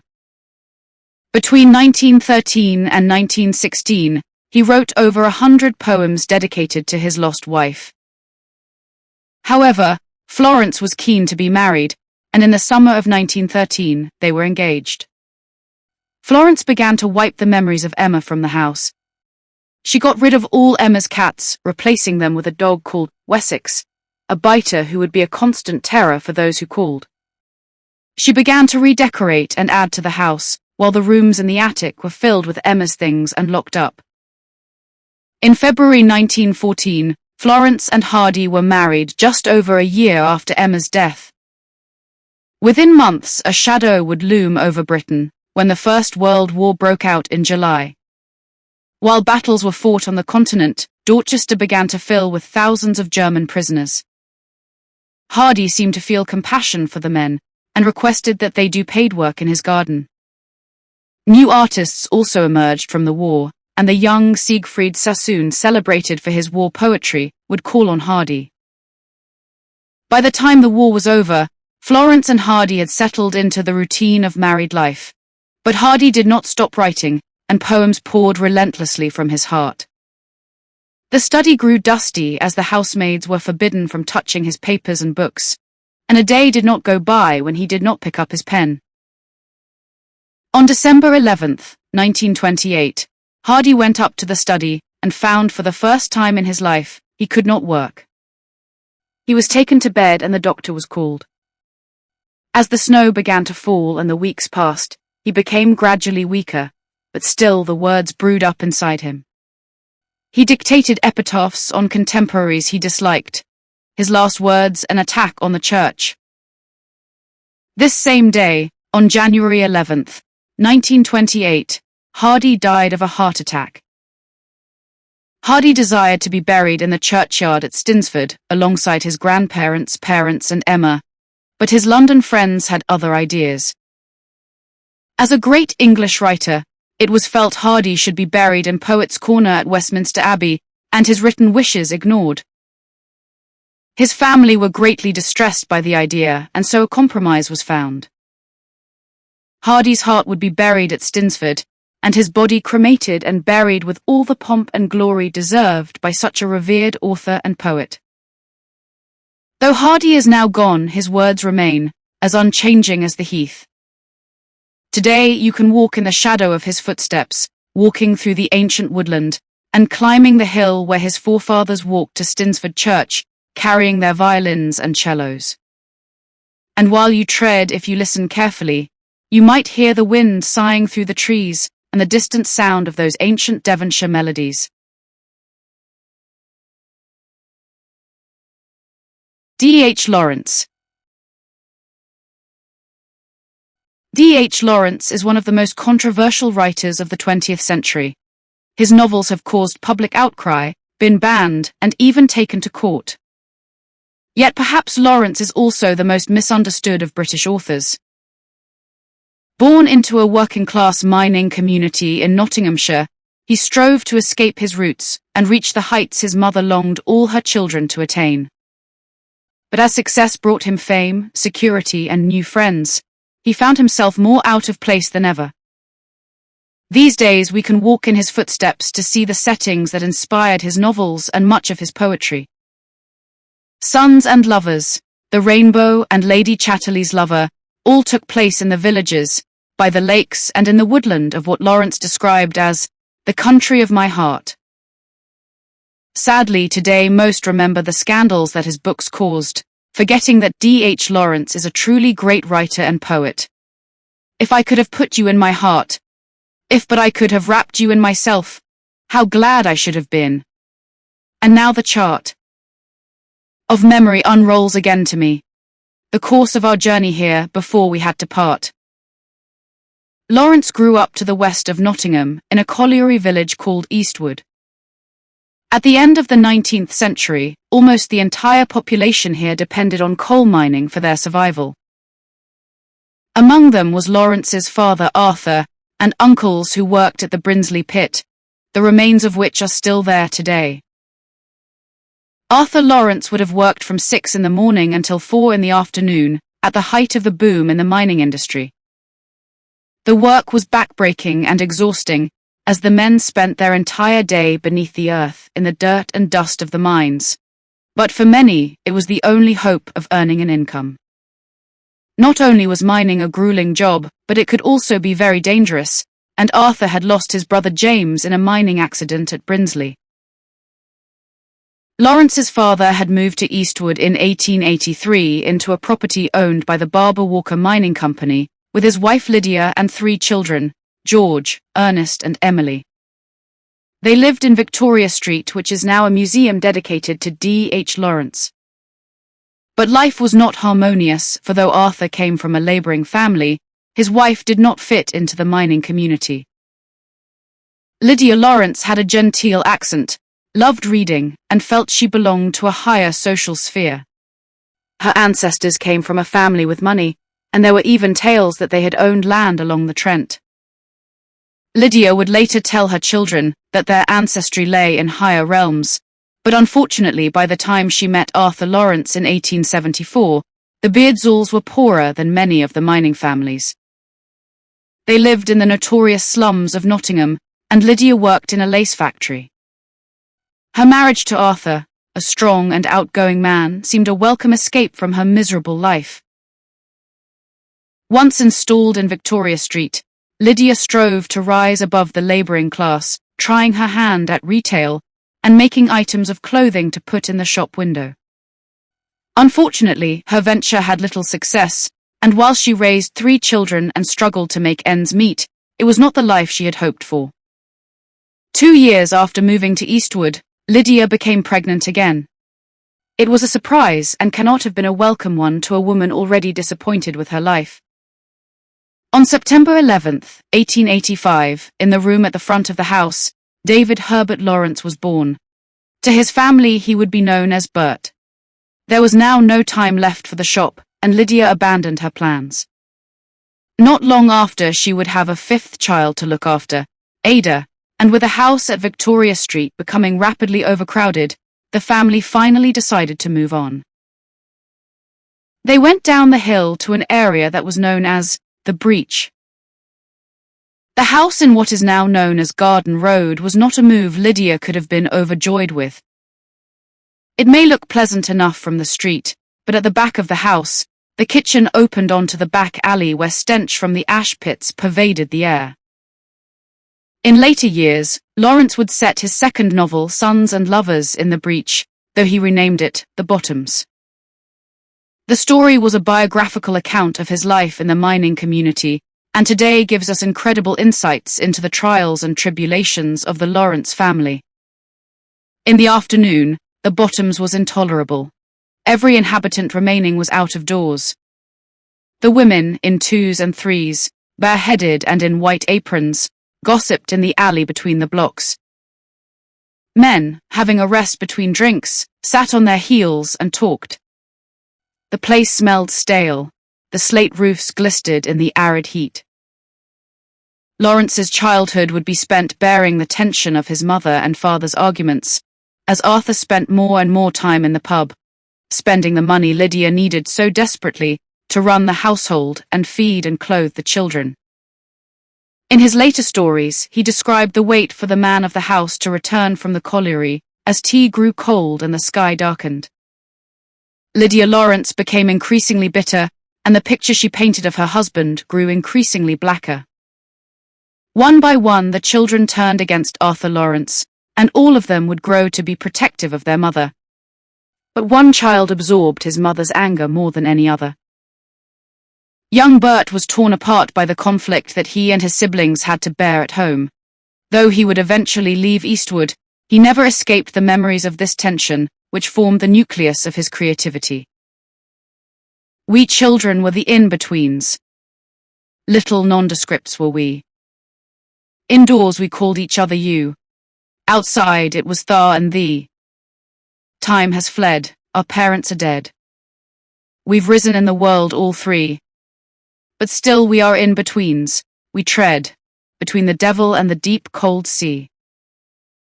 While the relationship between Lawrence's parents deteriorated, there was education for the children to be considered. For Lydia, it was vital that all her sons should rise out of the mining community and be far removed from the labouring class.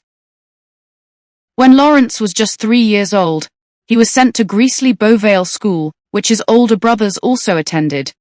But it seems to have been a difficult experience for the young boy. He was too frail to take part in games, and over the years he was often sick and missed lessons.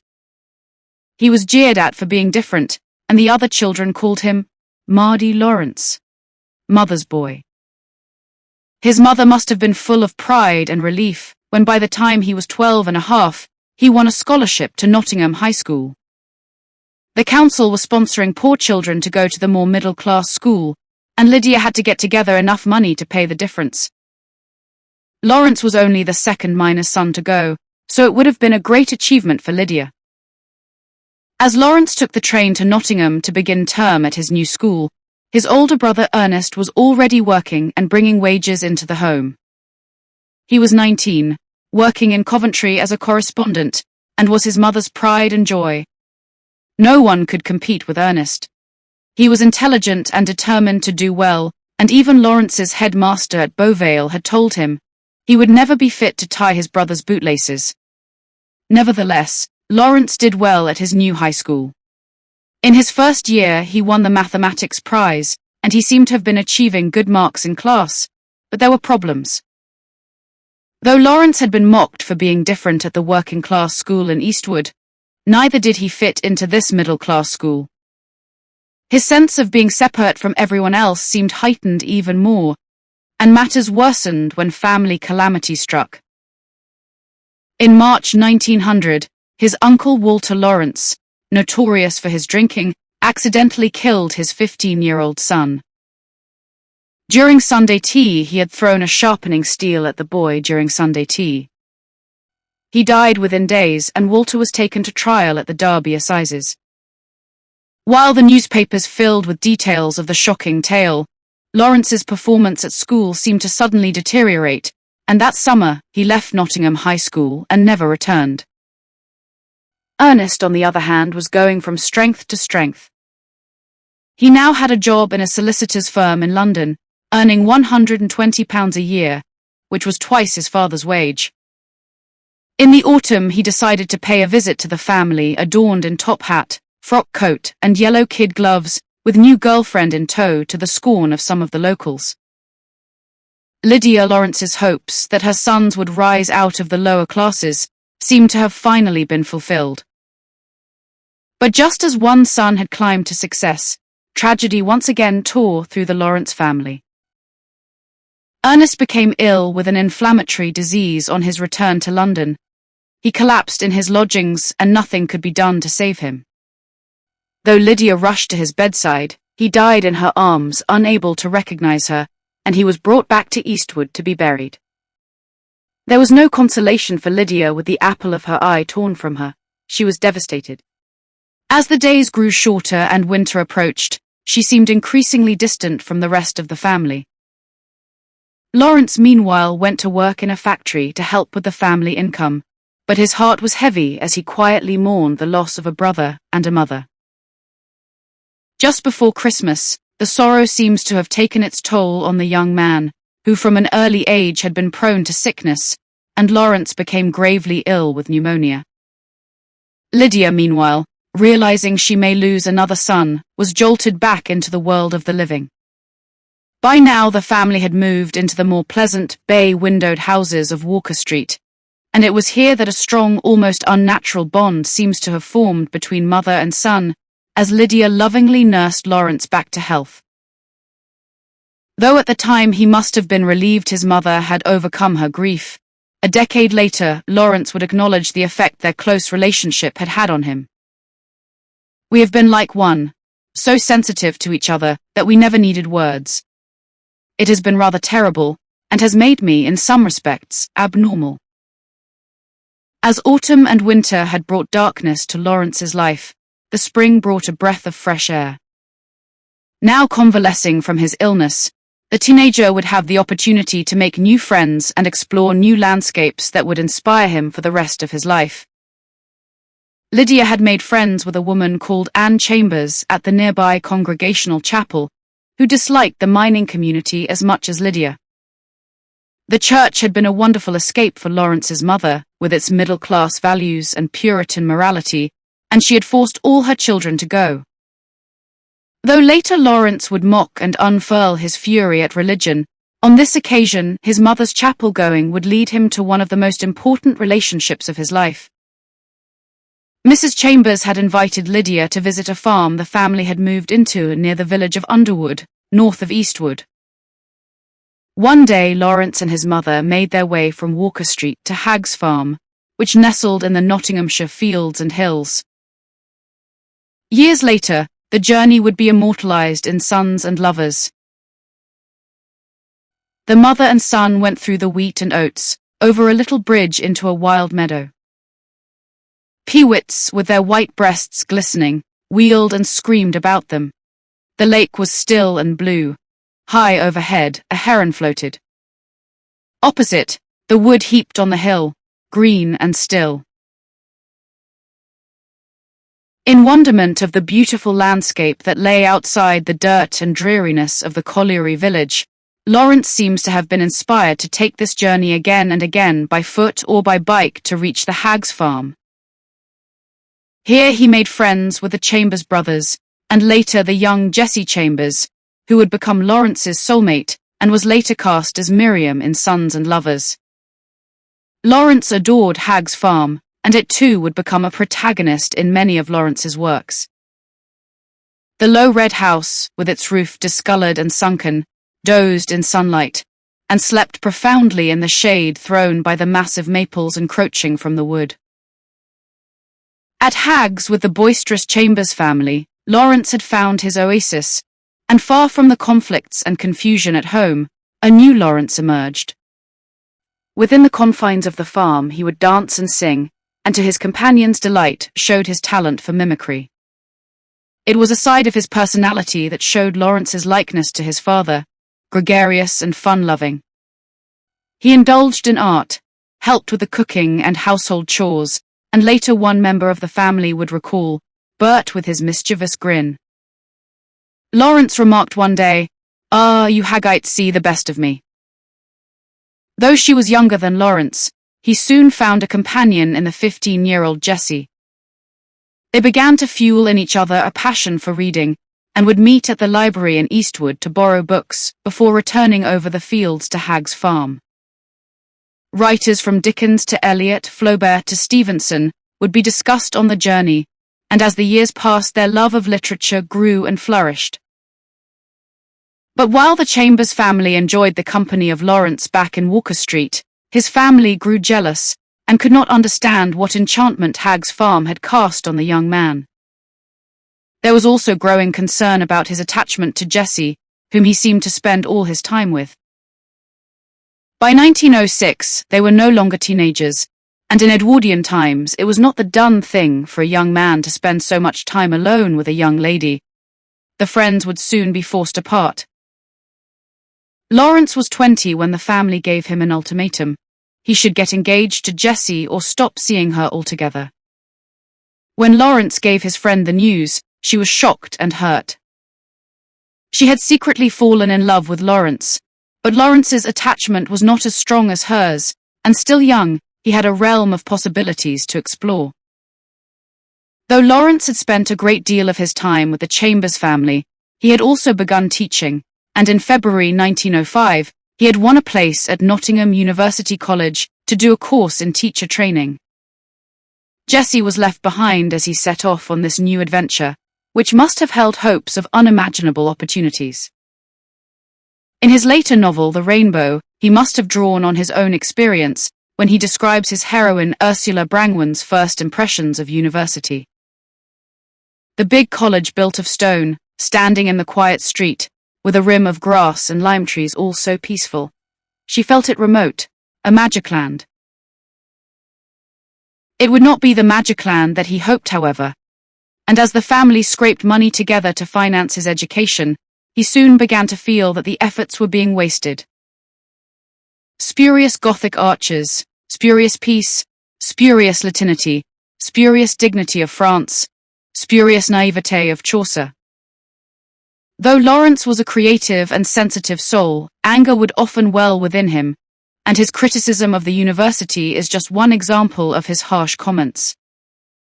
His quick tongue and sharp words would upset and alienate many throughout his lifetime, and friends would often be amazed by his sudden outbursts of fury. But while Lawrence grew bored with his lectures, he had found a place to channel this furious energy and had begun a venture that he hoped would give him even better opportunities than a career in teaching. He had begun to write. While the other students busily scribbled notes during lectures, Lawrence was secretly working on his first novel, which would later be called The White Peacock. The story recreated the golden days at Hag's farm, and though forbidden to spend time alone with Jessie, he still found opportunity to pass the pages on to her, while she in turn gave him valuable criticism. Despite his disappointment with university, Lawrence had excellent marks, and he came out the best student of the year. When Lawrence left, his teachers also noticed something different about him. Somehow he had managed to unburden himself of the shackles of the working class and reach a level of sophistication and education that now set him clearly apart from his Eastwood neighbors. There would now be painful goodbyes at Hag's farm as Lawrence left Eastwood for a job in London. One of Jessie's siblings later remembered that with his departure, he left a blank that no other could fill. But while the Chambers mourned, Lydia Lawrence must have been overjoyed with her son's success as he set off to the capital to work as an assistant schoolmaster.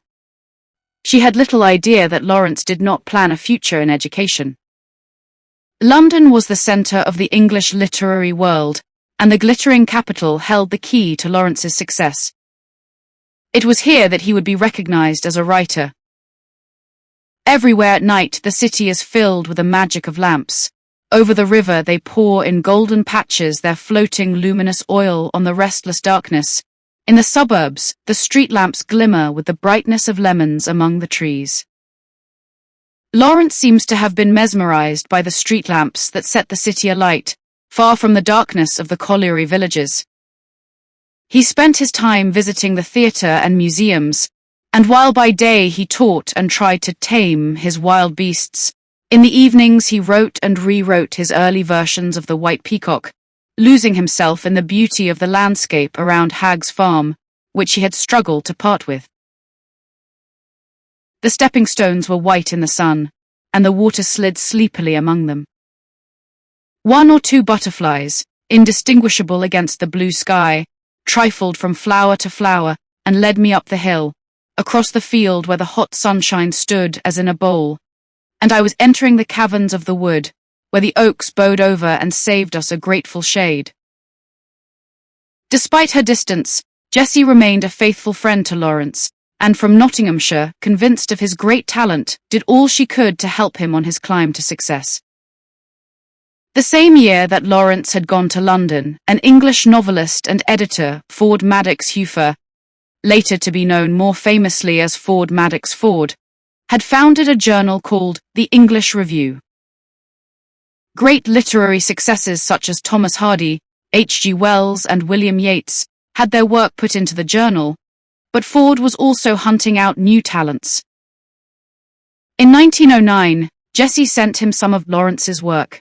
The editor was impressed with what he read and swiftly arranged to meet the young man. Though critical, Ford noted that Lawrence had genius, and soon 3 of Lawrence's poems found a place in the Literary Review. Ford also advised Lawrence to send his manuscript for The White Peacock to Heinemann. To Lawrence's immense joy, it was accepted immediately, and he was paid an impressive sum of £50. It seems that Lawrence's literary career was finally taking off, but as well as love of literature, there were by now other things on his mind: women. Lawrence had started seeing a girl in London, but the relationship did not last long, ending by December 1910. It was at this time that he turned to his childhood friend Jessie, and after 8 years of friendship, their relationship began to change. Lawrence began demanding more of her, kisses were exchanged, and they began seeing each other, but there was a fatal flaw in the romance. Lawrence did not love Jessie as she loved him. He was still interested in other women and had little intention of marrying her. When he eventually persuaded her to sleep with him at Whitsun, outdoors amongst the marsh marigolds and cowslips, it was a terrible experience for them both. "I'm ashamed you want me not tonight, Nay, it is always so. You sigh with me. At the beginning of August, Lawrence broke off the relationship that was taking its toll on them both. But while Jessie quietly nursed her sorrows, 2 weeks after the breakup, his mother fell seriously ill. All thoughts now turned to Lydia, as Lawrence faced one of the harshest winters of his life. His mother had been diagnosed with cancer. The family had moved once again, and now lived just around the corner from the Walker Street house in Lynn Croft. Lawrence left work in London to return home and care for Lydia, and having agreed not to see Jessie or write to her anymore, another old friend now came to his aid. Her name was Louis Burrows, and she came from the pretty village of Cossall. Lawrence and Louis had met while teacher training years earlier in Ilkeston nearby, and she was a bright and healthy girl who proved a rock to Lawrence as he struggled to cope with his mother's illness. She was all his mother was not, and feeling he had found someone who could save him from a life of suffering and conflict, he proposed on December 3rd. Lydia never knew of her son's proposal, which he feared would upset her. Days later, she finally died and was buried at Eastwood Cemetery with Ernest. She is my first great love. She was a wonderful, rare woman, as strong and steadfast and generous as the sun. She could be as swift as a white whiplash, and as kind and gentle as warm rain, and as steadfast as the irreducible earth beneath us. The loss of his mother was a great blow to Lawrence, and the year following her death would be full of tribulations for the 25-year-old. Later, he would refer to 1911 as his sick year, and it was a time that he would be more depressed than he had ever been in his life. He continued to teach in London but was unhappy in his job. Meanwhile, in the evenings, he poured his childhood memories and the story of his relationship with Jessie into his semi-biographical novel, Sons and Lovers. But he could not share his work and his thoughts with Louis as he had done with Jessie, as much of it referred to his sexual experiences and relationships with other women. With doubts about his engagement looming, Lawrence was aware that within him there was a terrible dark turmoil. Just as he had fallen ill after the loss of his brother Ernest, by November, Lawrence was overcome with pneumonia once more. While his younger sister Ada rushed from Eastwood to care for him, the doctors told Lawrence he should not return to work. This marked the end of his teaching career, but the beginning of a new era in the young man's life. Convalescing, he spent a month in Bournemouth, and here, as the sea air restored his health, he had some important decisions to make as his impending marriage played on his mind. Lawrence was keen to travel and reluctant to be bound by marital chains, and in February he arranged to meet Louis at Nottingham Castle. It was the 13th, the day before Valentine's Day and Louis's 24th birthday, but there was little celebrating to be done. Lawrence called off the engagement and Louis never saw him again. Lawrence returned to Eastwood, but his stay there would be brief. His sister Ada had married a German, who now suggested Lawrence, if keen to travel, should visit cousins in Germany. With the germ of a new adventure budding, Lawrence decided he should discuss the matter further with his old German professor, Ernest Weekly, and so made another trip to Nottingham. They arranged to meet on Sunday the 3rd of March, and it was a day which would change the rest of Lawrence's life. Weekly was not at home when Lawrence arrived, and he was introduced to his German wife Frieda, who was in the living room with the children. Within minutes they were engrossed in deep conversation, and the sexually uninhibited and carefree Frieda soon won Lawrence's heart. She would become the love of Lawrence's life, and bored of her dull life in Nottingham, was happy to begin an affair with a fascinating young writer. Lawrence became utterly devoted to her, as he had to no other woman. They spent the next 2 months meeting in Nottingham and in cottages in the countryside near Eastwood. Finally, in May, they decided to travel to Germany together. Frieda came from a military family.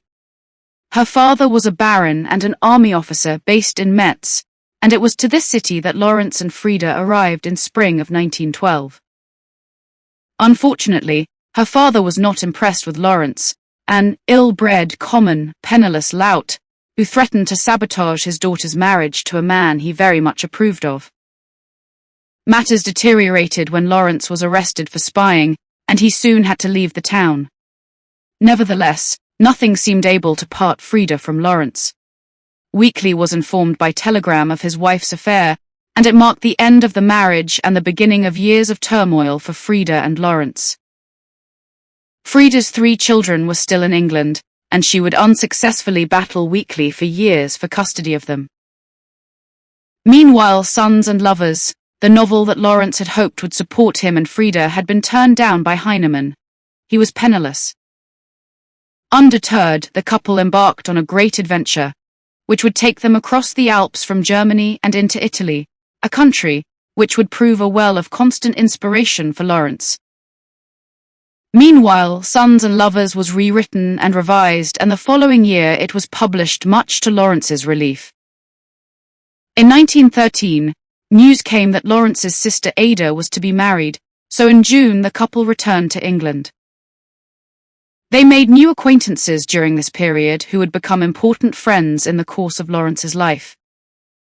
The New Zealand writer Catherine Mansfield and her partner John Middleton Murray immediately struck up a friendship with the couple, and when Frida's divorce from Weekly was finally made official a year later, they attended her marriage to Lawrence in July 1914. Meanwhile, Lawrence's literary career seemed to be going from strength to strength. He had contracts with the publishers Methuen and Duckworth, and his stories were being taken by the English Review. But just as everything he dreamed of was becoming reality, a great change was about to take place in his life. Lawrence was walking in the Lake District when he heard the news that the First World War had broken out, and the effect on the writer would be devastating. When he arrived in a nearby town, there were already soldiers rushing onto the trains to be transported to the battlefields, and on the eve of the greatest conflict in the history of Europe, Lawrence was aware that this was a terrible occurrence for England and for humanity. I think of the amazing sunsets over flat sands and the smoky sea, and the electric suspense everywhere, and the amazing, vivid, visionary beauty of everything, heightened up by immense pain everywhere. Lawrence took a last glance at Britain at peace, the country that held so much beauty for him, but a terrifying change lay on the horizon, and he must have had an idea his life would never be the same. When Lawrence returned to London, his latest manuscript, The Wedding Ring, had been returned, to be resubmitted in 6 months, when the economy was more stable.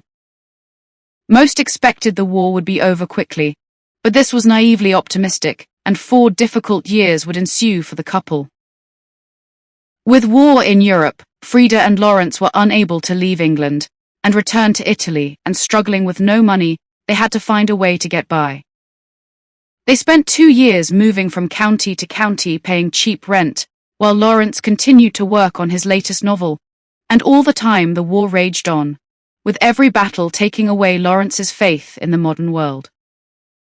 The war finished me. It was the spear through the side of all sorrows and hopes.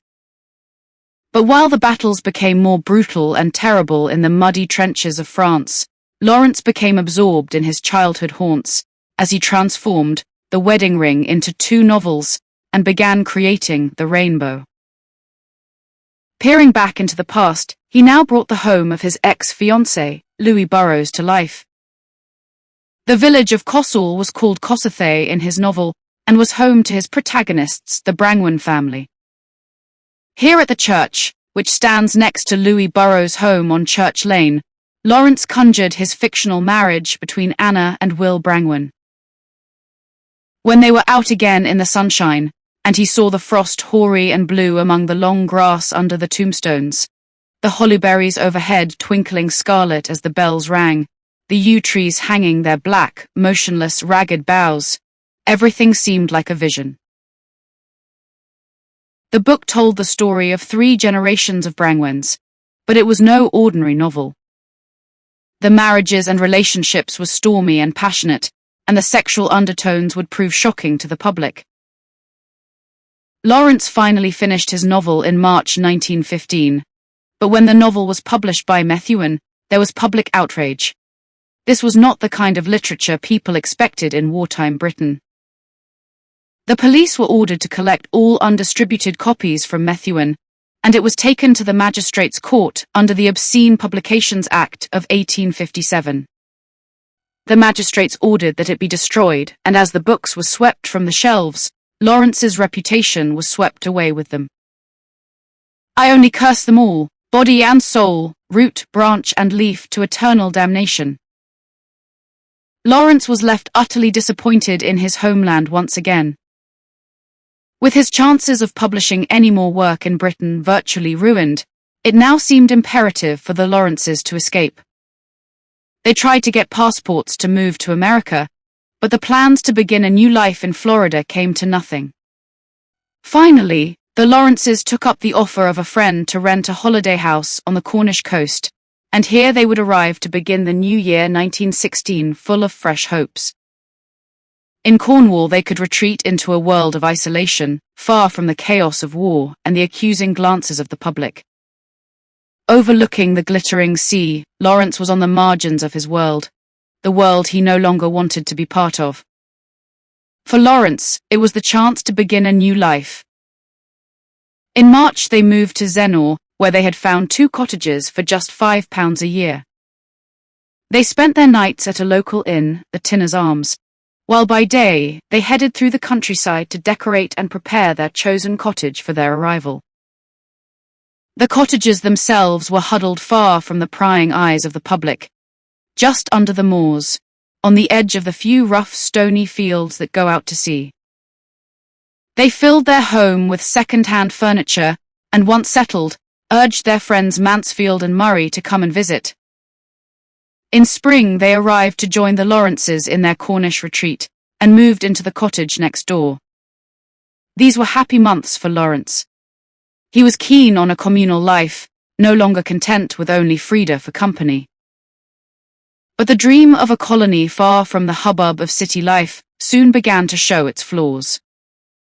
Frida became jealous of Murray and Mansfield monopolizing her precious Lawrence, and Catherine was equally uncertain about sharing Murray with the Lawrences. There were other problems. Frida and Lawrence argued dreadfully, assaulting each other with the most vicious language and even resorting to physical violence. Frida cracked plates over Lawrence's head, and Lawrence chased her furiously around the cliffs. Though they always made up after their fights to Murray and Mansfield, it was shocking behavior and more than they could take. After 2 months, they moved out. With Murray and Mansfield gone, Lawrence now absorbed himself more than ever in the sequel to the Rainbow he had begun writing, Women in Love. The youngest generation of Brangwens, Ursula, now took the lead in his novel, exploring the haunts of Lawrence's past. The beautiful Moor Green Lake, which Lawrence would have passed on his way to Hagg's farm, played a central part in this novel and was reincarnated as Willie Water. When the sisters came to Willie Water, the lake lay all grey and visionary, stretching into the moist, translucent vista of trees and meadow. Fine electric activity and sound came from the dumbles below the road, the birds piping one against the other, and water mysteriously plashing, issuing from the lake.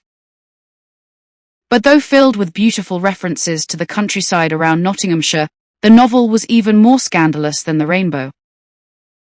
Premarital sex and homoerotic undertones filled the pages and were guaranteed to shock those living in the early 20th century. Lawrence can't have expected it to be published after the rejection of the Rainbow, but it seems to have been a novel he felt compelled to write. But by now, Lawrence had more than the rejection of his novels to be concerned about. As the war went on and the British casualties mounted, there was growing antagonism within the Cornish community, with the unorthodox couple in their midst. The main Atlantic convoy route lay along the North Cornish coast, and in 1917, the number of ships being torpedoed by the Germans began to rise dramatically. Some sank near the cottage, and suspicions grew that the Lawrences were in fact German spies. Suspicions must have undoubtedly been heightened by the fact that Frida's cousin was a German fighter pilot known as the Red Baron, the most successful flying ace of World War I. He had caused countless British casualties, and in addition to this, Lawrence was blatantly against the war. The vicar at Zenor hated the Lawrences, and it was largely due to him that the authorities began investigating the couple. Their movements were carefully followed, any unusual behavior treated with the utmost suspicion. Lawrence's nationality was even put in question. The writer protested. "We are as innocent even of pacifist activities, let alone spying in any sort, as the rabbits of the field outside." But on Thursday, October 11th, 1917, matters came to a head. The Lawrence cottage was searched while they were out, and German letters and poetry books with drawings seized. There was nothing, but it seemed enough to expel them from Cornwall, and they were served with a military exclusion order forbidding them to reside in any coastal place.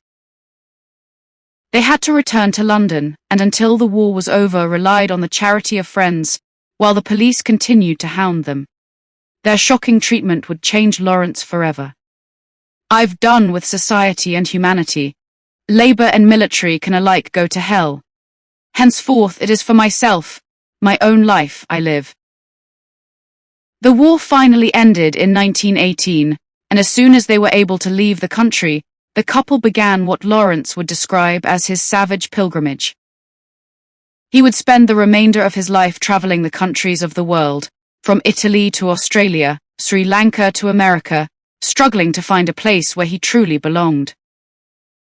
He wrote poetry describing the nature that surrounded him in his new and exciting surroundings, and continued writing as avidly than ever. Mexico, in particular, won a special place in his heart, yet for all his wandering, Lawrence's writing would constantly draw him home to the country of his heart. While in Florence in 1927, he wrote one of his best-known novels, Lady Chatterley's Lover, which once again set in Nottinghamshire, told the tale of a lady who begins a relationship with her gamekeeper. The story proved how the differences of class, which had so anguished his mother, had begun to crumble after the First World War, but the shocking explicitness of the love scenes proved to alienate many friends.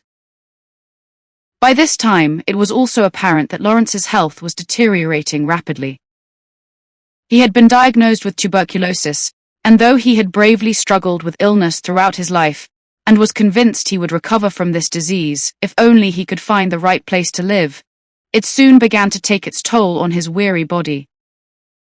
One day, while he lay ill at a village inn in Bavaria, he was inspired by a great bush of pale blue autumn gentians. The poem he wrote would be one of his greatest. "Reach me a gentian, give me a torch. Let me guide myself with the blue forked torch of this flower. Down the darker and darker stairs, where blue is darkened on blueness." D.H. Lawrence died on March 2, 1930, and today his statue stands at Nottingham University, a blue gentian cupped between his hands. It is a beautiful monument to the man who has inspired so many with his words. A creative and passionate individual who, despite the tensions that hindered his life, strove to unravel life's mysteries and present them to us in his captivating stories and poetry. Mary Shelley. It was on a dreary night of November that I beheld the accomplishment of my toils. It was already 1 in the morning. The rain pattered dismally against the panes, and my candle was nearly burnt out, when, by the glimmer of the half-extinguished light, I saw the dull yellow eye of the creature open. It breathed hard, and a convulsive motion agitated its body. His limbs were in proportion, and I had selected his features as beautiful. Beautiful, great God! His yellow skin scarcely covered the work of muscles and arteries beneath. His hair was of a lustrous black and flowing, his teeth of a pearly whiteness, but these luxuriances only formed a more horrid contrast with his watery eyes, that seemed almost of the same colour as the dun white sockets in which they were set, his shriveled complexion and straight black lips. And thus Frankenstein's monster was born. Everyone seems to know the name Frankenstein, whether it is from reading a book, watching a movie, or seeing a theatrical adaptation.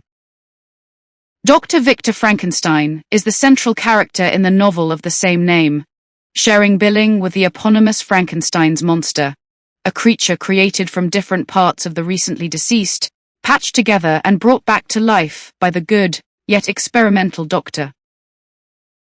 Frankenstein has become a true icon of horror that will last forever, very much in the same vein, if you will pardon the pun, as that other great classic blood-sucking horror, Dracula, from the inspired pen of Bram Stoker. But how many people know that author's name, or for that matter the name of Mary Shelley, Frankenstein's creator? And if by some remote chance they do, how many would be able to tell you the amazing story of her life, filled with death, tragedy, love, heartache, and much, much more besides?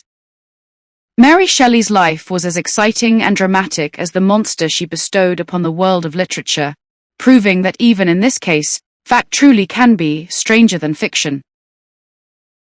Mary Shelley was born over 200 years ago on 30th of August 1797 in London, England.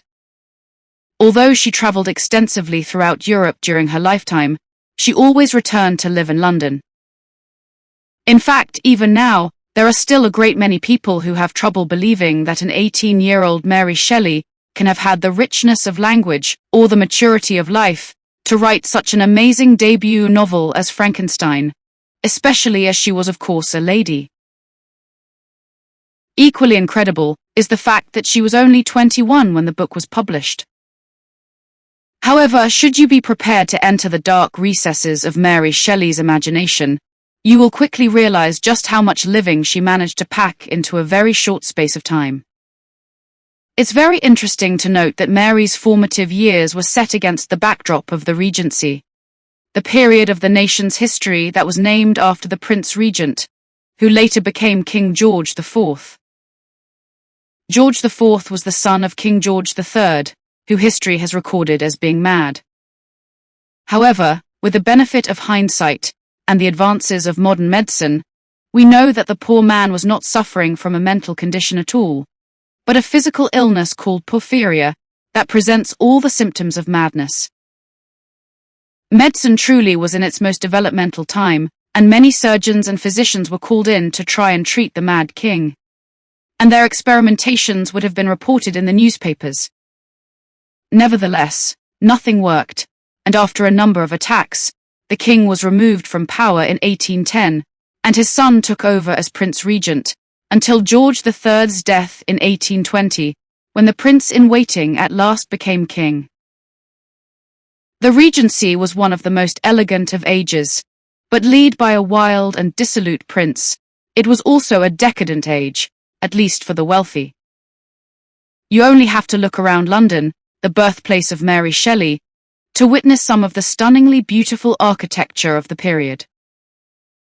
Cast your eyes over Regent's Park or Regent Street to see the classically inspired mansions, with their white painted facades, grand columns, elegant archways with wrought iron balconies and sweeping windows.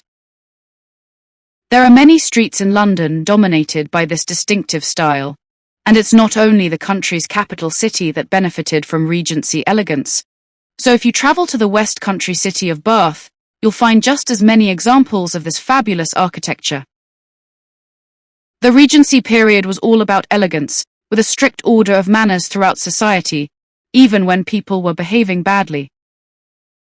The decadent fashions of the time, dominated by more scantily clad ladies, the fops and the dandies, only survived for a short period, and even the men jumped on the fashion bandwagon, becoming more immaculate in their personal cleanliness, wearing expensive linen shirts with high collars and frilly sleeves, perfectly tied cravats, double-breasted waistcoats, and exquisitely tailored plain dark coats. Women abandoned their corsets to achieve a high-waisted natural look, called the Empire line. An empire silhouette was created by wearing a high-waisted dress, gathered just under the bust, with a long, loose skirt, which skimmed the body. The word empire was adopted because it was promoted by the French Emperor Napoleon, whose wife Josephine made this a fashion statement all her own. The most famous novelist of the Regency period was, of course, Jane Austen. She was the author of Pride and Prejudice, Sense and Sensibility, Emma, Mansfield Park, Persuasion, and Northanger Abbey.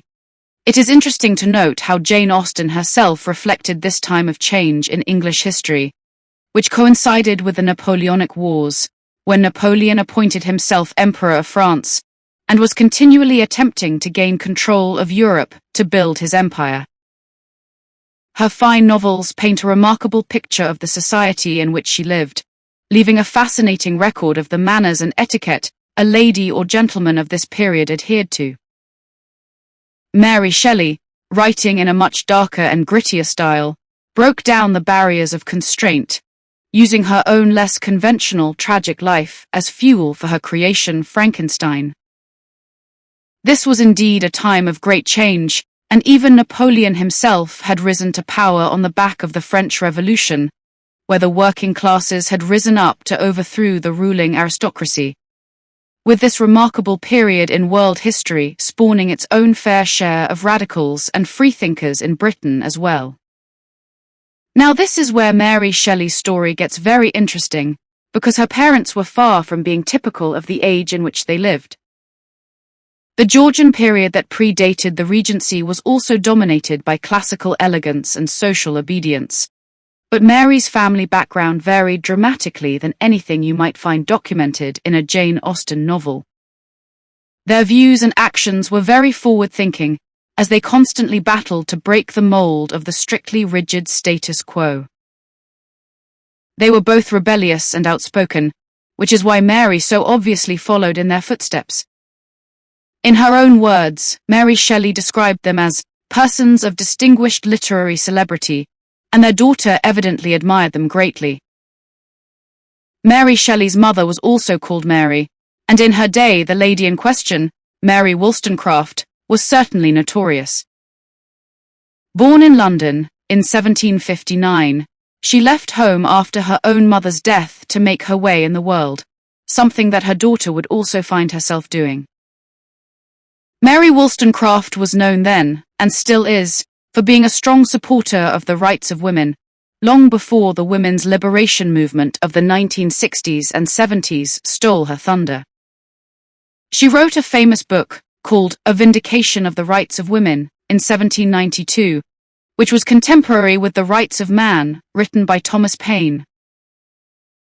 Paine's highly influential work was written in response to criticism of the French Revolution, and he suggested that everyone should live as equals, vindicating the French peasants' attack upon the aristocracy as totally justified. He was labelled an anti-monarchist, labelled an outlaw, and would have been arrested had he not fled to France. In Mary Wollstonecraft's A Vindication of the Rights of Women, she explores a similar theme, but from the perspective of men and women being equals. Mary attacked the way women were denied education and accused the system of being unfairly balanced towards making women entirely dependent upon men. She hated the view of women as weak and passive, which she believed was created by the society in which she lived, rather than the men themselves. Mary Wollstonecraft was not anti-men. She was anti-establishment, and she was passionate about equality. Practicing what she preached, Mary set up a school in Newington Green, London, which she taught at with her sister, expressing her views on the upbringing of women.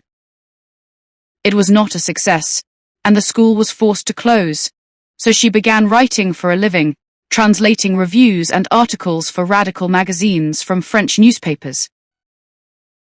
Visiting Paris, at the time of the French Revolution, she met an American writer called Gilbert Inlay, and the pair embarked on a scandalous, passionate affair that resulted in the birth of her first child, Fanny.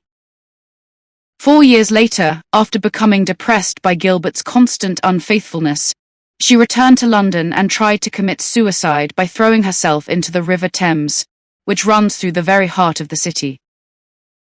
Today, flanked by the Houses of Parliament, Big Ben and the Tower of London, and traversed by the world-famous Tower Bridge, where pleasure cruisers take tourists to see the sights. At the time of Mary Wollstonecraft's suicide bid, the Thames was one of the busiest rivers in the world.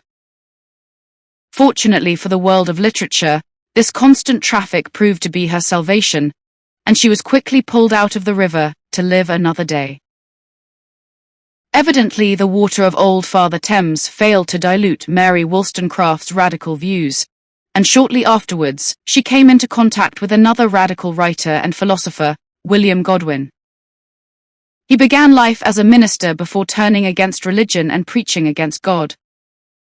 He believed that men acted according to reason, and that rational beings could live in harmony without laws or institutions.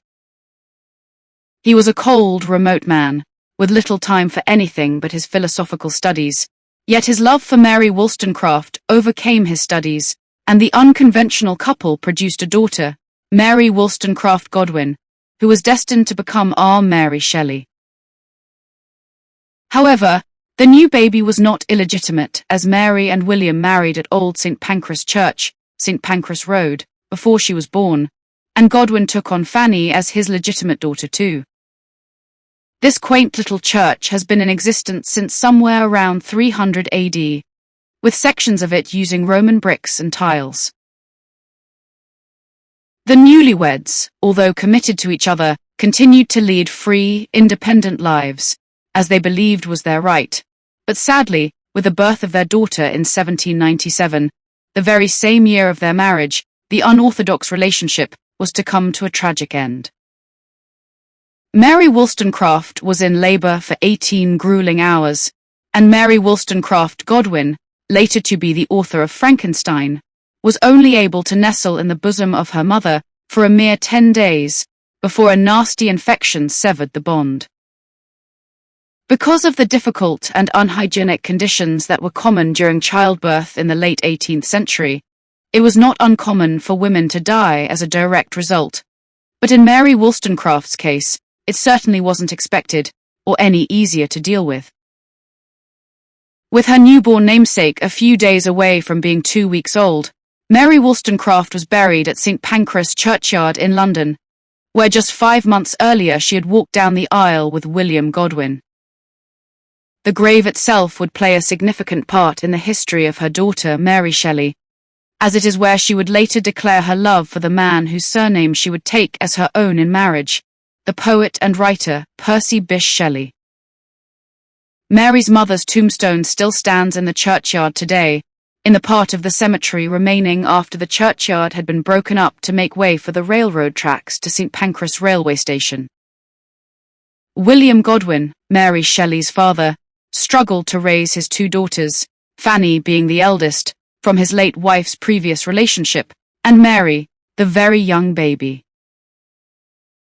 So, with this in mind, he declared the need for another wife. Of course, the irony here is that, although agreeing and encouraging his late wife's thinking on the equality of the sexes, he was essentially looking for a woman to care for the children and keep house. When he did remarry, it was to Mary Jane Clairmont, yet another Mary, but that is where the similarity ended. Young Mary soon found out that her stepmother was not a kind woman. She would frequently beat the child for speaking up for herself and engaging in adult conversation. Mary was so lively as a child that her father nicknamed her Mercury, and by the time she was 10, she had learnt all of her mother's writings off by heart. Just like the mother she had never known, Mary refused to conform or be subdued, and constantly rebelled. She excelled in her lessons, looked to her father for favour and inspiration, and hated domestic pursuits. It is said that, if asked to cook the dinner, she would just throw any old thing into the oven and let it burn to a crisp, whilst she read an interesting book. The new family also included 2 extra children, the products of a previous relationship for the new Mrs. Godwin. Mary had acquired, along with her half-sister Fanny, a stepbrother called Charles, and a stepsister called Claire. They all lived in Somers Town, an area of London directly adjacent to the British Library at St. Pancras, and south of Camden Town. It had been developed by the rich landowner Lord Somers, hence the name, and had become something of a haven for aristocratic refugees fleeing from the murderous dangers of the French Revolution. Mary's mother was never far from her thoughts, and she would spend hours at her mother's grave, in the churchyard at St. Pancras, reading out loud to her tombstone. Usually it was an escape from the clutches of her stepmother whenever her father was unable to spend time with her. This was a habit that continued well into her teenage years. It is sad to think that the little girl actually learned how to write her own name by tracing the inscription on her mother's tombstone.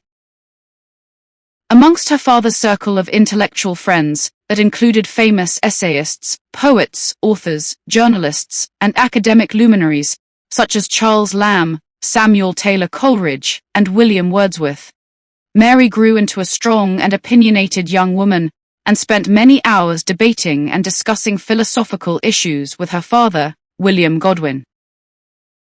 One of the most famous devotees of William Godwin's work was a handsome young poet called Percy Bysshe Shelley, who spent a great deal of time at the family home in London. That Shelley inspired the young girl is certain, and she was inspired by many of her father's literary circle and their famous friends. Here is a brief overview of some of the well-known faces that Mary would have come into contact with, and it does go some way to explaining her early entry into the world of literature.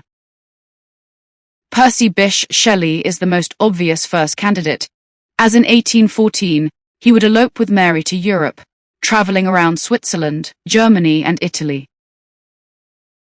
Shelley was born in 1792, but in 1822 he drowned in a sudden storm while sailing along the Italian coastline. He was 22 when he ran away with Mary, and she was just a month shy of her 17th birthday.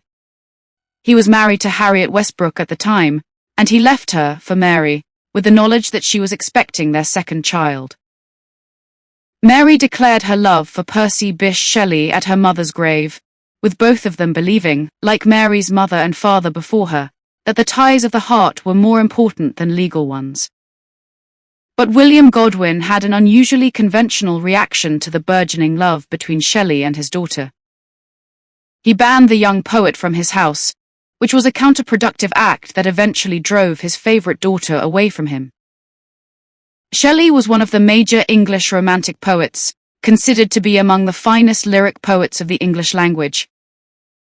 He led an unconventional and notorious life, being expelled from Oxford University and demanding that Harriet, his first wife, share herself with his best friend Thomas Hogg in an open marriage. With a similar viewpoint, he also persuaded Mary's stepsister, Claire Clairmont, to elope with them when he and Mary left England for Europe. He became the idol of future generations of English poets, including Robert Browning and Alfred, Lord Tennyson. However, his two best-known contemporaries, both of whom he had great affection and friendship for, were John Keats and Lord Byron. Keats was a young poet, again of the English Romantic school, who would never see critical acclaim during his lifetime. He was born in 1795, but his life was cut tragically short in 1821 as a result of tuberculosis that had already claimed the lives of his mother and brother before him. Lord Byron, on the other hand, was, as goes the famous quote by his paramour Lady Caroline Lamb, mad, bad, and dangerous to know. Born in 1778, he died young while he was fighting for a cause in Greece in 1824. But George Gordon Byron actually achieved greater fame because of his controversial exploits than from his literary writings. However, whichever way you look at it, Byron's lifestyle was extravagant with a capital E, consisting of numerous love affairs with both sexes, fathering illegitimate children wherever he went, incurring debts, committing incest, sodomy, and frankly, just about every vice you can think of. He was labeled at the time as satanic and perverted, while his self-esteem was legendarily fragile due to a lame foot that forced him to walk with a slight limp. And therefore any slight criticism of himself or his poetry cut him to the quick. Like Mary Shelley, her husband Percy, and John Keats, Byron was afflicted by a great many tragedies in his short but eventful life. These poets of the English Romantic era concentrated on the inspiration of their surroundings, which included beautiful landscapes and the natural elements, all of which could be found in the countryside they all knew so well, that still continues to inspire artists to this very day. From the dramatic mountains of the Lake District, so beloved of Wordsworth and Coleridge, the highlands of Scotland, and the snow-capped peaks of Wales, to the rolling green and pleasant rural lands of yesteryear, this was an age of dramatic response to what was all around, and Mary Shelley, because of her upbringing and circle of acquaintance, was well versed in. She also travelled further afield, experiencing even wilder landscapes, and much of the descriptive power of Frankenstein comes from the backdrops she created, in which her characters play out their parts. The excursion she made to Chamonix in eastern France, and the Mer de Glace, which means wall of ice in translation, in the Chamonix Valley, really made an impression upon her. The Mer de Glace is an amazing sight to behold, and Mary used it to great effect as an impressive natural backdrop for the early chapters in her Frankenstein novel. The elopement with Percy Bysshe Shelley was indeed scandalous, and the pair travelled around Europe for 6 weeks before returning home again. Mary used her journal and letters from that journey to emulate a piece of work done by her mother, publishing letters of a time spent in Sweden, Norway, and Denmark. Young Mary's work was entitled A History of a 6-Week Tour Through a Part of France, Switzerland, Germany, and Holland, with letters descriptive of a sail round the Lake of Geneva and of the glaciers of Chamonix. Not one of literature's catchiest titles, I'm sure you'll agree.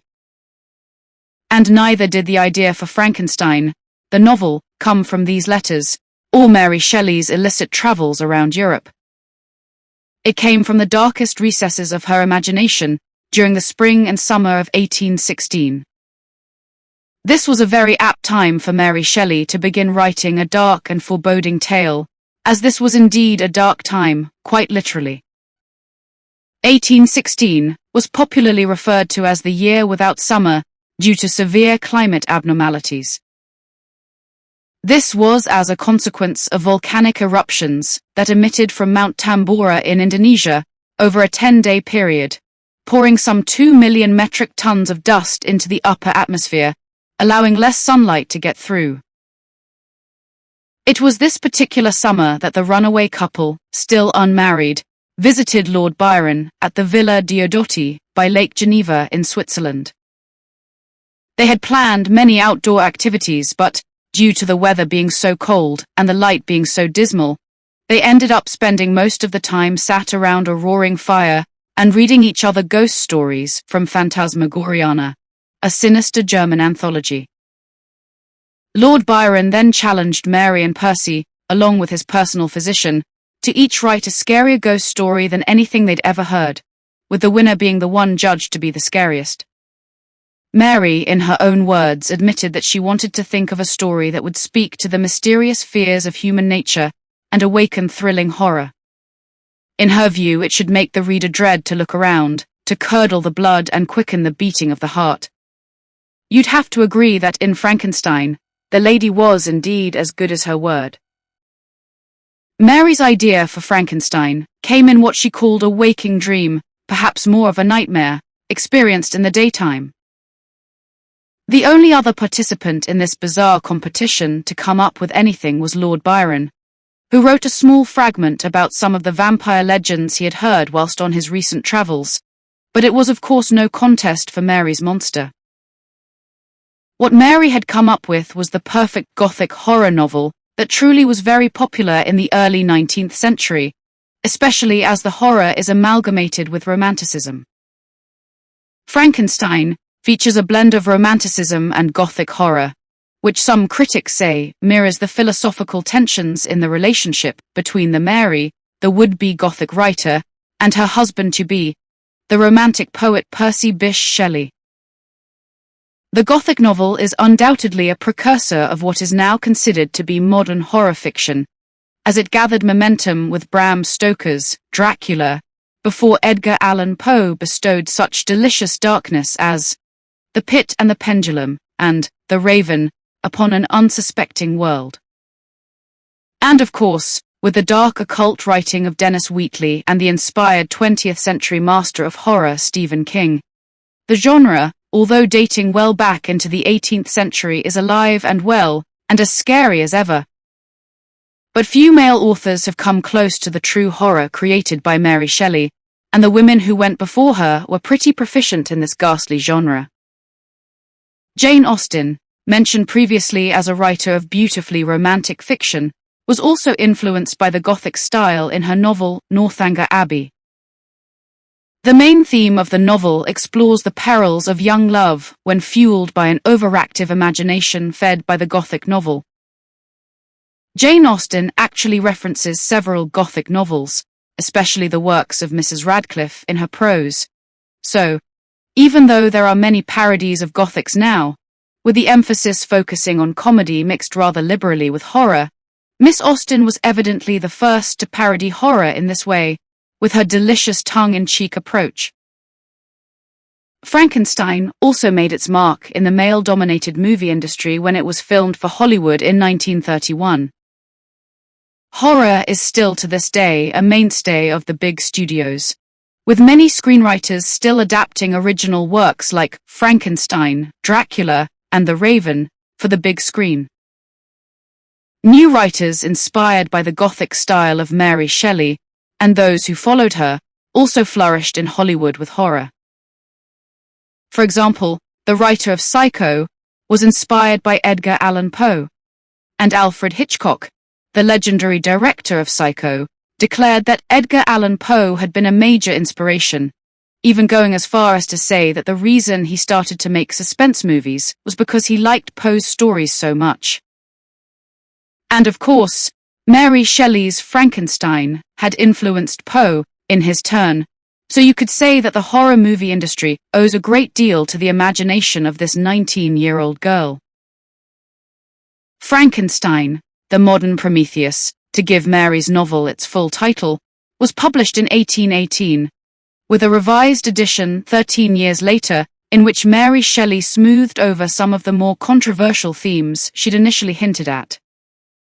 In the first edition, the reason that Victor Frankenstein created the monster is vice, whereas in the later edition he invents the creature purely for scientific purposes. Also, suggestions of an incestuous relationship between Victor and Elizabeth in the earlier version, she being his biological sister, are revised in the later edition, when she is presented as the Frankenstein family's adopted daughter, making the story more acceptable. The subtitle, The Modern Prometheus, refers to a figure from Greek mythology, Prometheus, who created man, which ties in very neatly with Victor Frankenstein's attempt to do the same thing. In Greek mythology, Prometheus also took fire from the heavens and gave it to man, which angered Zeus, the king of the Greek gods, and ends in the ultimate destruction of Prometheus. Victor Frankenstein creates life from nothing, rebelling against the laws of nature, for which he is punished by the monster he has created. The parallels are strong indeed. But we are getting a little ahead of ourselves here, so let us pause and take a closer look at the story of Mary Shelley's Frankenstein in more detail. The novel begins with a series of letters from Robert Walton to his sister. Walton being an English Arctic explorer who spots a strange figure riding a dog sled on the ice. This is none other than an exhausted Victor Frankenstein, in pursuit of the monster he created, and while recuperating, he tells his story. Born into a wealthy Geneva family, after the death of his mother he became a student of natural philosophy and medicine. Inspired by occult philosophy and the teaching of his mentor, Waldman, he builds a creature in the semblance of a man. Life and death appeared to me ideal bounds, which I should first break through, and pour a torrent of light into our dark world. Frankenstein then uses all his knowledge to bring the monster to life. The body is assembled from parts that Victor has stolen from butcher shops, dissecting rooms, and by grave robbing. The shocking creature escapes and is repeatedly rejected by those who see it, but the monster proves intelligent, and eventually highly articulate. Shunned everywhere it goes, the monster soon becomes embittered. You seek for knowledge and wisdom as I once did, and I ardently hope that the gratification of your wishes may not be a serpent to sting you, as mine has been. Victor leaves his creation for dead, and it disappears. But then he hears that William, his younger brother, has been strangled. Justine, a family servant, is found guilty of the murder and is hanged. But of course it was the monster that murdered William and destroyed Justine. He later admits this to his creator. I have murdered the lovely and the helpless. I have strangled the innocent as they slept, and grasped to death his throat, who never injured me or any other living thing. I have devoted my creator to misery. Victor then agrees to make a mate for the monster, so that it will not bother anyone again. I am alone and miserable. Man will not associate with me, but one as deformed and horrible as myself would not deny herself to me. My companion must be of the same species and have the same defects. This being you must create. However, a wave of remorse makes Victor destroy the female monster, just as she is being brought to life. The lone creature swears revenge and kills Victor's bride, Elizabeth, on their wedding night. Victor is driven mad with grief, but recovers and pursues the creature across the world, which is when he is discovered on the Arctic wastes. Eventually, creator and creation meet for a final showdown. Victor Frankenstein dies in an attempt to kill the creature with his bare hands. The creature describes eloquently to Walton his efforts to seek out beauty and how crime has degraded it beneath the meanest animal. He is dead who called me into being, and when I shall be no more, the very remembrance of us both will speedily vanish. I shall no longer see the sun or stars, or feel the wind play on my cheeks. Light, feeling, and sense will pass away, and in this condition must I find my happiness. The monster then leaps from the ship onto an ice raft, disappearing again in the darkness, leaving readers to decide his fate. In Frankenstein, there is no real clear-cut hero or villain. Both of the main characters are, in some respects, the two extremes of each other, very much like Robert Louis Stevenson would later explore in his famous novel, Dr. Jekyll and Mr. Hyde, contrasting the individual battle between good and evil in every one of us. Victor Frankenstein is the alter ego of his creation, which is never given a name, apart from descriptions like the creature, the wretch, the abortion, or the fiend, and it has even been argued that the creature is nothing more than a figment of Victor's fertile imagination, and that he alone committed the vile murders of his best friend, brother, and wife, a mere invented device to be the scapegoat. When you see pictures of the extremely feminine-looking Mary Shelley, you can't help wondering how she came up with this gruesome horror. Surely it had to be something more than an old ghost story and trying to win a competition on a holiday when the weather was bad. Many people believe Frankenstein was Mary Shelley's way of pouring out the stress of so many tragic events that had blighted her young life, starting with the death of her own mother. Her birth had resulted in her mother's death, which very possibly left Mary feeling terribly guilty. Then, in the same dark year that she wrote Frankenstein, as a short story, she returned home to England when news reached her that Fanny, her half-sister, had committed suicide. And shortly after that tragedy, Percy Bysshe Shelley's wife, Harriet, drowned herself in the Serpentine, in London. The Serpentine is the large lake that divides Hyde Park and Kensington Gardens, created in 1730 by the damming of a small portion of the River Thames, which Mary Wollstonecraft had tried to drown herself in years earlier. This unfortunate event weighed heavily on Mary's conscience, because she felt responsible for taking Percy Bysshe Shelley away from the poor woman in the first place. Nevertheless, Mary married Percy soon afterwards, in order to try and gain custody of Percy's children by Harriet, but they were eventually refused. Before her marriage to Poet, despite the fact that she had grown up without ever even knowing her mother, Mary always referred to herself as Mary Wollstonecraft Godwin. After her marriage, she dropped the Godwin, but hung on to her mother's name, signing her letters MWS. Sadly, there was no happy ending, as in the next few years, 2 of her children died in infancy. The first, Clara, was born and died in 1818, just before her novel was published. She had been born prematurely and died very quickly. Her son, William, died the very next year of malaria. Mary also suffered several miscarriages, one of which very nearly killed her, and her own desire to bring the dead back to life must have been overwhelming. Mary's one surviving son was born in 1819 and was christened Percy Florence, named after his father and the beautiful city in Italy where he was born.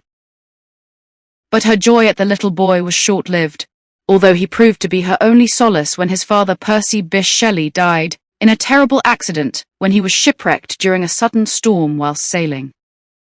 This was in 1822, just after she had suffered yet another serious miscarriage. Mary Wollstonecraft Shelley returned to England and spent the remainder of her life bringing up her son and trying to find a publisher for a book of Shelley's unpublished poetry. When his grandfather, Sir Timothy Shelley, died in 1844, he left his large estate to young Percy as the only living male heir. Percy, with his wife Jane and his mother Mary, moved into Field Place in Sussex in 1849. But it seemed as if as soon as Mary knew her son was financially secure, she lost the will to live. During the next 2 years, she would suffer panic attacks and psychosomatic illnesses before dying of a mysterious paralysis in her sleep on 1st February 1851 in London. Many people believe, from the symptoms, that it was an undetected brain tumor, and this could explain her steady deterioration. Mary Wollstonecraft Shelley was buried in Bournemouth, on England's south coast. The depleted Shelley family had a home in Bournemouth, as well as the London townhouse where Mary died, because it had been hoped the author of Frankenstein could have lived out her days in peace at the seaside.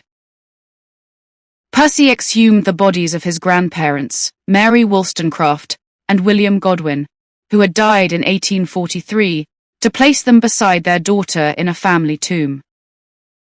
In another 40 years' time, he and his wife, Jane, would join them to conclude this tragic saga. However, mentioning the Shelleys' London abode does give their story a marvellous postscript. 24, Chester Square, London, has only in more recent years been adorned with the blue plaque that commemorates Mary Shelley's time here, between 1846 until her death in 1851. Far from being an oversight on the part of historic plaque erectors, it was in fact as a direct result of the enduring fear that Frankenstein can create, even in the 21st century. The owners of the house, when the idea was first suggested, were truly horrified at having the words, "Author of Frankenstein," displayed on the wall of their home, and refused to allow it to be put up. Fortunately for Mary Shelley fans, the house changed hands, and on October 7, 2003, the lady's achievements were finally commemorated, making it much easier for anyone on a pilgrimage to the locations associated with the creator of Frankenstein to find the house. Mary Shelley's legacy lives on. Frankenstein is a universally recognized story all over the world that was first published anonymously because of the prejudice against women writers at the time. Her contribution to literature is immeasurable, and Mary Wollstonecraft Shelley also paved the way for other female novel writers, including Emily Bronte and her own foul but irresistible creation, Heathcliff, in Wuthering Heights, to follow. However, there is no denying that Mary's own life story would be perceived to be as horrific as her novel by modern-day psychologists, trying to analyze her character, but perhaps writing her darkest thoughts on the pages of Frankenstein helped her to cope a little better with all that fate threw her way.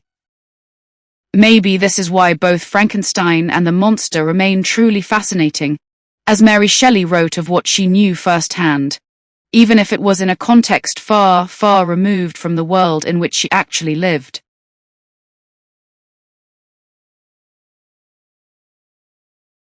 Bram Stoker.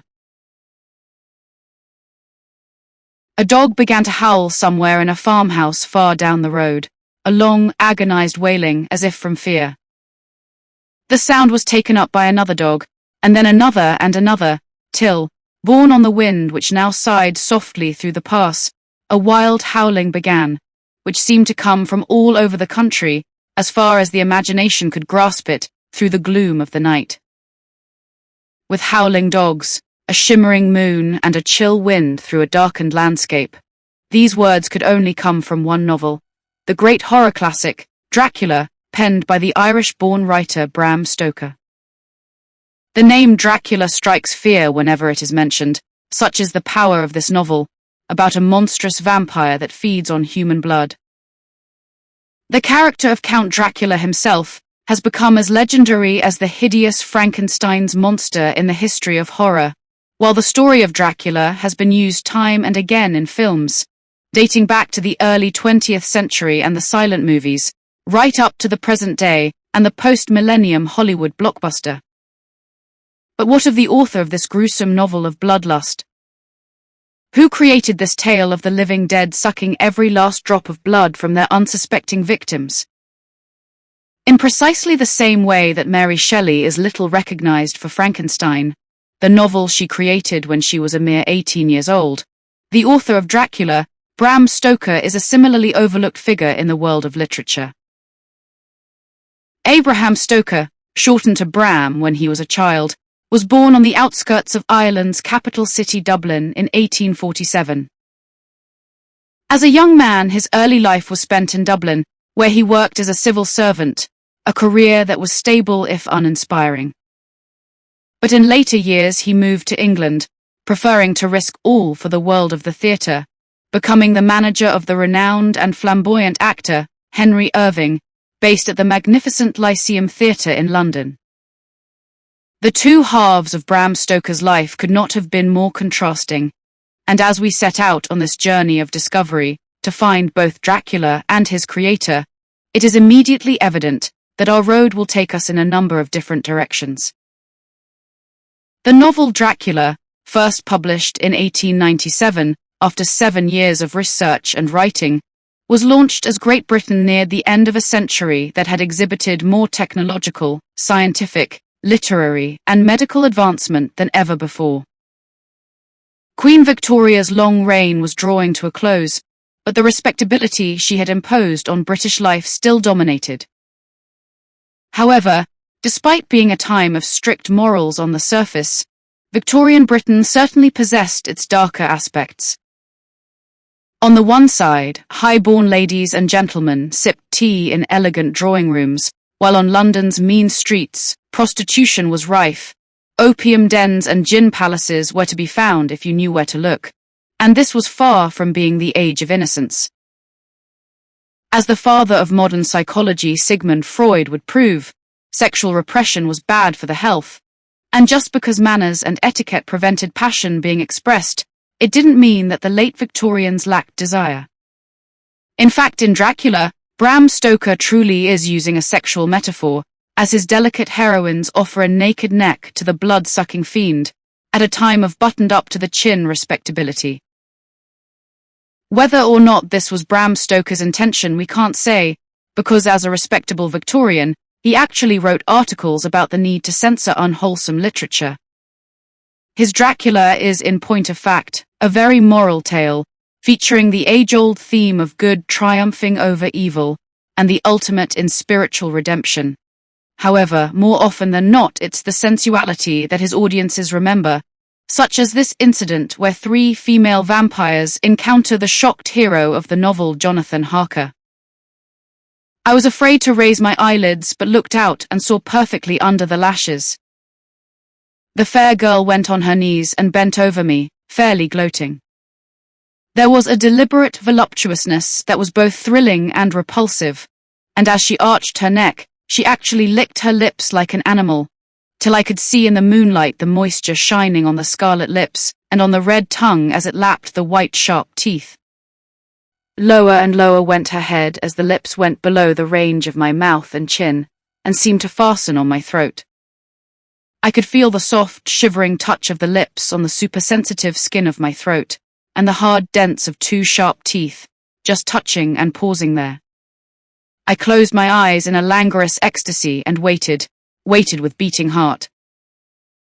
After reading that emotive piece of literature, we could be forgiven for thinking that Bram Stoker was born in some great Gothic castle in Transylvania, just like the one Count Dracula lived in, but Stoker's birthplace actually takes us to Ireland.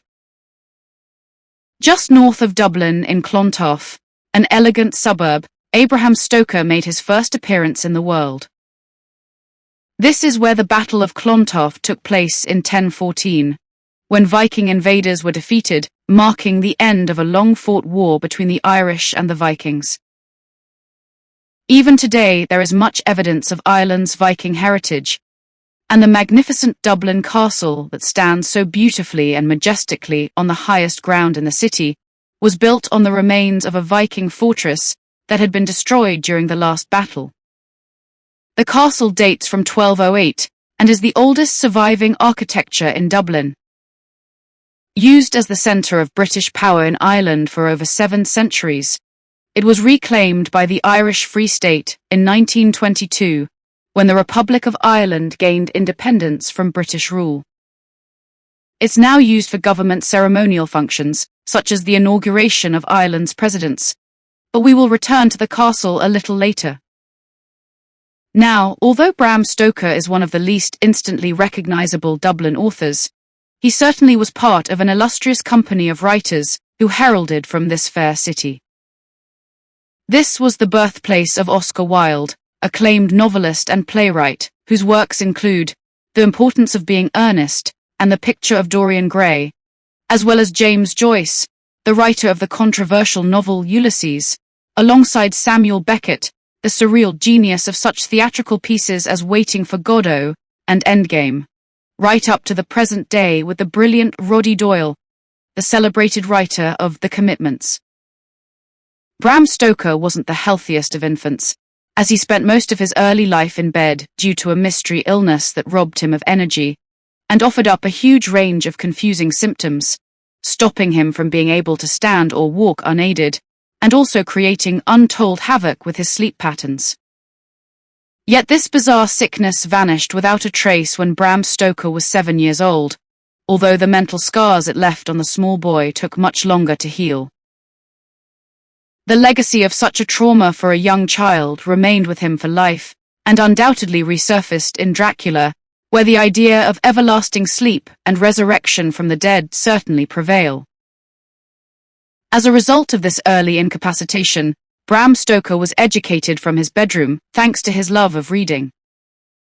This was something he had in common with the celebrated novelist H.G. Wells, author of the seminal science fiction novel The War of the Worlds.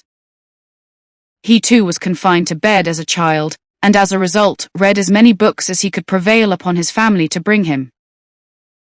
Bram Stoker also shares his Irish heritage, albeit southern rather than northern, with the famous novelist C.S. Lewis, author of the many books that make up the Chronicles of Narnia. Like C.S. Lewis, Bram Stoker was captivated by the beautiful countryside of Ireland, with the lush green rolling hills and valleys filtering through into both authors' later works. In the case of C.S. Lewis, the landscape of his fictional country, Narnia, was taken from the real landscape of Ireland, and he celebrated it, remembering summer days and happy times playing in a place of joy and exploration. However, that is where the similarity ends, as Bram Stoker perceived an image the exact opposite of the rural idyll immortalized by C.S. Lewis. Whenever he was taken out of his house for brief trips while he was so unwell, he saw the countryside as cold and frightening, stretching out in front of him for miles with seemingly no end or beginning. He would use his memories of this vast expanse of land, with the empty nature of the area and inclement weather, as a basis for his writings. Many of his stories, and none more so than Dracula, describe places that are empty, barren, and truly terrifying, just like his portrayal of Transylvania would prove to be. In a busy household that included 6 children, Bram Stoker was often ignored and overlooked because of his continual bed rest and illness, only venturing out for prescribed trips to the countryside to get fresh air, and for services at nearby St. Michan's Church with the family. Bram Stoker's recovery was considered nothing short of a miracle by his doctors, confirmed in later years, when he went on to become the most successful of all of his siblings, evidently making up for lost time. In fact, he excelled in the very thing he was robbed of when younger, namely physical exercise and sport. In 1864, he began attending Trinity College in Dublin, studying history, literature, mathematics, and physics, and he became a celebrated all-round athlete and star football player. Trinity College, founded in 1592, is part of the University of Dublin and has a rather old-fashioned but refreshingly accurate name, the College of the Holy and Undivided Trinity of Queen Elizabeth, near Dublin. This magnificent educational edifice is situated on College Green and stands opposite the imposing architecture of the former Irish Houses of Parliament, and Bram Stoker excelled in his studies, leaving Trinity College with honours in all of the subjects he had taken. Under pressure from his father, he took up employment as a civil servant, working for the government in Dublin Castle, as soon as his studies were at an end. However, he soon found he missed university life, especially as his job was so dull and uninteresting. He kept up his association with the college via debating societies and also completing further education courses, studying part-time for a higher degree in mathematics. It was through these debating societies that he became friendly with Oscar Wilde when Oscar took up his studies there in 1871. But their friendship was to falter when Bram Stoker stole the heart of Oscar Wilde's girlfriend, Florence Bolcombe. It has even been suggested that the reason Oscar Wilde left Ireland was as a direct result of his heartache over Florence marrying Bram Stoker in 1878. Yet with the benefit of hindsight and Oscar's predilection for his own sex, this does seem rather unlikely.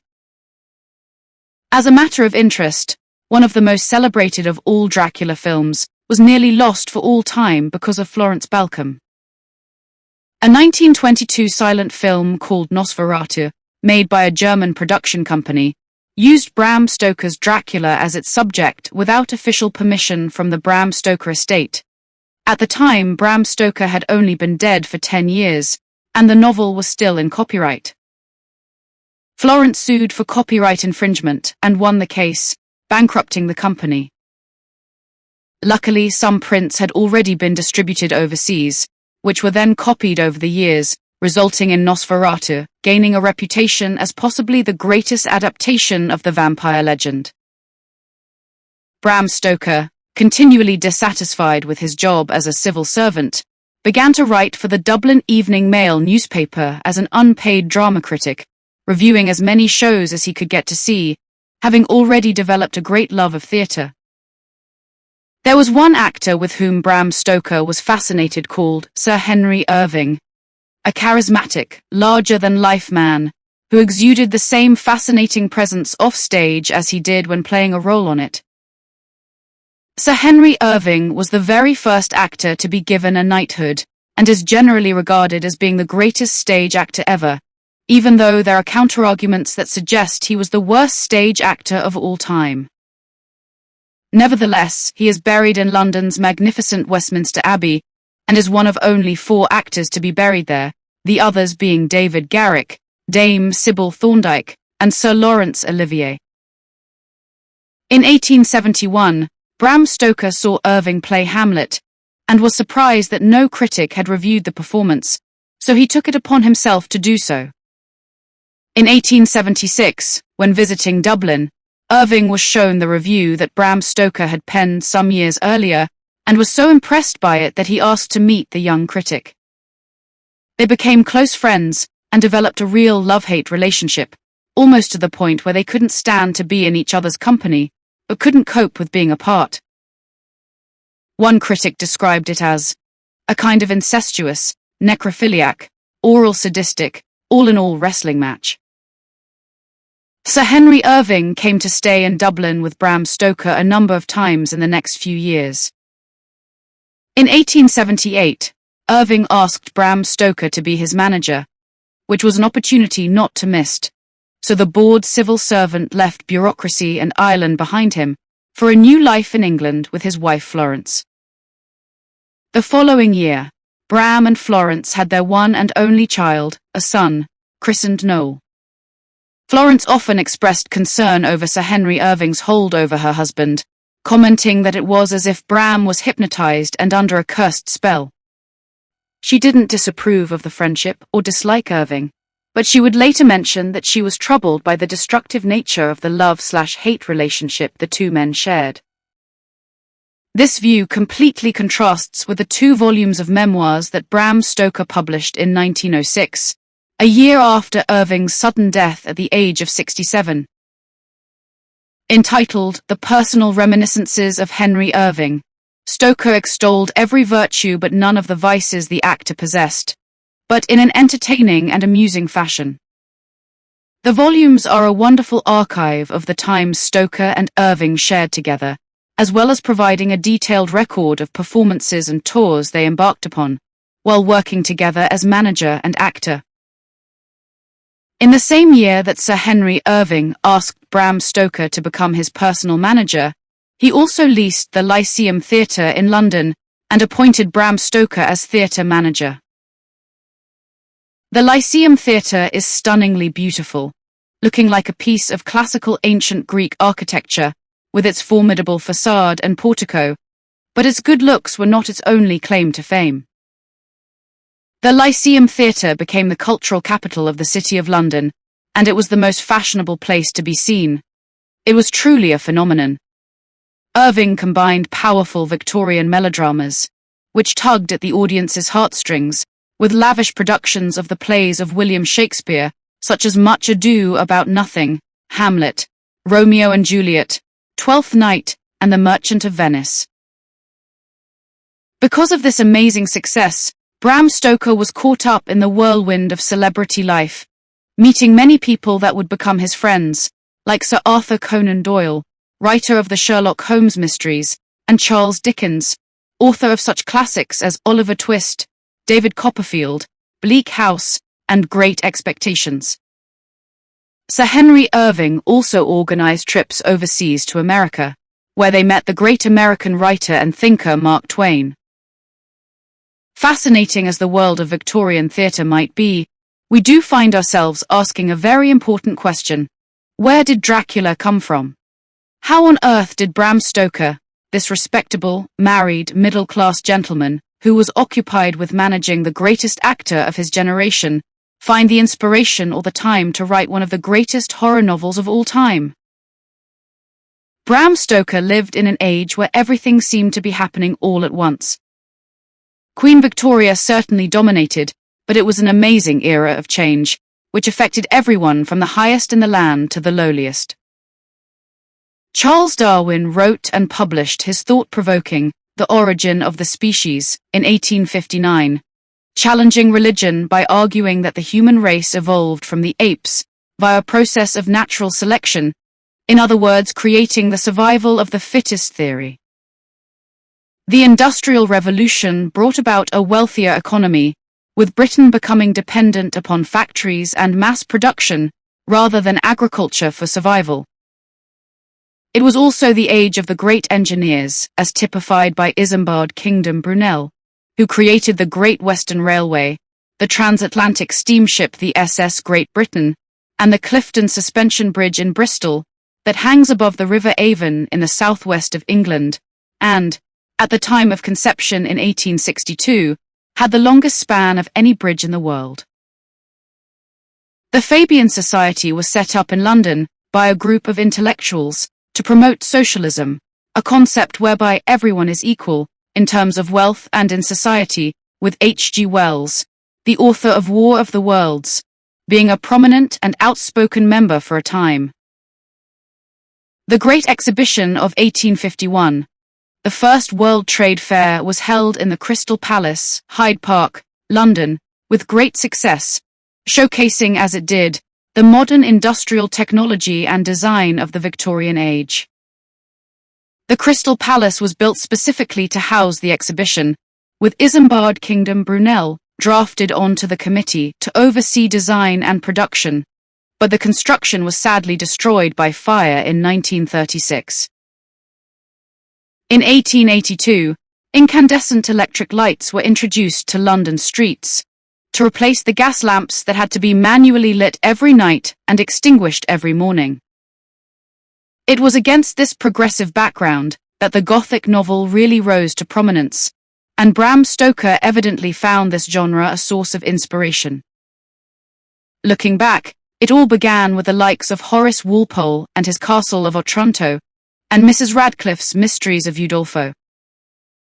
Even the genteel Jane Austen tried her hand at all things Gothic in Northanger Abbey, and Emily Bronte, a quiet vicar's daughter, shocked the world with her terrifying anti-hero Heathcliff in Wuthering Heights. These novels were the first of their kind to introduce a frightening effect on the reader, rather than making them feel comfortable and part of the story. The Gothic novel was the direct predecessor of modern horror fiction, which is thriving to this very day. The first vampire story that really caught the imagination was written at exactly the same time as Mary Shelley was creating Frankenstein, and Bram Stoker elaborated upon this tale to create his own vampire legend. It was simply called The Vampire, but spelt with a Y rather than an I, and it was written by John William Polidori, a personal physician to the eminent poet and writer Lord Byron. Published in 1819, in fact, The Vampire and Frankenstein came out of a mutual experience. When Mary Shelley was staying with her poet husband, Percy Bysshe Shelley, at Lord Byron's villa by Lake Geneva in Switzerland, the weather was so appalling that they all stayed indoors. They read ghost stories to each other, and then Byron challenged Percy and Mary, as well as his doctor, to write their own ghost story. Mary Shelley won hands down with Frankenstein, but The Vampire by John Polidori certainly had its merits. In the same way that Bram Stoker would base his vampire, Count Dracula, on the man he was most in awe of, the famous actor Sir Henry Irving, the same could be said of John Polidori, who used the mad, bad, and dangerous to know Lord Byron as the basis for his vampire. In fact, John Polidori was the man who transformed the gritty folklore tales of vampires into something universally recognizable today, namely that of an aristocratic fiend who preys upon women in high society. Bram Stoker elaborated on that theme with his Count Dracula, a very aristocratic gentleman, living in his own castle, who preys on the innocent women of Victorian society when he is let loose in England. Of course, there was an even bigger influence on Bram Stoker when he began writing Dracula, and that was the mysterious case of the Whitechapel murders. The British press dubbed this unknown murderer Jack the Ripper after a letter from Jack claimed responsibility for the gruesome killings. In the late summer and into the autumn of 1888, Jack the Ripper preyed on prostitutes and destitute women in the poverty-stricken Whitechapel area of London. This was a national and international sensation at the time, with the police unable to catch the killer, sometimes missing him by a matter of minutes. He is thought to have murdered 5 women, but there may well have been more. Each of the victims had their throat cut, and their bodies were horrifically mutilated with surgical precision. Theorists believe that the killer may have been a skilled medical surgeon, and even Queen Victoria's own physician, Sir William Gull, was listed as a suspect. The fact that the true identity of Jack the Ripper was never discovered gave him an air of mystery, danger, and intrigue. The public, although frightened, genuinely seemed to thirst for more news of him. When he vanished completely some months later, the public demanded to know more, their desire for a good horror story coming to the fore. Bram Stoker used elements of Jack the Ripper in his depiction of Count Dracula, creating a mythical, dangerous but alluring individual who nobody can actually identify. However, without a doubt, the main point of research for Bram Stoker's Dracula is generally accepted to be from Eastern European history, where the folklore tales of vampires originated. Vlad the Impaler, a 15th-century nobleman, seems to fit the description of the Count perfectly. He was a prince, legendary for his cruelty, and became famous for impaling his victims during execution, a demon in battles against his enemies. Even after his death, stories circulated that he was alive and was impossible to kill. And now it is time for the Bram Stoker story of Dracula itself. Everyone always assumes that they know what happens in this novel because of the many, many movies that have been made featuring Count Dracula. But few of these cinematic offerings have followed the book's plot very faithfully. The only movie that did was Francis Ford Coppola's 1992 version, which was commercially but not critically successful. Oddly, this draws a similar parallel with Stoker's book, which was never a classic in any shape or form, but it sold extremely well, despite what the literary critics had to say about it. Ironically, though, it has been the movie versions that have kept people interested in the book, allowing Bram Stoker's story and characters to live long past their sell-by date. The same is true of the 1994 production of Frankenstein. Mary Shelley, like Bram Stoker, was largely a forgotten author, with a book that was an instant success with the reading public, but disliked by the critics.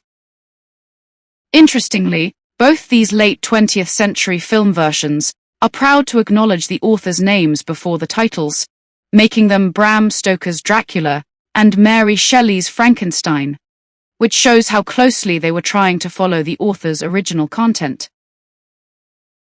Bram Stoker's Dracula is what is known as an epistolary novel, in that it discards one clear narrative voice to tell the story, replacing it with letters to and from the cast of characters, diary entries, newspaper clippings, and various documents and journals. The word epistolary comes from the Greek word for letters, which is epistle. This particular writing device, so literary historians say, had gone out of fashion in the decades before Queen Victoria came to the British throne, and it's interesting to note that Jane Austen had written her world-famous novel Sense and Sensibility in this very way in its first draft, before deciding to rewrite it in the more popular narrative form. Therefore, Bram Stoker can actually take credit for resurrecting this outdated way of writing to great effect. Dracula begins with the journal entries of a young solicitor called Jonathan Harker, who is on his way to see the reclusive and mysterious Count Dracula in Transylvania, and tell him about the new property he has acquired in London, England. Upon arrival, Jonathan Harker is taken prisoner and witnesses a whole host of strange, unusual, and mysterious things in Count Dracula's castle. We are in Transylvania, and Transylvania is not England. Our ways are not your ways, and there shall be to you many strange things. Harker finally manages to escape and return to England in a frenzied state of shock and fear. He convinces himself that everything he saw was simply a case of temporary madness, brought on by his dark surroundings. In England, Jonathan's fiancée, Wilhelmina Murray, known as Mina, visits her best friend Lucy Westenra, concerned about the missing Harker.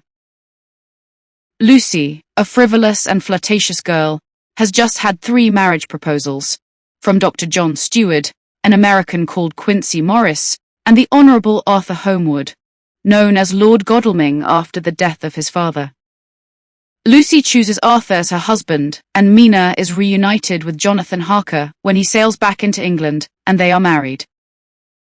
How blessed are some people, whose lives have no fears, no dreads, to whom sleep is a blessing that comes nightly, and brings nothing but sweet dreams. Count Dracula decides to follow Harker back to England to find fresh blood, and arrives on a ship in the port of Whitby, in North Yorkshire, where Mina and Lucy are staying.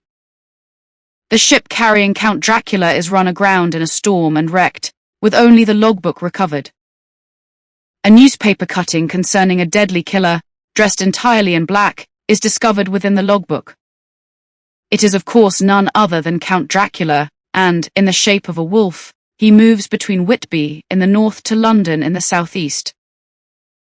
I long to go through the crowded streets of your mighty London, to be in the midst of the whirl and rush of humanity, to share its life, its change, its death, and all that makes it what it is. Mina witnesses Lucy walking in her sleep, leaving the house and returning with blood on her nightdress. She has become the first victim of Count Dracula. Dr. Seward is called to treat her. As he does so, He recounts the tale of a man in his insane asylum in London called Renfield. The poor unfortunate Renfield is being slowly turned into a vampire by nightly visits from Count Dracula and is his servant, but Dr. Seward doesn't realize this. In the end, the good doctor calls in his friend and mentor, Professor Abraham Van Helsing, to help him find out what is ailing Lucy and to examine Renfield. Van Helsing meets with Mina first, who shows him Jonathan's journals of his time in Transylvania. Finding 2 scars on Lucy's neck, diagnosing extreme blood loss but without hemorrhaging, and listening to the story of Renfield, Van Helsing realizes what the danger is. There are mysteries which men can only guess at, which age by age they may solve only in part. Van Helsing brings together Mina and Jonathan Harker, along with Lucy's fiancé, Arthur Holmwood, and her 2 other suitors, Dr. Seward and Quincey Morris. He tells them that he has heard of Count Dracula and explains that vampires are a reality, that they are the undead that exist after the original human has died, by feeding on the warm blood of the living. He also explains that the symptoms displayed by Lucy are that of someone being turned into a vampire. There are such beings as vampires. Some of us have evidence that they exist. Even had we not the proof of our own unhappy experience, the teachings and the records of the past give proof enough for sane peoples. In order to reverse the process, Van Helsing, Arthur, Quincey, and Dr. Seward all give their blood in separate transfusions, but Lucy eventually dies. Of course, the conversion is then complete, and she reappears as a vampire version of herself, feeding on the blood of small, defenseless children. After Van Helsing explains again that Lucy is no longer who she was when she was alive, his determined group go to find her and kill her. Lucy's distraught but stoic fiancé, Arthur Holmwood, has to perform the deed, driving a stake into her sleeping form. Lucy's head is then cut off and garlic is stuffed into her mouth. The sweetness was turned to adamantine, heartless cruelty, and the purity to voluptuous wantonness. They then educate themselves, with the teachings of Professor Van Helsing, of the strengths and weaknesses of the vampire race. A game of cat and mouse ensues, where the hunters become the hunted and vice versa. Whilst overturning the Count's many lairs in London, thereby weakening him by cutting off his supply of blood, Dracula attacks Mina and attempts to convert her into a vampire. Renfield escapes the mental asylum and unwittingly leads them to Count Dracula. In the end, Renfield, who begs to be released from the curse of the vampire, sacrifices himself in order to help Mina. You are but mortal woman. Time is now to be dreaded, since once he put that mark upon your throat. In an effort to save Mina, they have to kill Dracula as quickly as they can, and they manage to drive him out of England. The chase ends in Transylvania, where they intercept him before he reaches his castle. Traveling in a box filled with Transylvanian earth and protected by a band of gypsies, the final climactic battle sees Quincey Morris die of fatal wounds, Jonathan kill the Count by stabbing him through the heart, and Mina being released from the curse. But, on the instant, came the sweep and flash of Jonathan's great knife. I shrieked as I saw it shear through the throat, whilst at the same moment Mr. Morris's bowie knife plunged in the heart. On their return to England, the Harkers, Dr. Seward and Professor Van Helsing remain lifelong friends, but burn their journals of the experience and never speak of it again, for fear that people might think them insane. 7 years after the death of Count Dracula, Jonathan and Mina have a baby boy, who is born on the very same day that Quincey Morris died, and they name him after their American friend. We are all drifting reefwards now, and faith is our only anchor. In writing Dracula, it is said that real people inspired the major characters. The Count himself, as we already know, was based on Sir Henry Irving, the celebrated actor. Professor Abraham Van Helsing, repository of worldly wisdom, doctor, barrister, and psychic detective, was appropriately named after the author, as well as being something of a character sketch of his great friend, Sir Arthur Conan Doyle, writer of the Sherlock Holmes stories. Jonathan Harker was Bram Stoker's alter ego, the passionless solicitor who heroically achieves manhood when he finally kills Count Dracula, which is very much like Stoker himself, breaking free from the convention of being a civil servant. Mina Murray, married to Jonathan during the course of the novel, was the epitome of Stoker's own mother, who was always brave and loyal. The frivolous and fragile Lucy, yearning to marry all her suitors and opposing repressive Victorian society, echoes Bram Stoker's socially ambitious wife Florence. The character of Renfield, the struggling lunatic who is Dracula's servant but in a very unwilling way, echoes Bram Stoker's own life, as he felt that he was forever under the spell of Sir Henry Irving, who he worked for and idolized, but constantly wanted to break away from. The locations of the novel are also interesting, taken from Bram Stoker's life, with Transylvania's open expanses and stormy weather reflecting his memories of his younger days when he lived in Ireland. And of course it was his own visits to Whitby that literally inspired much of the novel, while his London experiences with Sir Henry Irving would have definitely ensured he knew the dark underbelly of the city as well as the great public buildings.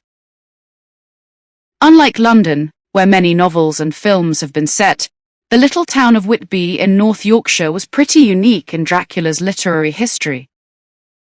Whitby has embraced the connection with Dracula, with the result that many thousands of tourists interested in the mighty vampire visit every year. But what of this small town in North Yorkshire, on the northeast coast of Great Britain? What made it so irresistible to Bram Stoker? The port of Whitby is one of the main European harbours because of its close proximity to the Scandinavian countries, which is why it's used for Dracula's arrival in the novel, with vessels of up to 3,000 tons docking and departing every day.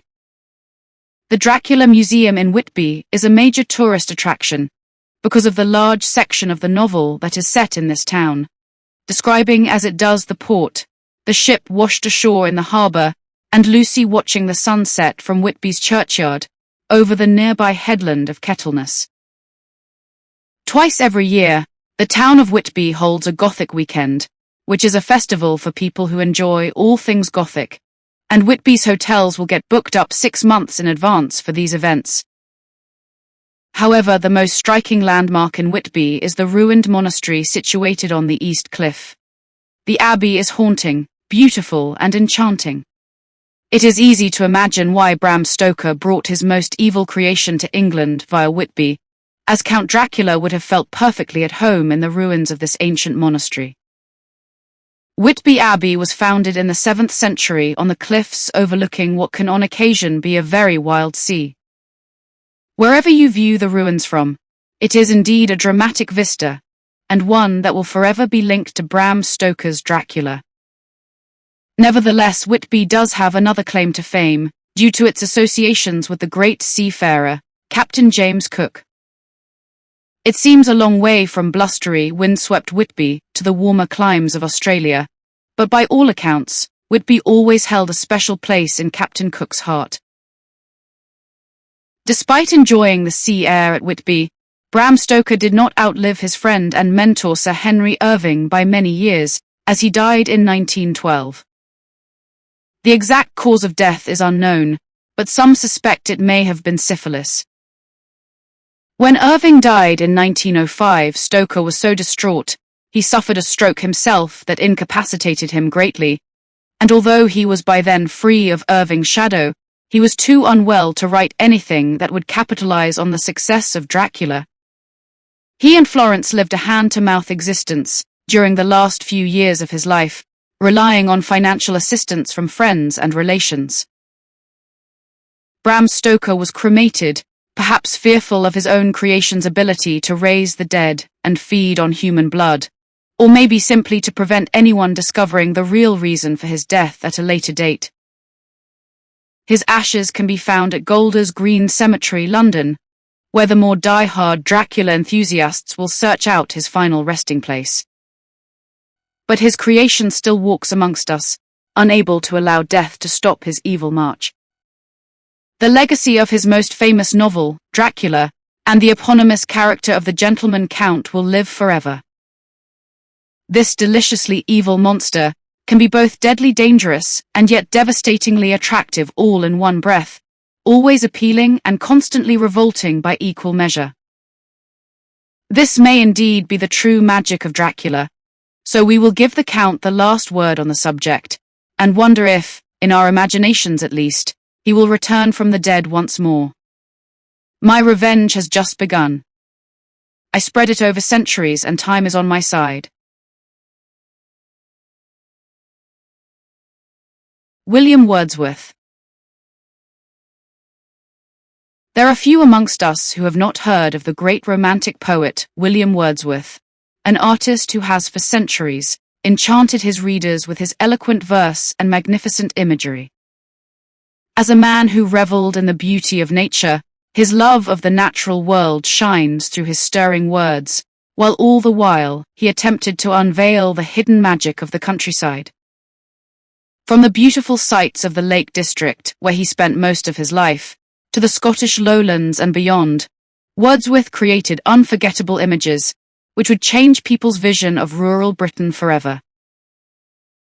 Best known for his poem, I Wandered Lonely as a Cloud, Wordsworth and his host of golden daffodils are part of literature's heritage, but take the time to delve into his autobiographical work, The Prelude and the Lyrical Ballads, and you will find that there is so much more to this extraordinary individual. Wordsworth was among those who wrote at a time when Europe was in the midst of great turmoil, and as cries of liberty and reform rang out from revolutionary France, the waves of social change would have a profound effect on his life and his work. From the cobbled streets of Paris to the craggy rocks and shining lakes of Cumbria, the tale of William Wordsworth is as full of surprises as it is eloquent verse. "'Twere long to tell what spring and autumn, what the winter snows, and what the summer shade, what day and night, the evening and the morning, what my dreams, and what my naked thoughts supplied to nurse that spirit of religious love in which I walked with nature." Wordsworth's story begins in Cockermouth, a little town to the northern edge of the Lake District. His father was a law agent who worked for the most powerful man in the northeast of England, the tyrannical and ruthless Lord Lowther. Accordingly, the Wordsworth home, which was owned by Lowther, was an imposing structure, described as quite a swagger of a house for such a town. Later in life, the callous landowner would play his part in the hardships that beset Wordsworth as a young man. But in his early years, little William enjoyed the giddy bliss of his childhood, playing in the brook which ran through the end of the garden, basking in the sun, and exploring the ruins of Cockermouth Castle. Wordsworth was born on April the 7th, 1770, and had an older brother, Richard, two younger brothers, Christopher and John, and a sister who was just 1 year his junior. Her name was Dorothy, and she would prove to be an important influence on Wordsworth, and much of what we know of the poet has been gathered from her evocative journals, which recount their adventures together. But unfortunately, when William was just 8 years old, there was a family tragedy, which would separate him from his sister for almost a decade. In 1778, William's mother contracted pneumonia, and when she died on March 8th, Dorothy was sent to Halifax to spend the rest of her childhood with her mother's cousins. Just a year later, William and his older brother Richard were sent to grammar school in the village of Hawkshead, to the east of Lake Windermere, leaving their home at Cockermouth far behind them. Despite having to cope with the loss of his mother and the separation from Dorothy and the rest of the family, the time Wordsworth spent in the Cumbrian village would forever be remembered by the poet as nothing short of idyllic. Like most of the boys attending Hawkshead School, Wordsworth was a boarder, but unlike many of his fellow students, he was actually provided with a real home when he and Richard moved into Anne Tyson's cottage. The friendly local woman and her husband, a master joiner, created a wonderful safe haven that the bereaved Wordsworth boys so desperately needed. In later years, he often returned to the Tysons' cottage, and he fondly recalled how Anne would sit by the fireside and tell tales of her experiences working as a domestic servant in the border country and the Scottish lowlands. The stories in turn fired the young boy's imagination, fueling a lifelong fascination with the landscapes of the north. And all the while, beyond the comforts of the cottage, there was a whole new natural world for the boys to explore. Free time would be spent snaring woodcocks on the hill slopes, gathering nuts in the forests, and fishing in the gurgling brooks. There was also the more dangerous sport of destroying raven eggs on the higher crags. This activity was certainly perilous, and on one occasion, one of Wordsworth's school friends became cragfast. Too scared to move, he had to cling desperately to the cliff face until he could be rescued. Wordsworth had a panorama of mountains, lakes, and vales to explore beyond the village. To the west of Hawkshead was Lake Coniston, to the east Lake Windermere, and in the winter the boys would enjoy magical moments, skating across the wide expanses of frozen water. It was evidently something our poet was rather good at, because even when Wordsworth was over 60, he was still described by his sister as a crack skater. When the warmer weather came, he and his friends would go on rowing adventures, exploring the myriad of islands on Lake Windermere and occasionally crossing by ferry to visit the town.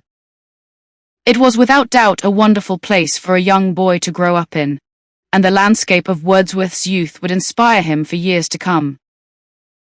Then the calm and dead still water lay upon my mind, even with a weight of pleasure, and the sky, never before so beautiful, sank down into my heart and held me like a dream.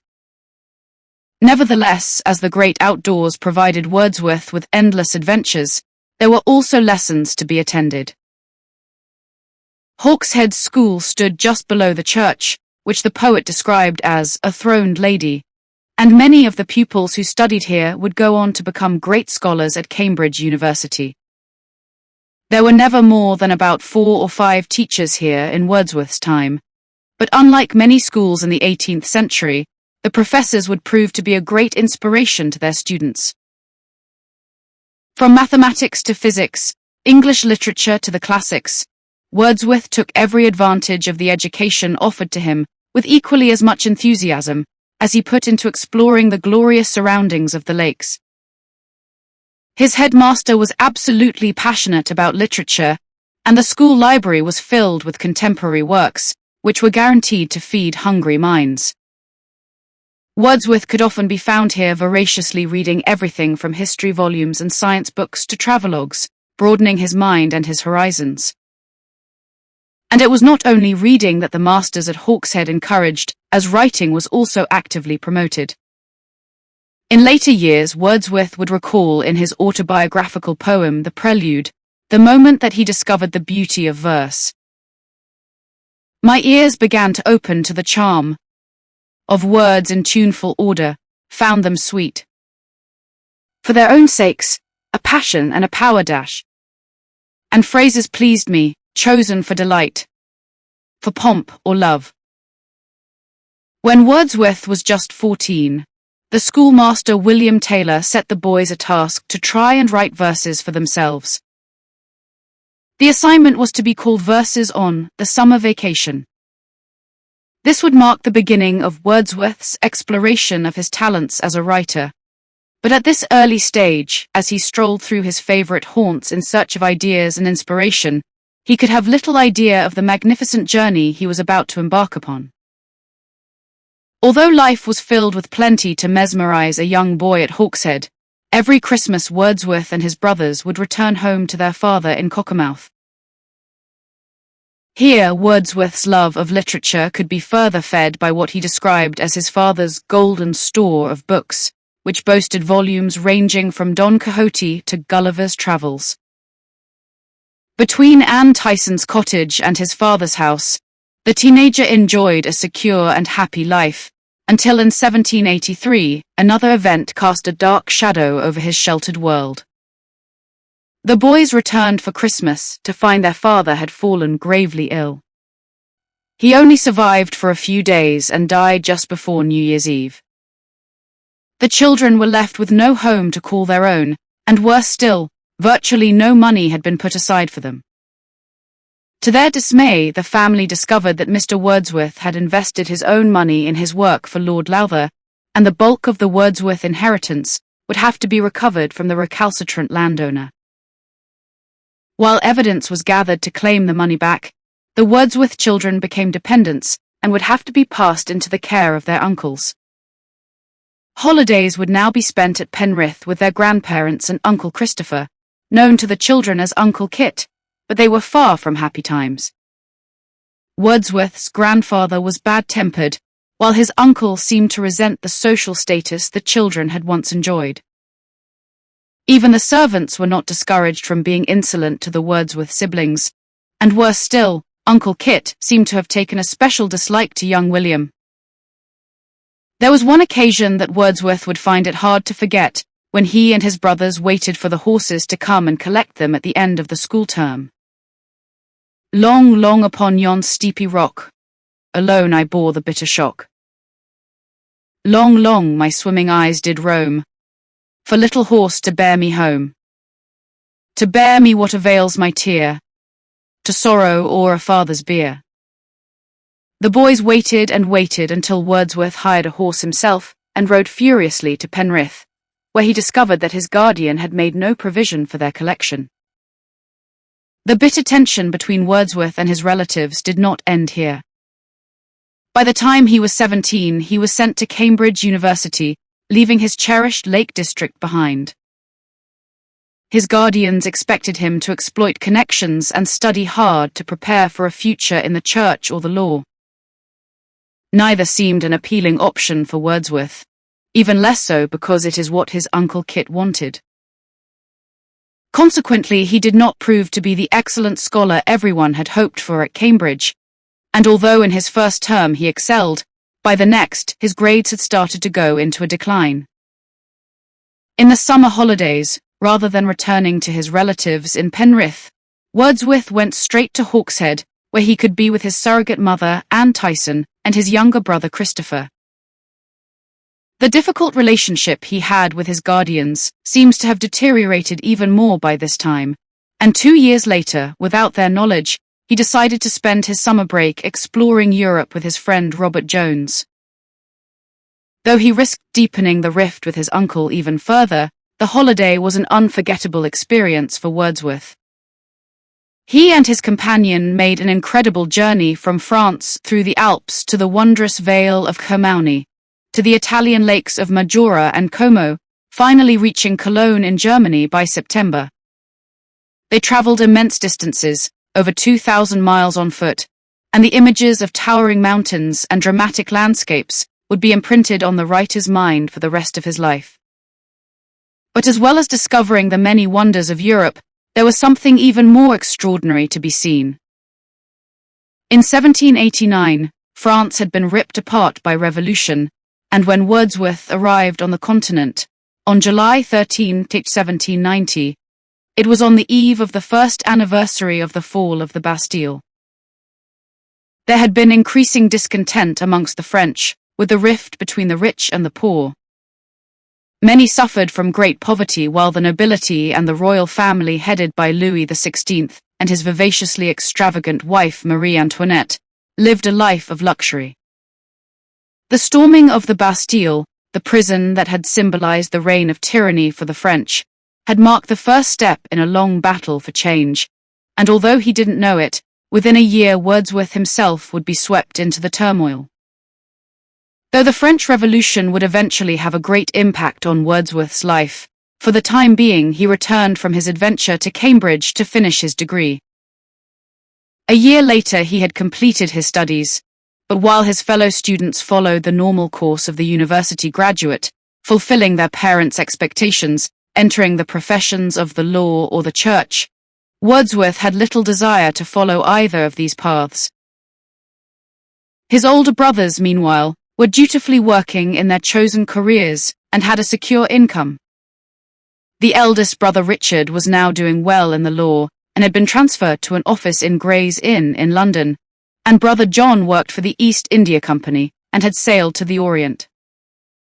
With one brother already engaged in the law and the other at sea, it was felt that Wordsworth should take holy orders. But while the reverberations of the French Revolution were felt as far away as London, the young graduate had ideas of his own. Wordsworth spent some time in London and was gripped by the debates in the Commons and the conflict between the pro-revolutionaries, such as Charles Fox, and those who abhorred the French uprising. While in the city, he also began to meet people who admired the revolution, and he would undoubtedly have come across the ideas that the writer Thomas Paine had introduced in his book, The Rights of Man. Many hoped that revolution would lead to great changes and reform in Britain, and Wordsworth was amongst them.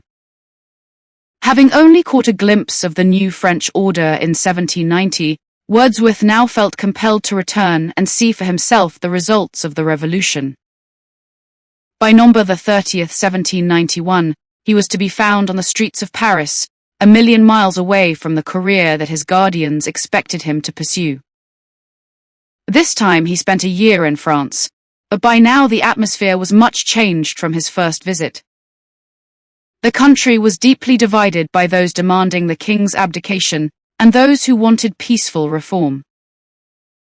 By the spring of 1792, the country was plunged into even greater turmoil when France was thrown into war with Austria and Prussia, and by the summer the monarchy was abolished, and King Louis XVI and his entourage were thrown into prison. Within weeks, France declared that it was now a republic. Within this dramatic setting, Wordsworth became immersed in French life, avidly following events as they unfolded. He befriended a soldier who helped him see the causes of the revolution, and when the pair saw a hunger-bitten girl one day, Wordsworth would not forget the soldier's response. At the sight, my friend, in agitation said, "'Tis against that which we are fighting." I with him believed devoutly that a spirit was abroad, which could not be withstood, that poverty, at least like this, would, in a little time, be found no more. But while the grand ideas of liberty and social change occupied Wordsworth's thoughts, he found he had more pressing matters to deal with in his personal life. He had fallen in love with a French woman called Annette Vallon, and by the spring she was expecting his child. Wordsworth moved to Annette's hometown of Blois, but with virtually no money, he could do little to support a family. His daughter Caroline was born on December 15th, but within a year Wordsworth had returned to Britain alone, and in a desperate state. It was with extreme reluctance that he was forced to turn to his uncle Kit, who had been urging him to become a curate. But aghast at Wordsworth's behavior in France, he withdrew all offers of help, and the disgraced young man was told he would no longer be welcome at his guardian's home. At 22 years old, Wordsworth was without family connections, income or vocation, and was the father of an illegitimate child. Wordsworth then turned to his older brother Richard for help, and lodged with him in Staple Inn in London for a short while, but the strain was beginning to show. Friends tried to distract him with card games every night, but a gloom seemed to have descended upon the young man. As well as his personal problems, there were other things on Wordsworth's mind. After the exciting changes taking place in France, Wordsworth expected the reform movements in London to be making headway, but the reality was a very different story. In January 1793, the revolutionaries had executed their king, but the British were far from enthusiastic about the violent removal of the French monarchy. Thomas Paine was convicted of seditious libel, and soon after, Britain went to war with France. Many radicals were sorely disappointed with this turn of events, which proved that Britain would do little to promote change, preferring to see it halted in its tracks. While the British soldiers marched against the French, Wordsworth began writing radical letters and producing work that argued against the aristocracy as a system of fictitious superiority that he believed should be obsolete. Without the aristocracy, the monarchy could not exist, and as Wordsworth angrily penned his opinion, his ideas were becoming ever more revolutionary. Wordsworth's own experiences with Lord Lowther, who still refused to return the inheritance owed to the family, undoubtedly played their part in embittering the young man. However, the most radical thoughts of William Wordsworth were never published, and few realize how revolutionary the poet actually was. Shortly after the French king was executed, Wordsworth did finally publish two less extreme pieces of work. The verses of descriptive sketches returned Wordsworth to his adventures in the Alps, while An Evening Walk was a poem set amongst the mountains and vales of the Lake District. It was written for his sister Dorothy, and reveals just how much he was missing her. Far from my dearest friend, 'tis mine to rove, through bare grey dell, high wood and pastoral cove, where Derwent rests and listens to the roar that stuns the tremulous cliffs of high Lodore. Despite there being little interest in the poems at the time, they were noticed by one man who would later become a great friend to Wordsworth. Samuel Taylor Coleridge, a poet himself, admired the eloquence of Wordsworth's verse. He too was absorbed by the changes revolution had brought to France, but it would be another 2 years before the two men had the opportunity to make each other's acquaintance. While Wordsworth struggled to make ends meet, the war with France undoubtedly led to anxieties, as it was now increasingly difficult for him to communicate with Annette and hear word of his daughter Caroline.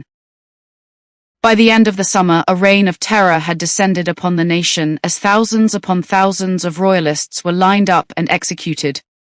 Among them Wordsworth's French landlord, and even Annette's own brother was imprisoned. The danger to Annette and his daughter must have deeply concerned the writer, and there is evidence that Wordsworth may have returned to France again just after the September massacres.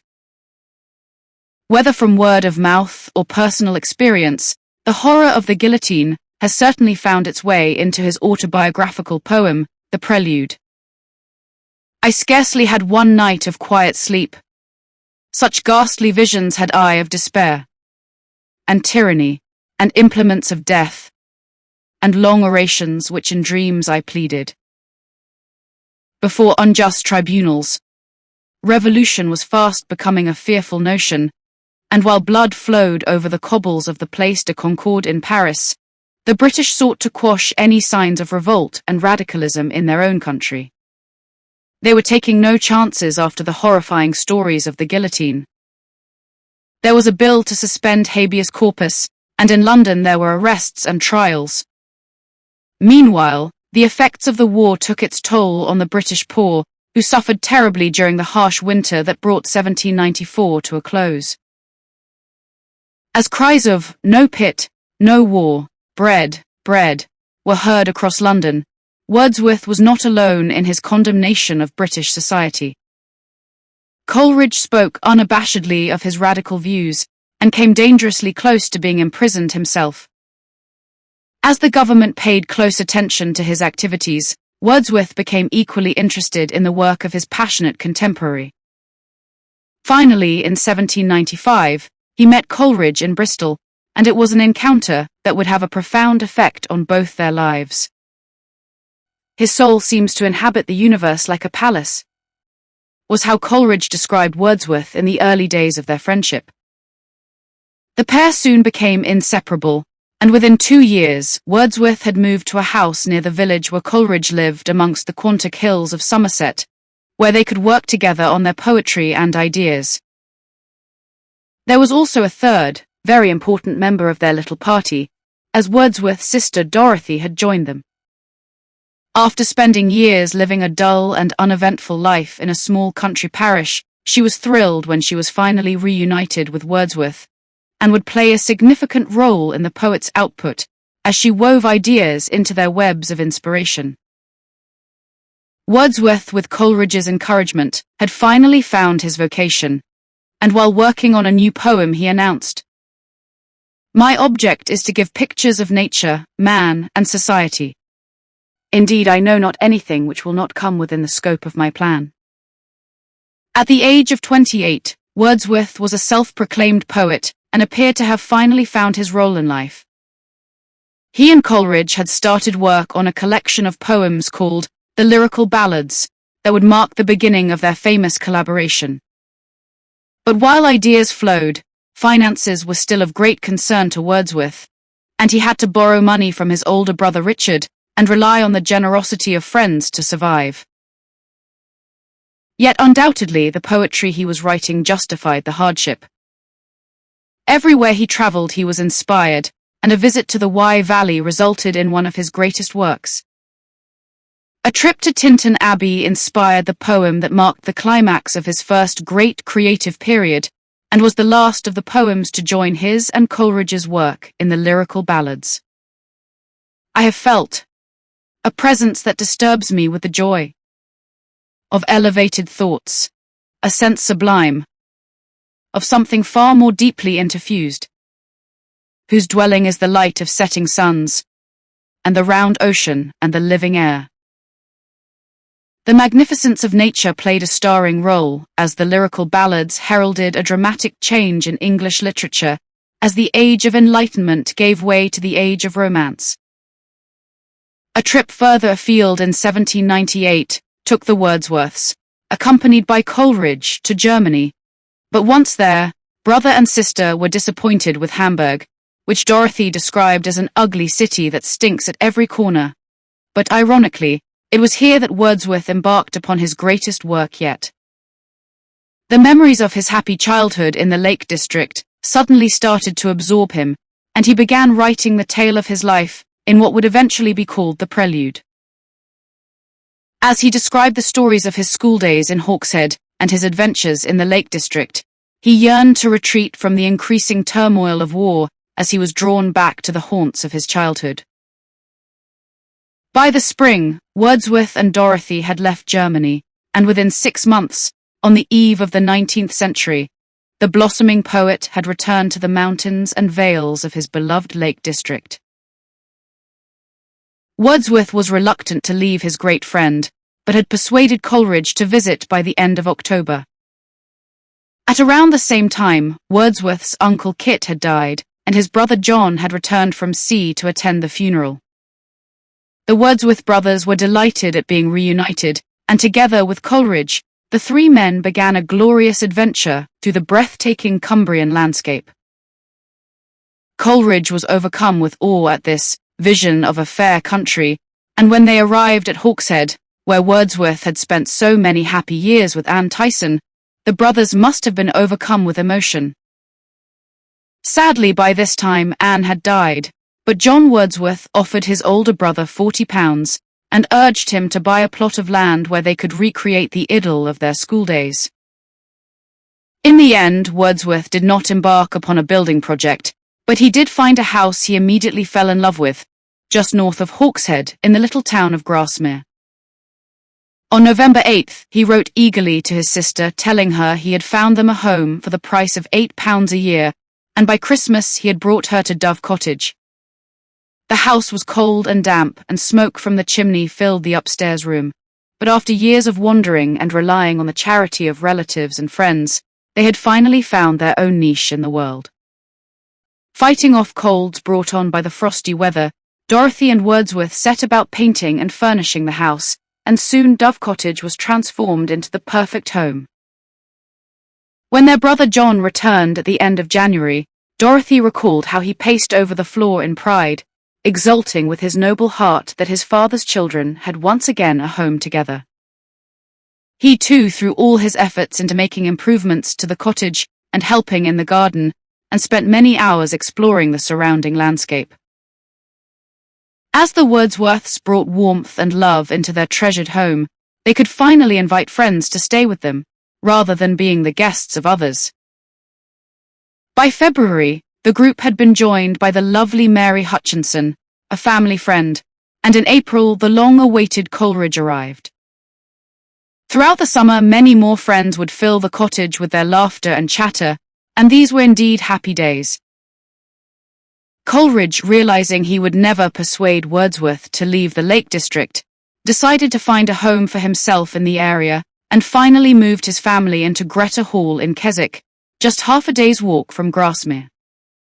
The friends spent much time with each other, and the initial trio of Dorothy, Coleridge, and Wordsworth was broadened to incorporate John Wordsworth, Mary Hutchinson, and her sister Sarah. There was a large rock midway between Dove Cottage and Greta Hall, where the friends would meet, and to this day, you can still see the initials that were carved into the rock while they waited for each other. Days filled with picnics, long walks, and deep discussions must have held many wonderful memories for Wordsworth, and it was surely a golden period in his life. As the Wordsworth family enjoyed new stability, sales of the lyrical ballads increased, and Wordsworth began preparing a new edition. He drove the printers to distraction with a constant flow of letters, giving specific instructions on typography and the layout of the poems, determined that everything should be perfect. There was a boom in the publishing industry at the time, with poetry at the height of its popularity, and Wordsworth was determined to capture his share of the market. But while Wordsworth threw more energy into the new edition, he also became critical of the work Coleridge was producing, feeling that his poem, The Ancient Mariner, with its surreal imagery, was an injury to the volume. Though the first lyrical ballads had been a joint effort, it was clear that the second was the property of Wordsworth. By the summer of 1801, Wordsworth knew that all his hard work had paid off. There were only 130 copies left unsold, and the publishers urged him to prepare a third edition.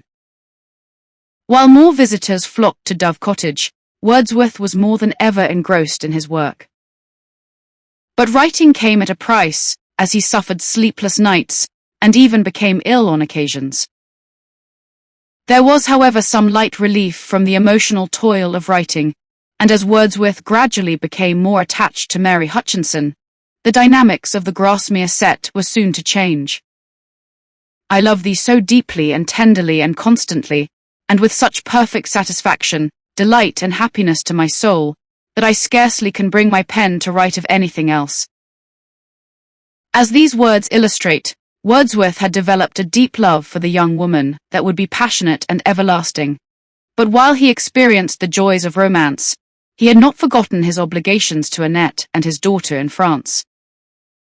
He was honest with Mary about his predicament, and when, to the family's relief, Baron Lowther died in the spring of 1802, and his heir honored the Wordsworth's claims, he at last had money to help his daughter Caroline. By now there was a pause in the war between England and France, and Wordsworth seized the opportunity to travel to Calais with Dorothy. He was to finally meet his daughter.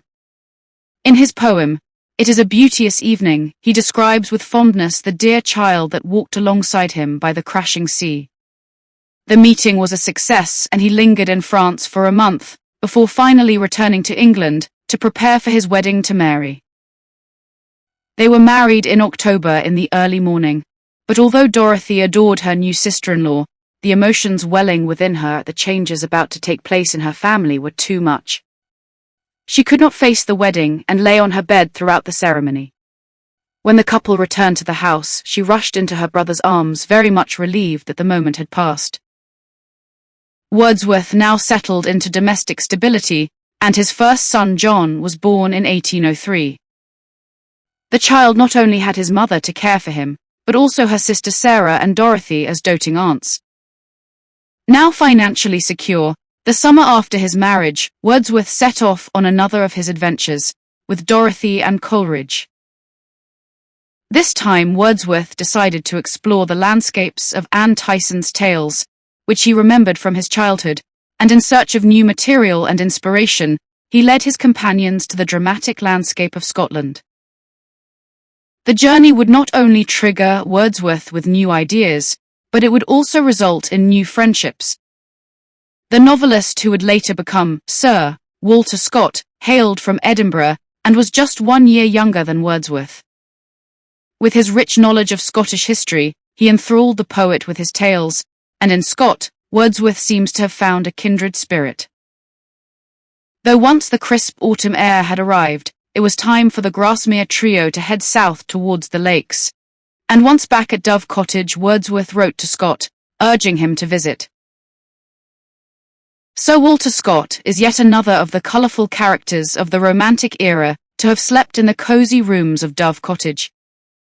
Struggling with Wordsworth's teetotal regime, rumour has it that in the evenings he would lock his bedroom door, climb out of his window, and head straight for the Swan Inn for his daily dose of Scotch whisky. But although Wordsworth may well have had his suspicions about his guest's evening antics, their friendship remained firm, and Wordsworth would later dedicate verse to his talented friend. Despite new friendships, Coleridge had up to now remained close to Wordsworth.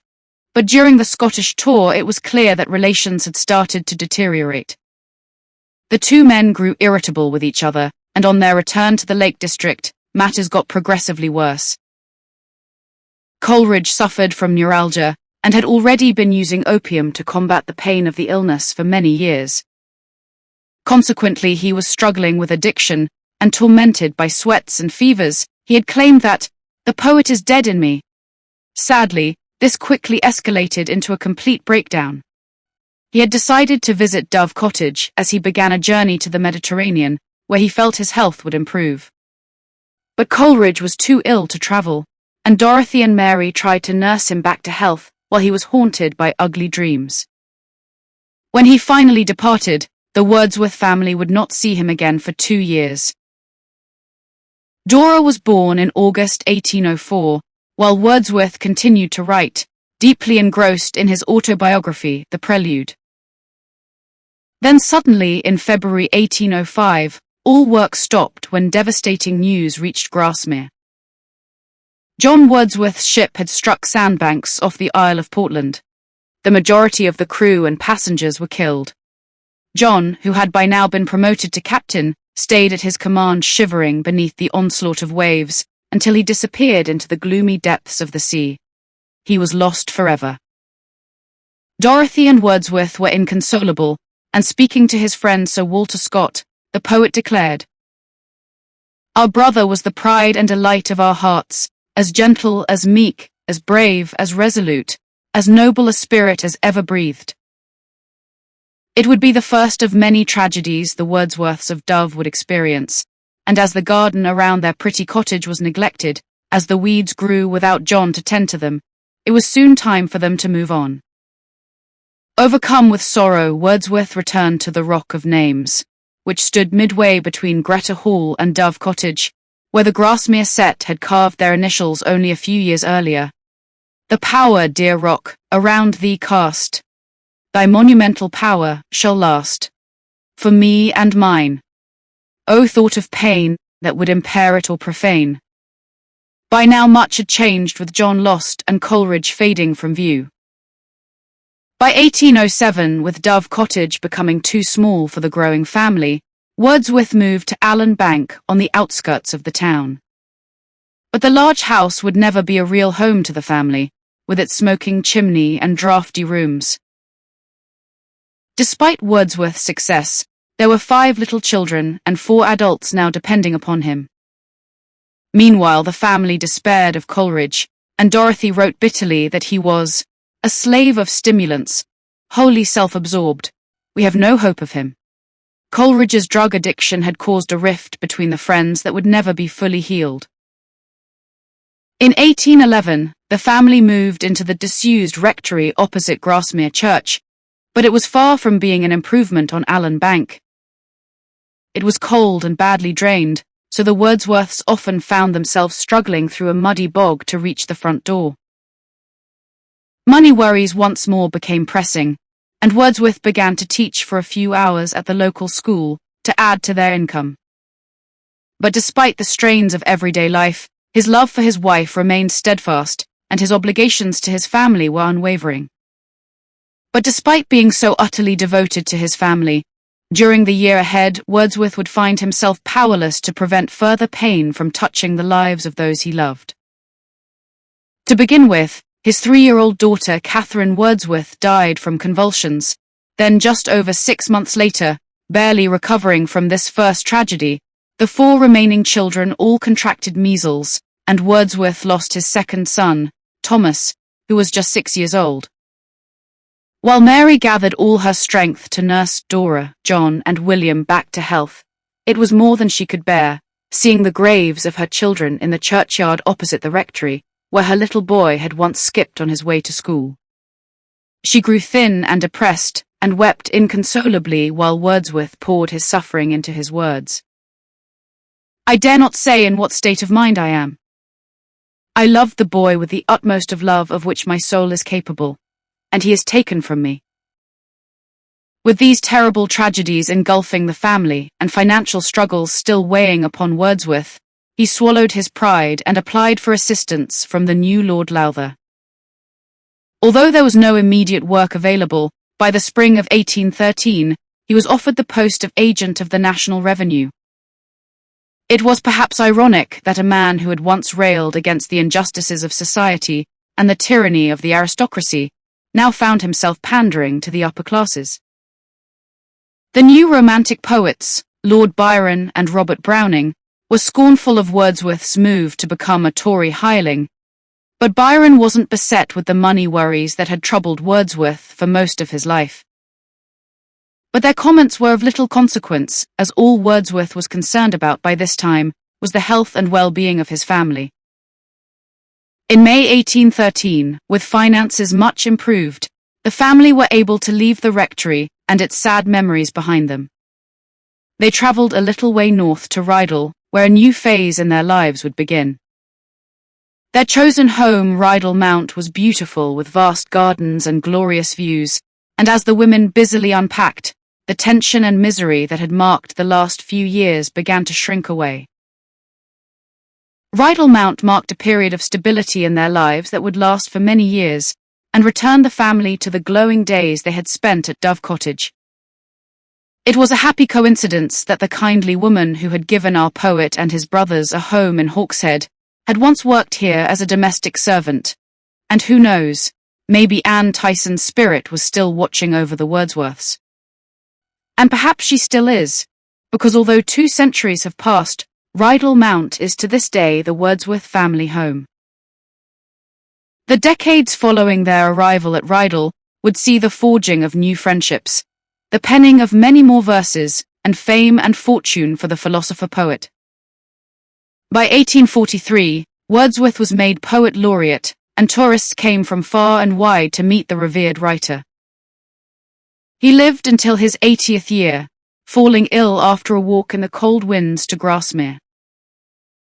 Wordsworth died on April 23, 1850, but the legacy of his wonderful words lives on, celebrating a dramatic landscape that his poetry ensured would be preserved and cherished for all time.